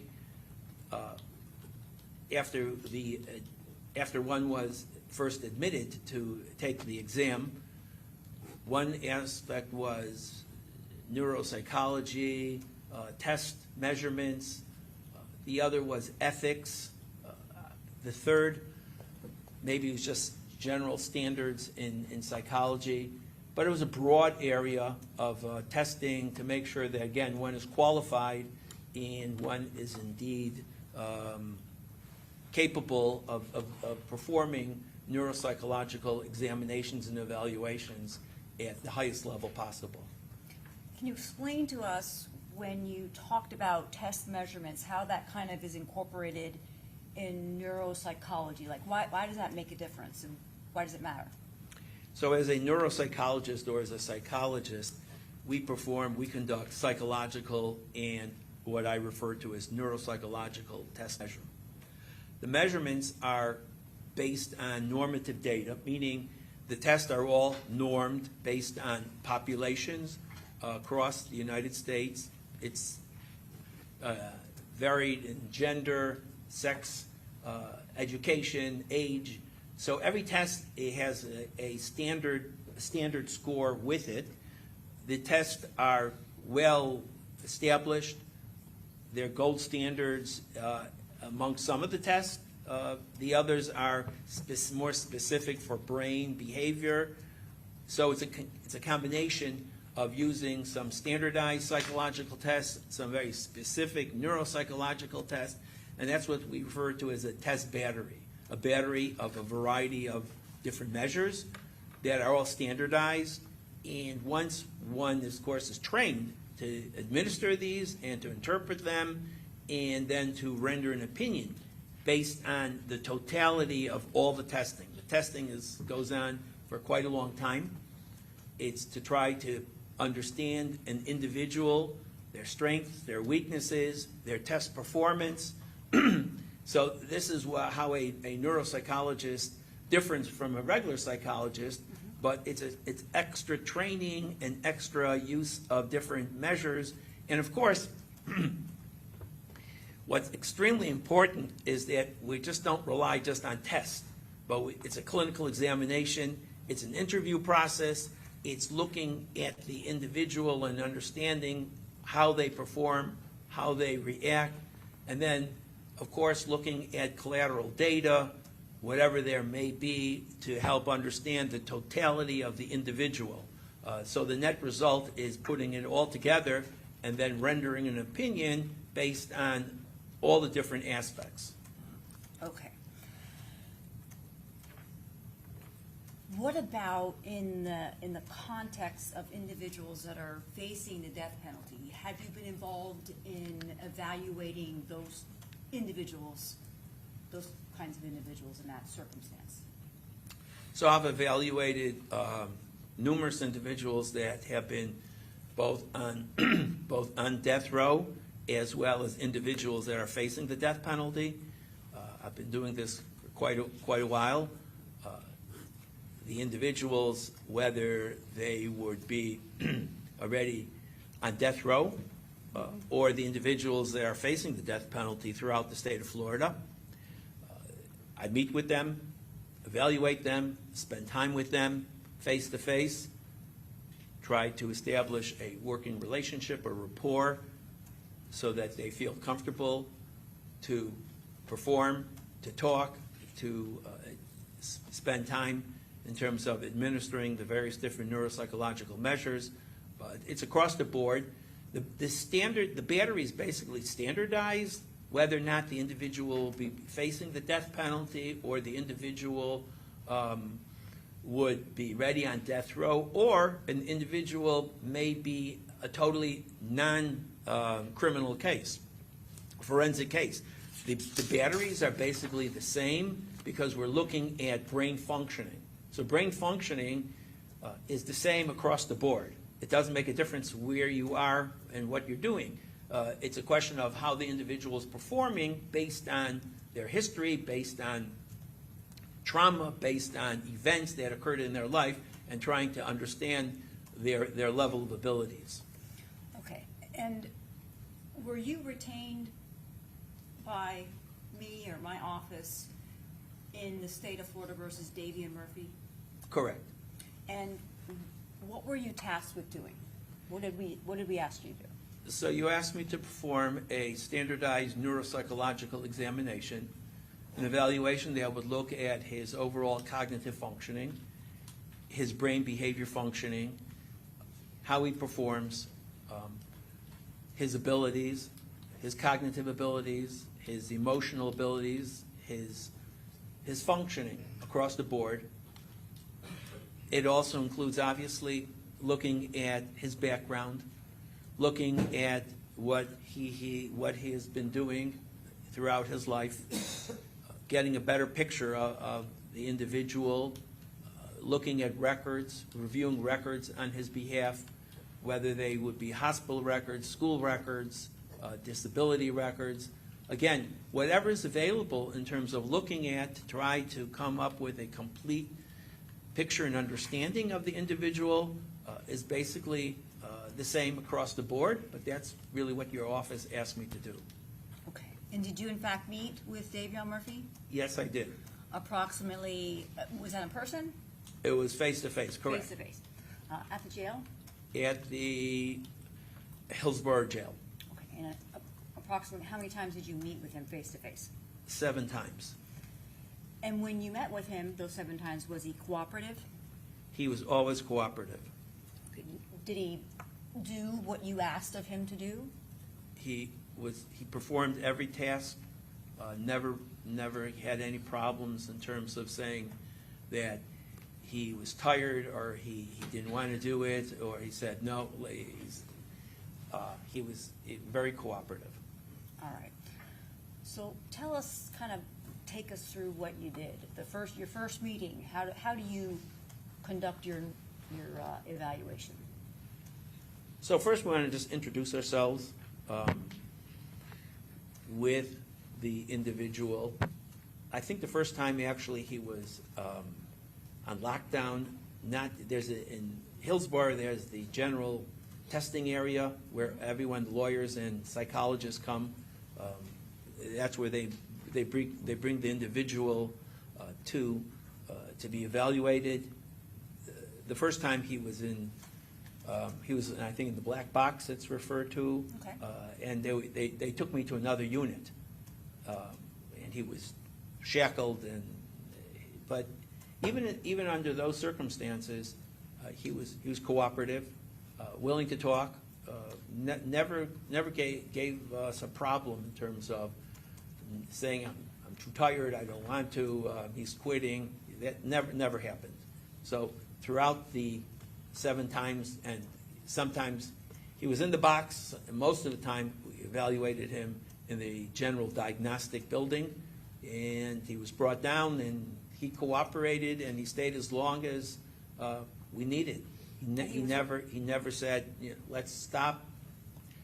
If he needed to take a break, of course, gave him a break, but he was extremely cooperative. And respectful? He was respectful. His language was good. Never used curse words for the most part. So he was very respectful. One of your easier clients, would you say? Objection leading. Overall, you can answer. Yeah, he was definitely less challenging than some other individuals that present much more difficulty in terms of their level of cooperation. Okay.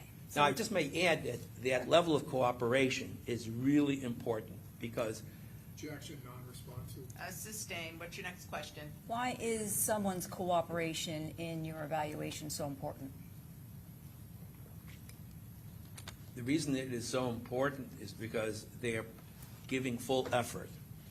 They're trying the best. Part of doing a neuropsychological examination is the first question one has to ask, are these results true results? What I'm going to be talking about, is this really an accurate reflection of the individual? So he tries. He wasn't trying to fake.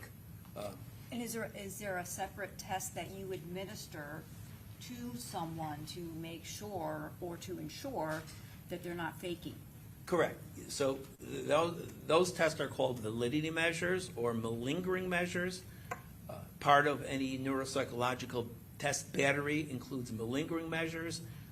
We gave him several malingering measures, and he scored within the normal range. He wasn't trying to look worse. He wasn't trying to fake.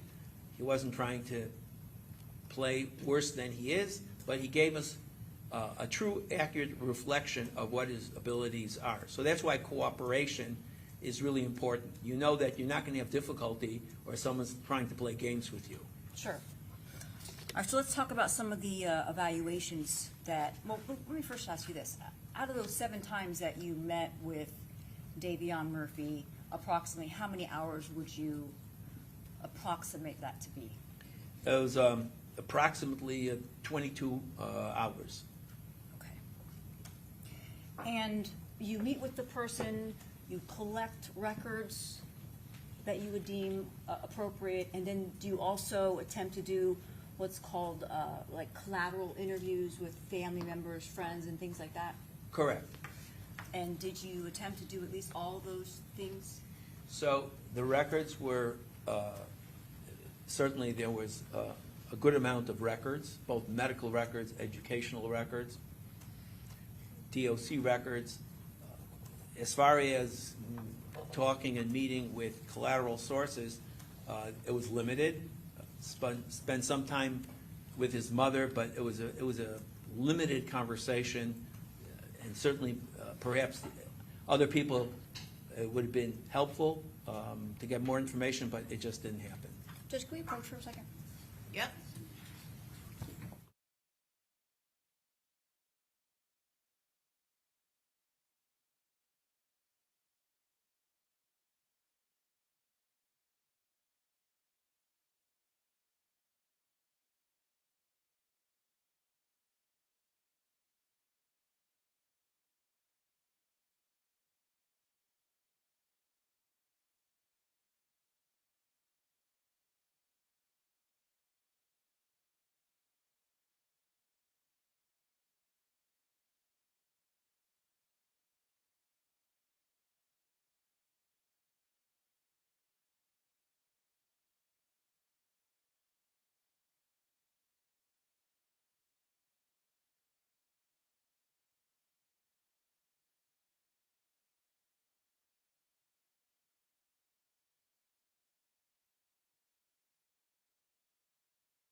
step out momentarily, not long.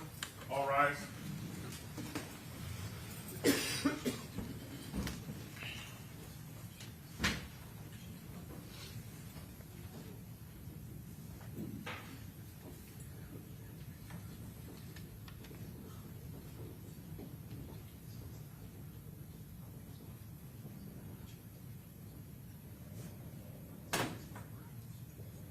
Jurors are Okay, thank you. Okay, everyone have a seat. All right, Ms. Toomey, so I think your witness just, and I didn't hear it, but I think you just testified that he reviewed some DOC records, is that correct? Correct. Okay, and so what, is he gonna be relying upon those records? Are you gonna be relying upon those records, Doctor? Right, so records that were included with the hospital records, yes, it's mentioned in my report. Educational records, they were in my report. So whatever is in my report is what was relied on. Okay, and so I guess, because it's just a little tricky, working around the term DOC records, so, that's why I'm asking if you're gonna need to refer to those records, then specifically the DOC records, we have to come up with a solution. Well, really not. I'm not looking at jail records per se. Right. It's more in terms of the medical, Okay, in terms of the school records, anything that's related to his evaluation and understanding his academic performance or how he's been treated medically. okay. Okay, so going forward, I would just ask that if you're referring to medical records or educational records or testing records, we just use that term as opposed to DOC. Okay. records. Okay, does that work for you, Mr. Harmon? That's fine, Judge. I was just, well, Dr. Warner had advised me during the evaluation this week, and the defendant was relating a great deal to her about his carcerative journey through the DOC, different CIs, different correctional institutions, treatment he received there. And I think there's an argument that goes to refute the ultimate opinion that's going to be tendered either through Dr. Eisenstein or through subsequent experts about brain damage. So, Okay, so are you telling me you're gonna need to get into DOC records? it just depends on where Dr. Rubino goes with his opinions, I guess, and Okay. where we go with this next week. So. Cross that bridge when we get to it. So if you think it is gonna be necessary for you to get into DOC records, you just need to let me know. Yes. Once the defense experts are done testifying, and then we'll figure out what to do. Yes, Your Honor. I was going to speak to counsel. That was my first avenue to see how she felt about it, because I knew Dr. Eisenstein had been provided those records. And I Right. think Dr. Rubino was also, if I'm not mistaken. I think there's a confusion about the records. There's two sets of Shands records, and I guess there's a Shands in Jacksonville, there's a Shands in Gainesville, so I think there was some sort of confusion with what was provided or. The records we were provided, I brought the discovery pleading that I was provided. It's DOC records, Social Security records, That was school the records. That's not the most recent one. That was taken off there. Okay, Department of Children and Family Records at Edward White High School. Yeah, that was taken off there too. There was a small amount of records from, I believe it's Shands, Gainesville, where the defendant was being transported there from correctional institutions for treatment for a hand injury and Yes. some other stuff. Mhm. So that was what we were provided before today, so. Okay, all right, well, since we're just conducting, or since you're conducting just the direct examination of the doctor at this point, I would just ask, at this point, just don't refer to DOC records, okay? Okay. All right, very good. Okay, let's bring him back in. Yes, Judge.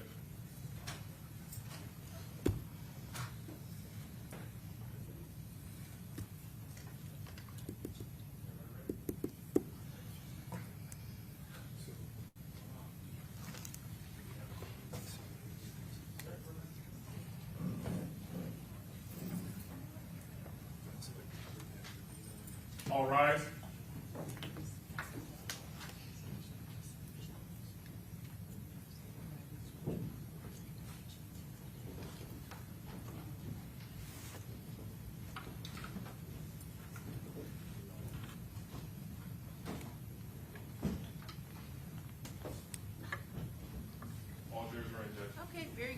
everyone have a seat again, and Ms. Jimmy, you may proceed. All right, so let's start with some of the tests that you administered to Mr. Davion Murphy. Which one would you like to start with?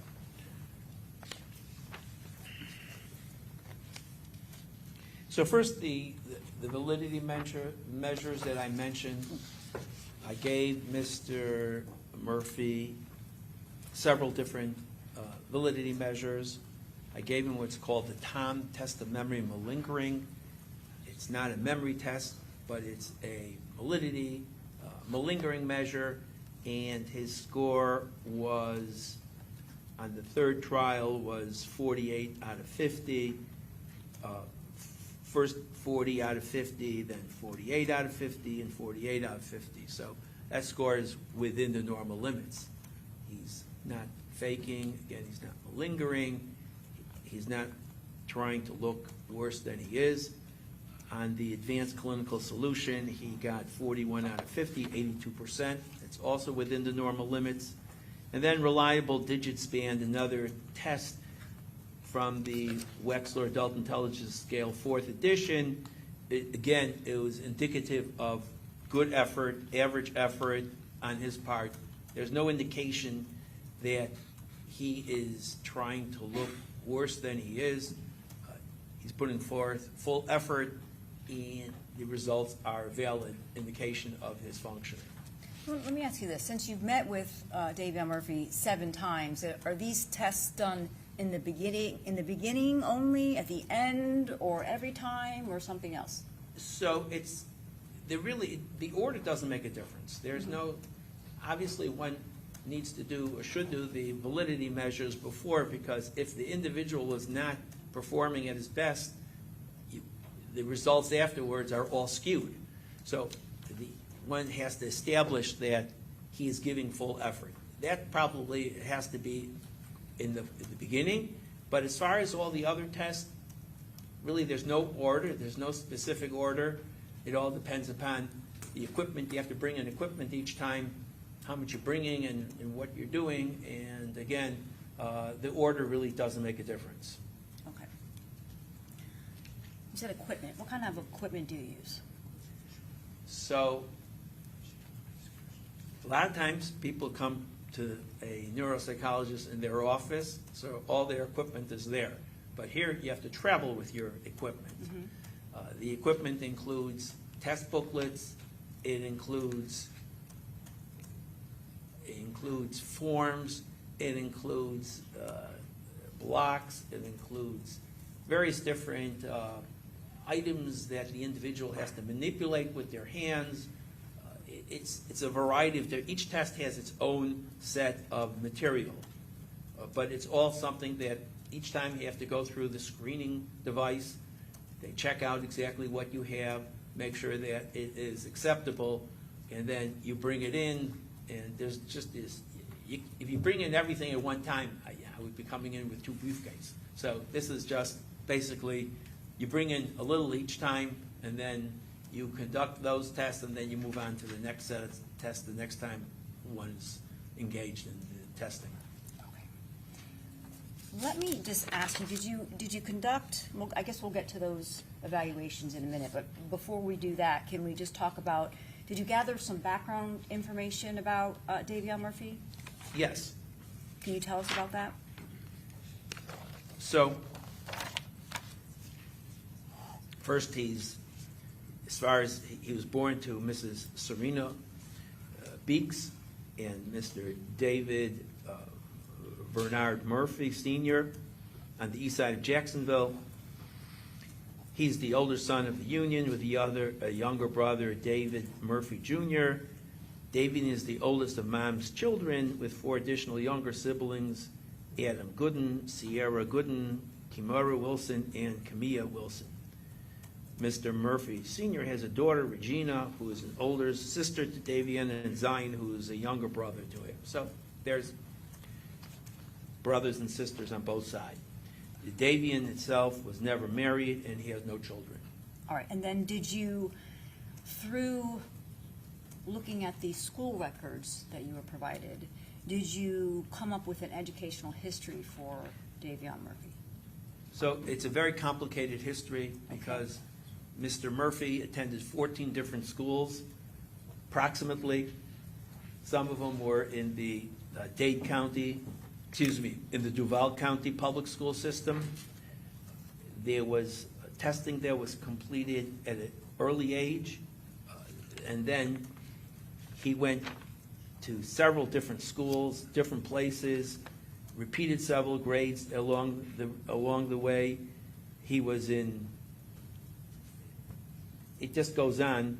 Well, let me kind of help you break it down. So when you said that he attended 14 different schools, would that mean he was also moving to different environments or different places as well? Correct. Was that something that you learned in those records? Correct. All right. And then was there an evaluation, a psychoeducational evaluation that you looked at when Davion was 8 years old? Correct. What did that give you any insight as to his school? So at 8 years old, he was Dr. Serena Bloomfield did some psychological testing. He was given the WISC for children, the Wexler Adult Intelligence Scale for Children, and he obtained a full-scale IQ score of 81, 10th percentile, the low average range of intellectual functioning. Tell us, maybe in layman's terms, what that means. What does that mean? It's a low score. 100 is the average. 81 is at the 10th percentile. If someone scores 100 on an IQ, that means that's 50 percentile of the population. It's either better or worse. This is at the lower, in other words, 90% of the population is better, 10% is lower. Because of his low score and his low score across all academic areas, he then was entitled to be placed in a variety of different programs. Tell us about some of those programs. So he was eligible to be placed in exceptional student education, that's called ESE. He was diagnosed with attention deficit disorder, combined type, that's ADHD, global academic delay, nonverbal learning disabilities, that's NVLD, and specific learning disabilities, that's SLD. Okay, so let me stop you there. I want to break that down. The combined type ADHD, what does that mean? So that means that there's both two elements. There's the attentional aspect as well as the hyperactivity. So he had problems with, there are individuals that have just one or the other, but he has both. In other words, he had problems with attention and concentration, and also excess energy and hyperactivity, inability to basically sit still and move around constantly. Judge, can you approach Robert? Yes? This will be quick.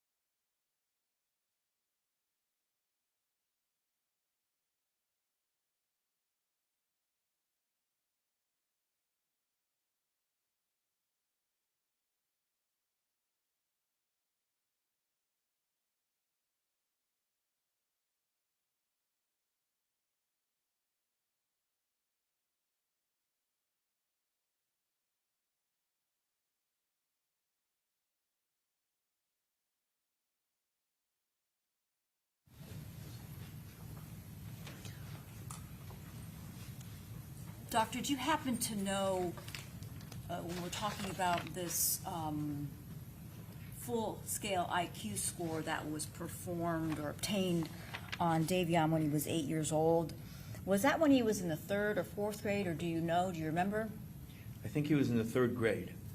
Okay, and do you have a name of the school that he was going to at that time?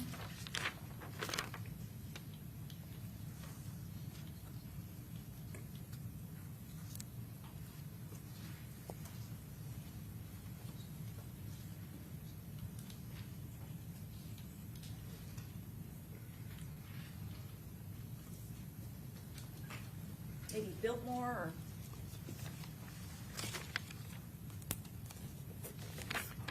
Perhaps.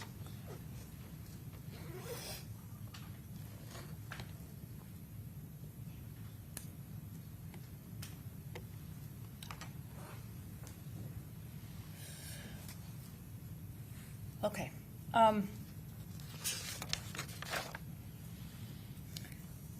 Okay, you stopped, I think, at explaining the combined type of ADHD. When you say global academic delay, what does that mean? He had difficulty across the board. There wasn't any specific in terms of one area, but it was more global in terms of every area of academic ability. It was compromised and it was delayed. Okay. And then nonverbal learning disability versus a specific learning disability. What is the difference and what are each? So since there was a split between the verbal and the nonverbal, so the nonverbal was more impaired, so that's why it was a nonverbal learning disability at that time, and it was specific learning disabilities related to different areas of functioning. Again, they targeted almost every area of disability. Okay. And was Davion also given an IEP or an individualized education program? So he was given IEPs across the board almost every year. And starting when? From the time he was 8 on, or? Right, 8 on. And they were relying on this IQ that was done when he was 8 or 9. And there was a recommendation that they retest him, but that never was done. So the IEP was based on this IQ that was performed when he was 8 or 9 years old, even though the recommendation was that he should be retested. And the reason he should have been retested is because the skills of an 8 or 9-year-old obviously are not as demanding as they are from somebody who is older. And as you're older, there's more demands, and the skills sets are quite different. And the IQ could have changed, and it would have been reflective. Let me ask you that. Does someone's IQ change, or is it constant throughout their entire life, or what's the feel on that? So IQ should be stable, but it should be stable at a point where there's a certain level of developmental maturity. So at 8 or 9, the individual is quite young, and that really is not a set determination in terms of what their IQ really should be or is. Okay. Once an individual is a little more mature and is a little older, so that IQ should be more or less stable. Understood. Do you have an age that someone's IQ would more or less stabilize? Does that make sense? So it should probably be around 16, maybe 15, 16. In other words, past puberty, where the individual already is like early adulthood. So that is probably the point where one would look at more stability in terms of IQ. Okay. Anything else other than the 14 different schools? You mentioned the IEP program, the ESE, some diagnoses while he was in school. Anything else that you utilized in rendering your opinions that you're going to give here today? So first, he was given the Florida Comprehensive Assessment Test numerous times. The records indicated that his score was never level 3 or higher. In grade 4, 5, 6, he repeatedly obtained level 1 in reading and writing. During high school, over multiple administrations, his scores were consistently at level 2. Now, an individual that scores level 1 is basically failing. That's not acceptable. 2 is also very low, and it should be more like 3 and above. So for the most part, he was low performance, below proficiency levels, and core academic skills with no marked improvement over time. So there was a consistent failure, and as the test was demonstrated over time, it really did not improve. Are these the FCAT tests that kids have to pass or take every certain number of years that they're in school in order to progress and advance? Correct. Now, because of the FCATs and because of his academic difficulties, he was diagnosed with a mental disability and he received Social Security disability. That was diagnosed early on with the attention deficit disorder, hyperactivity, prescribed medications, and he was taking either Ritalin or Vyvanse as a child, and because of the diagnosis, he received Social Security disability, an indication of his difficulty in receiving the disability benefit. In addition, he had behavioral problems. There was fighting, there was being kicked out.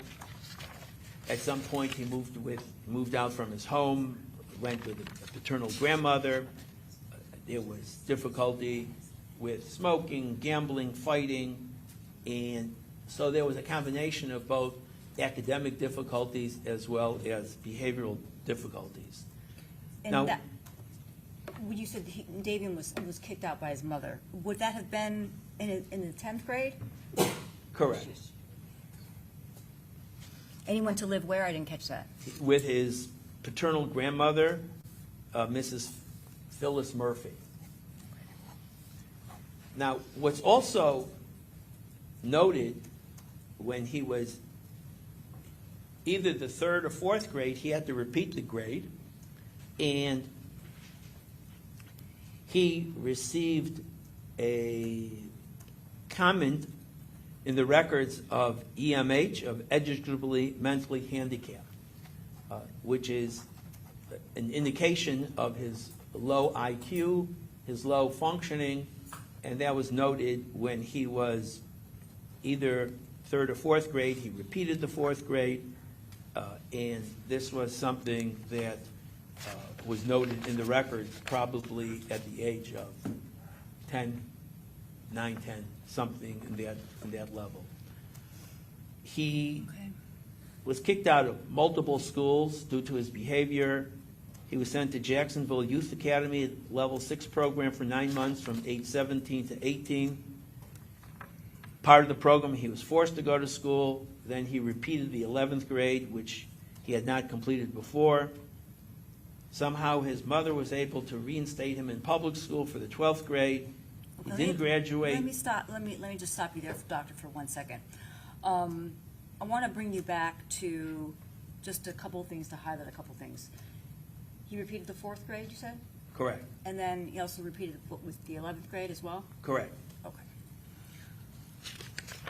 With regards to medical or psychiatric history, such as any injuries to his head or what have you, can you go through those with us, please? So there's multiple head injuries that Davion sustained. He was diagnosed again with the ADHD, and he was prescribed Ritalin, Vyvanse later on. ADHD used to be called minimal brain damage. That was what it was called back in the day. It's changed, and now it's called ADHD. The thinking was that this is a brain impairment. So I mentioned that as of note, that early on he was diagnosed with ADHD and was taking medication. And is there a time where Davion and his younger brother were seeing a psychiatrist? There was notes that he was seeing a psychiatrist, this Dr. Louis Quinones, every few weeks for several years. The records indicate visits from the year 2007 through 2010. And how old is Davion as he sits here? Do you know? He now is 28 or 29 29. at the present time. Yes. When, do you have his birthday on there? His birthday is January 10th, 1997. So in 2007 through 2010, Davion and his brother, his younger brother, were seeing a psychiatrist. Correct. All right. And was there also, can you tell us about an incident with a golf cart when he was 7 or 8 years old?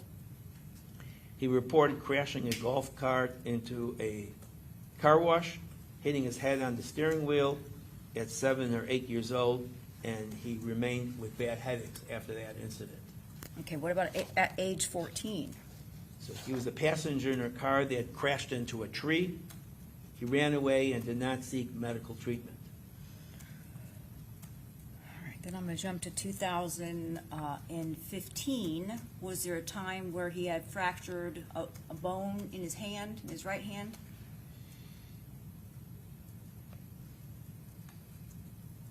He fractured his third metatarsal. He was evaluated at Shands Jacksonville, and a clamshell splint was placed. All right, and then January 11th of 2017, anything of significance on that day?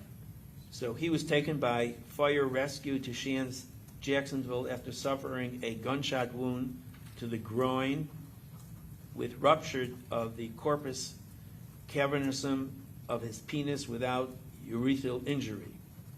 So the bullet remained in his lateral thigh tissue. Surgery was performed and he was healed well. So according to my math, my calculations, Davion would have been about 20 years old? Correct. And then anything of significance in February of 2017? So February 1st of 2017 is just a few weeks after this previous trauma to the groin and to the penis from a gunshot wound. He was involved in a motor vehicle accident after a police chase, and he was taken to the emergency room at Shands Jacksonville. Records report a Glasgow Coma scale of 13 out of a possible 15. What does that mean?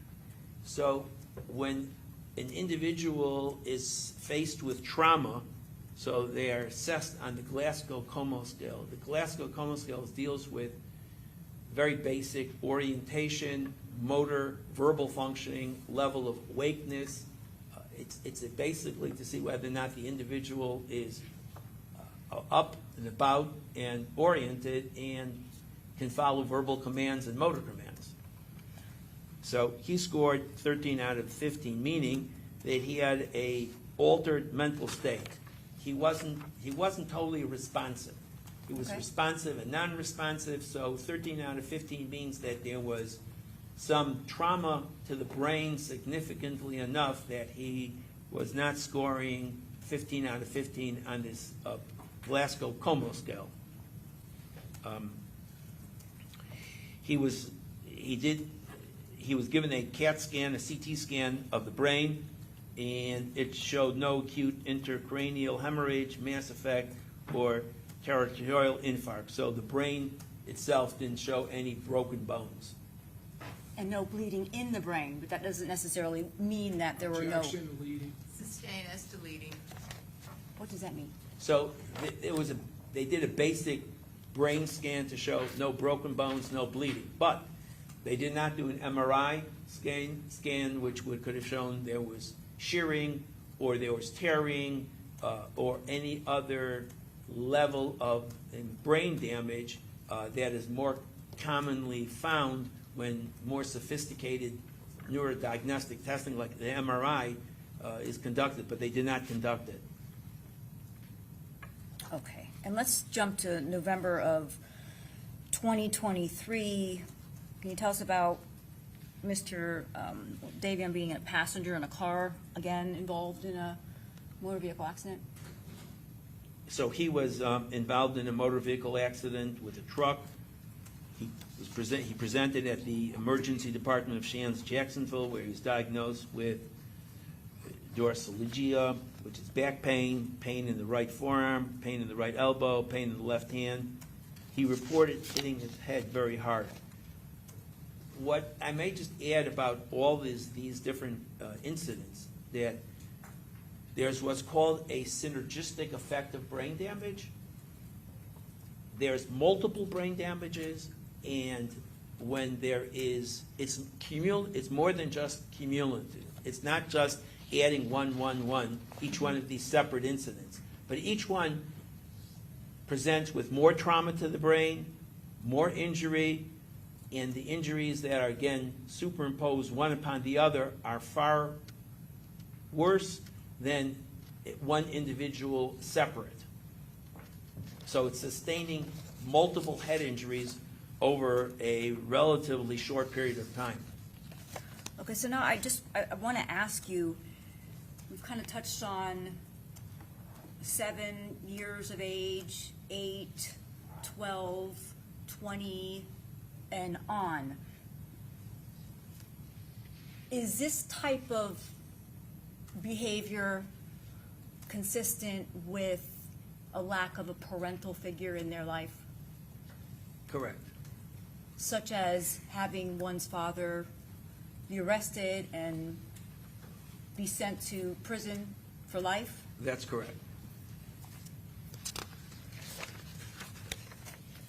And then basically being raised by a single mom. Objection, non-responsive. Okay, please ask the question. And then having to be raised by a single mother, right? That's correct.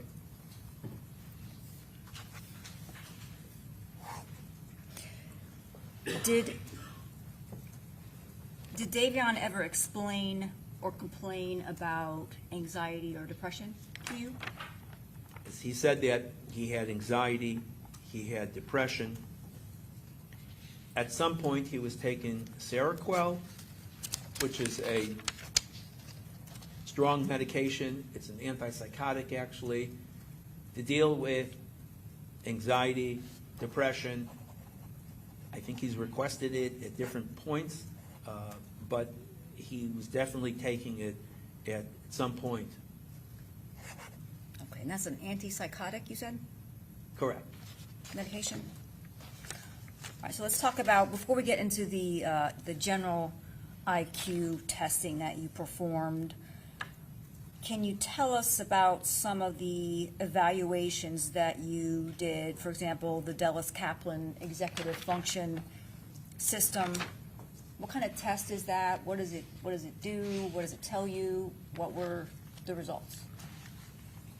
So the Dallas Kaplan is a test of executive function systems. It's divided into 5 separate tests. Each test has a sample section, and after the sample section, there is the test itself. There's different conditions. The test is very sensitive to overall brain impairment, cognitive impairment, and it's certainly a very good indicator in terms of one's abilities or where there's a lack of ability. Were those the pages that we were going through? Correct. Which are called like raw data, I guess, if you call it? Yeah, it's the raw data. The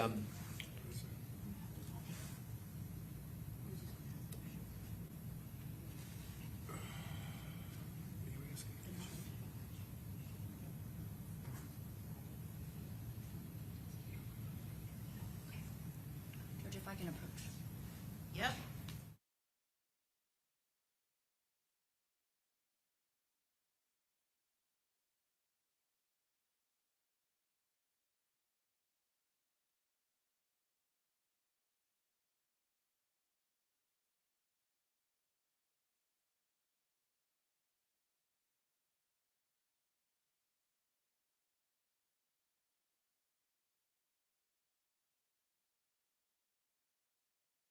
About this trail making test. I know I was inquisitive about what the test was like, and you showed it to me. So, Judge, I don't think the state has any objection, but I'm going to just show Dr. Eisenstein on the screen so that we can just discuss it for the jury's information. Okay. Okay?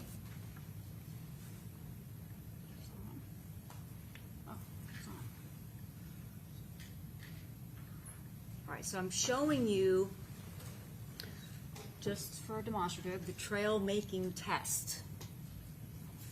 What is this? It's a box, it's got some numbers, some letters. What is the individual asked with doing? So this is trail making test part 1. Okay. And this is visual scanning. Now, each one of these tests has a practice section. The practice section is make sure that the individual understands what is asked of them when they get to the actual test itself. Is that kind of like a control? Like in science, kind of like the control, practice, do the real thing? Yeah, it's right. It's in order to make sure that when the test is being performed, they understand what is asked for them and they're doing it correctly to the best of their ability. And this one, what would have been asked of Mr. Davion Murphy do? So this is asked to just cross off the 3s. It's called visual scanning. Okay. And you have a pencil, and then this is not timed. Just make sure that they get it correct. And they cross off, as you can see, all the 3s on this practice section. And how is this type of thing scored? So it's scored basically several ways. It's timed. It's converted to a standard score. A standard score is similar to an IQ score.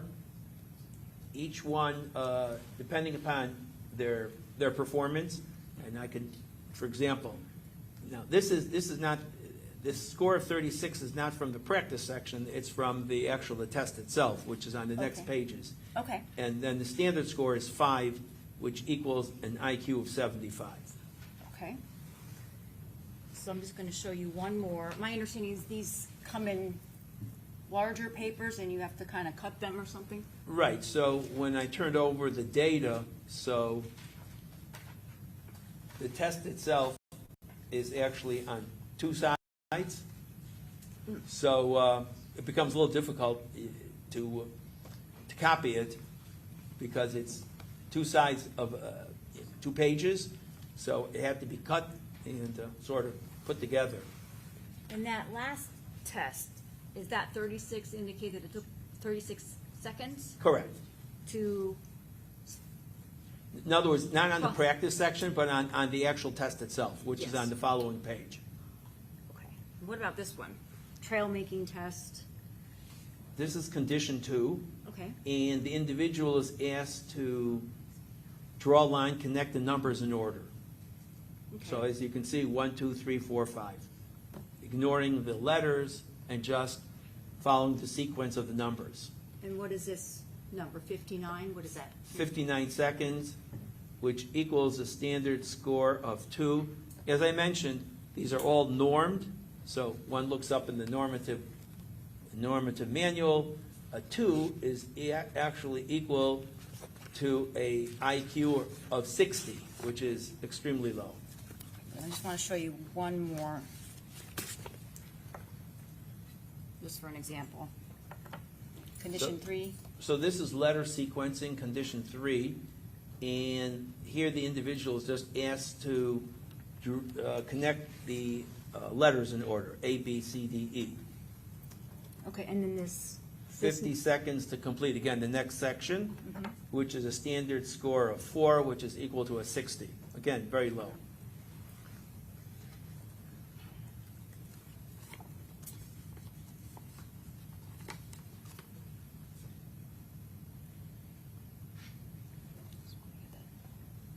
Right.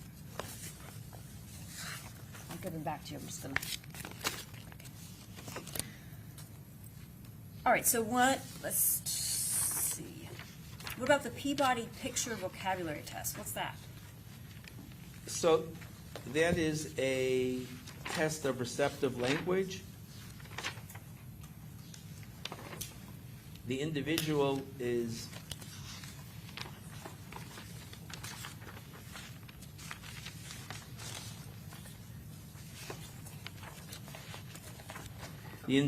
shown 4 pictures. They're told a word, and they have to pick out the picture that describes the word that is stated. Okay, so like, give us an example. So, for example, let's say the word is ladder. So there's 4 pictures. One's a ladder, the other one may be a chair, maybe a tool, obviously not a ladder. That's one of the simpler. Tests usually progress. In general, tests are simpler at the beginning level and progress and become more difficult as it goes on. So then, of course, if they would say either A, B, C, or D, or just point, they don't even have to be verbal for this part, simply to point to the correct picture, and it's called receptive language, meaning an individual understands spoken language. Okay.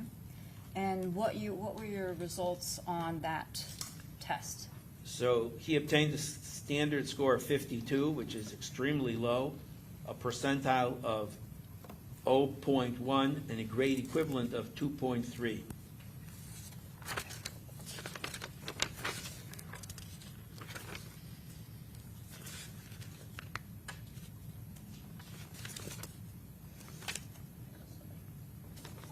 Let's go to the general intellectual status examination that you performed.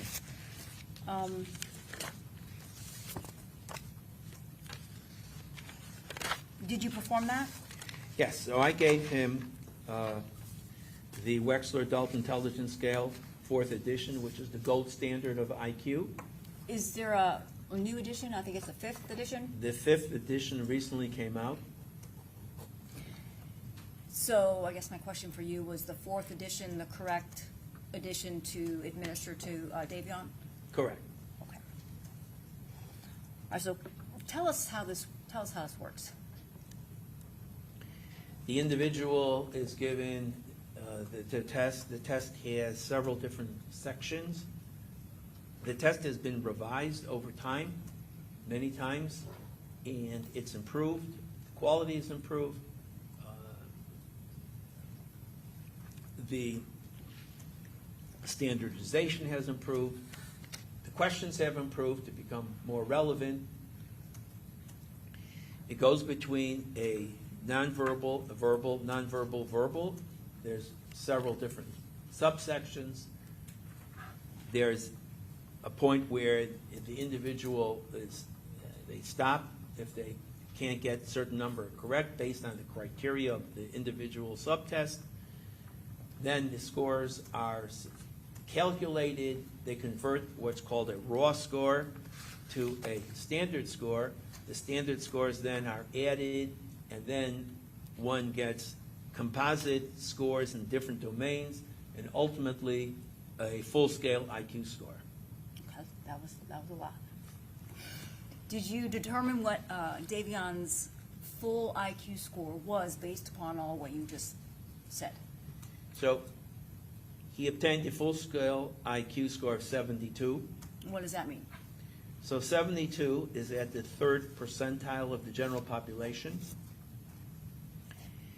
If one looks at the 95th confidence intervals, it goes between 68 to 77. Okay, well, let me stop. Let me slow you down just a little bit. Okay, I want to back up to the 3rd percentile amongst his peers. So does that mean 97% of Davion's peers did better than he did? No? Correct. Yes? Correct. In other words, on a scale that has the entire population.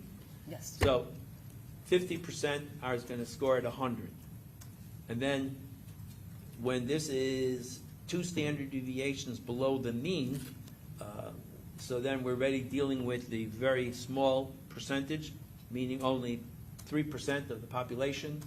At 97% is scoring better. All right. And that score, what does that score tell us, if anything? So this score is in the, classified in the borderline, but it's really in the, with the 95th percentile, which the bands are, meaning if the test would be given over and over, so the score would fall somewhere between an IQ of 68 and an IQ of 77. But the IQ itself of 72 actually qualifies Mr. Murphy for being in the intellectually disabled range, meaning that an IQ, according to both the DSM, the Diagnostic Statistical Manual, and the American Board of the Developmental Disability, this score at 72, what they refer to as a score of 70 plus or minus 5. But that's a rough estimate, because this is a little more accurate in terms of plus or minus 5, is that the standard error of measurement. measurement? Correct. Okay. Right. So this is the same idea. The band of 68 to 77, it's roughly 5 points plus or minus, meaning, again, tests are not 100% accurate. There's no such thing as a 100% accurate test. It doesn't exist. So there's always a band of error on any test, whether it would be a physical test or a psychological test. Again, it depends upon the examiner. I mean, I've given this test probably 1,000 times. But there's always an error measurement and how you score it. And it could be maybe there's a difference in scores. You know, there's a difference, a deviation. But 72 is a score that qualifies for a intellectual disability classification. Okay. And based upon your profession and your experience in neuropsychology, I'm sure you're familiar with the term, the definition of what intellectual disability means legally, Correct. right? Do you know what the 3 elements are for that? Yes. So the 3 elements are onset before age 18. Okay. IQ has to be in this range concurrent before the age of 18 and after the age of 18. And adaptive functioning has to be commensurate. One area of adaptive functioning has to be, according to the DSM, compromised. And again, that goes across a lot of different areas of adaptive functioning, but also has to be level of impairment prior to the age of 18.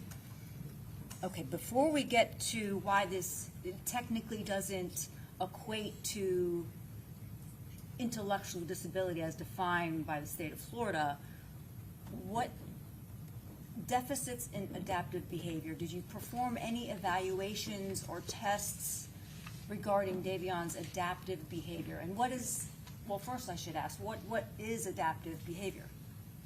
So adaptive functioning means skills of daily life. It goes across several different domains, different areas. It means areas of communication, executive functioning. It means the ability to perform academically. It goes a variety of different domains. Basically, an individual, how they're functioning, can they function? Can they follow directions? Can they act independently?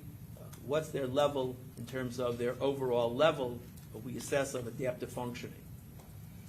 Okay, is that kind of like daily living, or is that something different? No, it's absolutely daily living skills. Okay. And then again, it depends upon the level of severity. It could be mild, it could be moderate, it could be severe. Mild meaning that you would need some support in what they're doing. Moderate, obviously, it's worse than severe, is they're not capable of really doing any of the daily living skills independently. So you have a spectrum from one extreme to the other, and you have individuals that are in between those two spectrums. That's correct. Okay. So let's talk about this manifestation during the period from conception to age 18. Were you able to determine, based upon the school records and your testing, whether or not his scores were, or met that intellectual disability from conception to the age 18, and if not, why? So, as far as adaptive functioning, clearly there was academic difficulties. Now, academic difficulties is one of the criteria of adaptive functioning. So, yes, I mean, he did have difficulty with academic functioning, and he had difficulty certainly then with adaptive functioning. There was other areas that he could have had difficulties with in terms of adaptive functioning, in terms of functioning independently. It's unclear how he performed, but as I mentioned, he did receive it was stated a categorization of the EEH, emotionally handicapped disability, so which means that there was some thought mentioned with all his other academic problems that also he would be perhaps diagnosed with ID. But the issue became in terms of when he was early on, age 8 or 9, when he received this IQ of 81. Now, the truth is that the school system itself had recommended that he should be retested. And again, an IQ at the age of... Judge, I'm going to object at this point. It's non-responsive. Okay, what's your next question? What's the significance of only giving one IQ test at the age of 8 for you? So it could be misleading. It could be not really accurate in terms of really what his true abilities were. An IQ at the age of 8 or 9 is not reflective of really what his IQ is. Judge, I object. Asked and answered. Okay, sustained. All right, sir. What's the Flynn effect? So the Flynn effect... Flynn. Yes. I'm sorry. Is it Flynn or Flint? Flynn. F-L-Y-N-N. Flynn. Thank you, sir. So Flynn stated that IQs over time actually have gone up, but are not reflective of really what the true IQ really should be. And it's based on a formula that is accepted by the DSM, the Diagnostic Statistical Manual, as well as the manual of the American Association of Developmental Disabilities. So both those are the two manuals that basically cover what the criteria for IQ are. Go ahead. And anyway, the Flynn effect basically states that from the time that the test is published until the time the test is given, there's a factor of 0.3 that is multiplied by those years and then subtracted from the IQ that was actually obtained. And why is that? Again, because... Objection to relevance, Judge? Overruled, go ahead. IQ is thought to have been higher over the population, so the Flynn is a correction factor that is entered into the IQ score. So an IQ of 72, based on the time that the test was published until the time it was given, actually drops it down 5 points to 67. So with the Flynn effect, his IQ is 67, which is more in terms of the intellectual disabled range than the 72, which is also. So both of them are, but it's just a further... Let me stop you there for 1 second. When you're talking about that lower range, are you first talking about the Flynn, applying the Flynn effect to the 81 IQ score? So The IQ, when the IQ was given at 81, Yes. it was, that test was just on the market. The Wechsler Intelligence Scale for Children, so it was fairly a new addition. So there wasn't too much of a Flynn effect based on this test at that point. Okay. Versus when I gave the WAIS 4, so there was more of a gap between the time of the administration and from the time that it was actually, the test was published. Because now we're into the WAIS 5. Correct. So the WAIS 5 would have less of a Flynn effect. Okay. All right. And based upon all the records that you reviewed,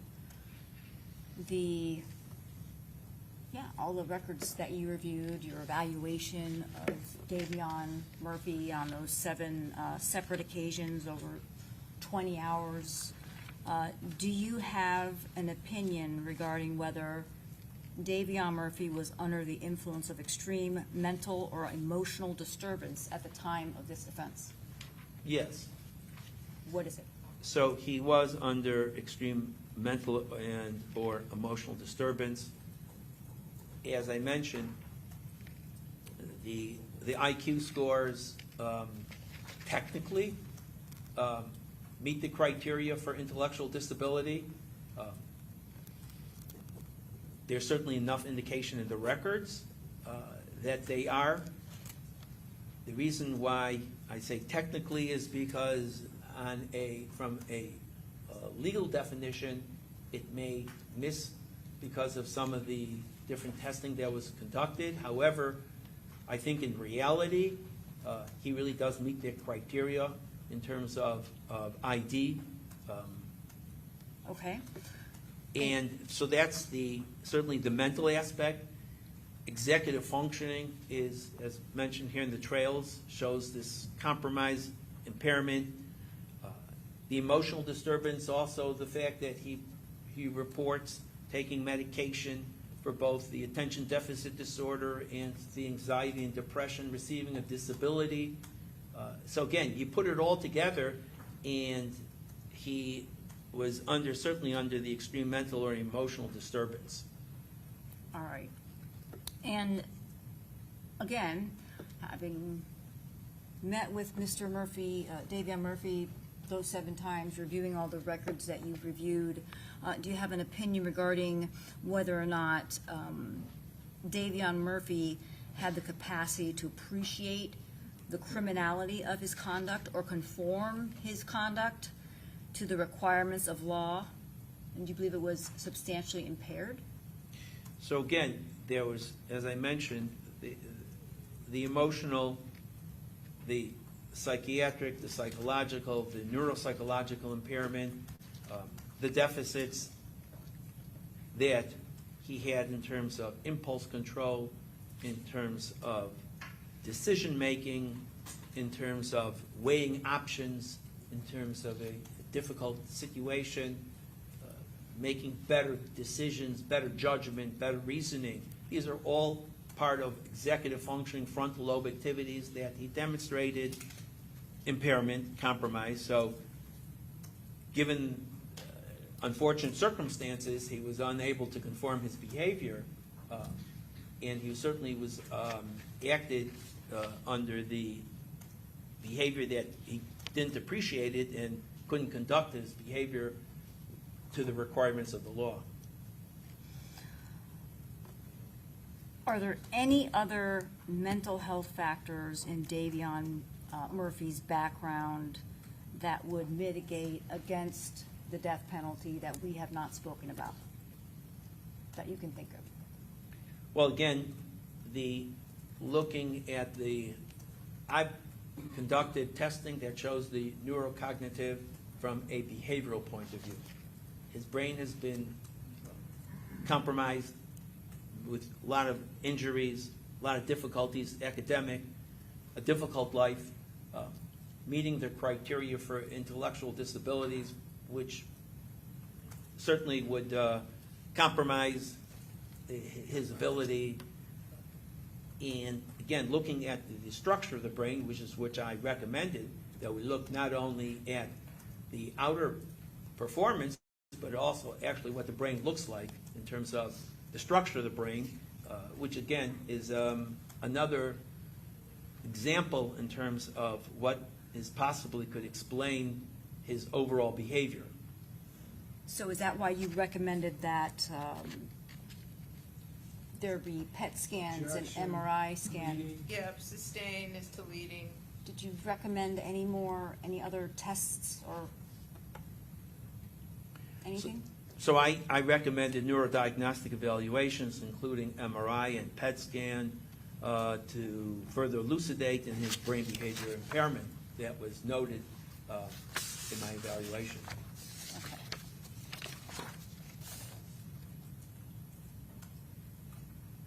Did you review any DCF records? There was records that DCF was called on at least one occasion, maybe more. But it was more the other records that you utilized in your evaluation and your rendering your opinions here today. So, yeah, so those records were just indicative of, again, a dysfunctional family, abuse that occurred, neglect, abandonment. These are all different backgrounds as to person, an individual, unfortunately 14 schools, lack of stability, lack of follow-through, lack of structure. You're opening yourself up for such vulnerabilities when that occurs. So that's what that was indicative of. If I could just have a moment, please. Yes.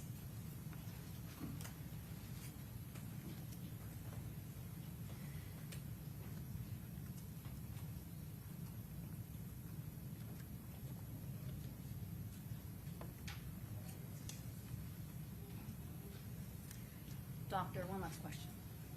Do you know anything about Davion's hand dominance? Like, is he right or left-handed? He's left-hand dominant. Okay.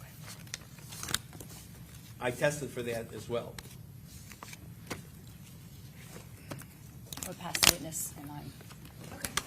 All right, so ladies and gentlemen, jury, it's 4:30, and so we're going to break a little bit earlier today. So we will continue at 9 a.m. tomorrow morning. Just remember my previous admonition, not to discuss this case with anyone, listen to any news or social media posts, no independent investigation. We're on track, so we're making good progress, okay? I promised you we'd be done by this Friday, May 15th, and we will. Okay?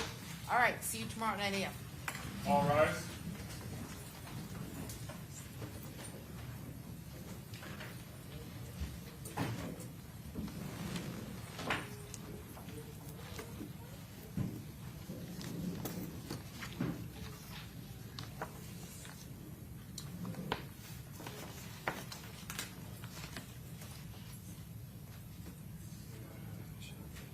All jurors are out there. Okay, very good. So, Doctor, you are excused for this evening since you've not yet been cross-examined. You can't talk to anybody, including the attorneys that brought you here today, about anything related to this case, all right? And we'll see you back here tomorrow morning at 9 a.m. Okay, very good. Thank you. I hand these back to the doctor. Yes, Mr. Hernandez. Your Honor, I have two matters. I just wanted to remind the court, I know it'll be out of place, out of turn, but Connie did indicate that my witness, Charmaine Steger, at the Duval County Jail would be available at 9 o'clock tomorrow morning. All right, so I tell you what, we'll just do that first, okay? We'll do Charmaine Steiger first and then resume with the cross-examination of this witness. And one other question, Your Honor. I have to check this to me, but what time should I have my doctor here? Mid-morning? Well, Ms. Toomey? Yes, Judge. Who do you have left after the doctor? I have Dr. Rubino left, and then I have 2 inmates that are going to be coming, and then I have 1 lay witness, which will be really short. I mean, I would say, around 11:30-ish, somewhere around 11:30. there. And one other question, Your Honor. One of the inmates that Ms. Toomey is referring to is also related Doctor, to you my... can take off, you're good. Is also related to my client. If the court and the state doesn't, if the state doesn't object, I was thinking I could do on cross, simply do my presentation regarding my client, Rashad Murphy, because it basically, the witness is related to both defendants and are listed by both defendants. I don't care, other than if the Okay. state objects to you leading, since it's your sorry. witness. Doing it on cross, Yeah. Well, you could just recall the witness out of. Yeah, let's I just can do recall that. the witness. I just didn't want him to have to be transported Yeah, twice. that's fine. So whenever that witness testifies, Ms. Toomey will do direct, and then Mr. Harmon or Ms. Doty will cross. And then next we'll just keep the witness on the stand, then you do your direct, and then same thing, okay? And I did, sorry, I did request those inmates to be brought over for the afternoon, if that's okay. I think I have enough. Or should I have them in? Well, I think you brought over in the morning. I mean, I wasn't sure. Yeah, I mean, I don't know how long the cross is gonna last. You've got one more expert, but I don't know. I have brought over in the morning. Okay. And Judge, I do have a concern. I know that there's a child in the courtroom, and that's fine, but there have been numerous times where we've been able to hear the baby making noise back there, and I would just ask that they remove them from the courtroom when that is gonna happen. Yeah, so, I've also heard the child making noises. It's really, do the children have to be here?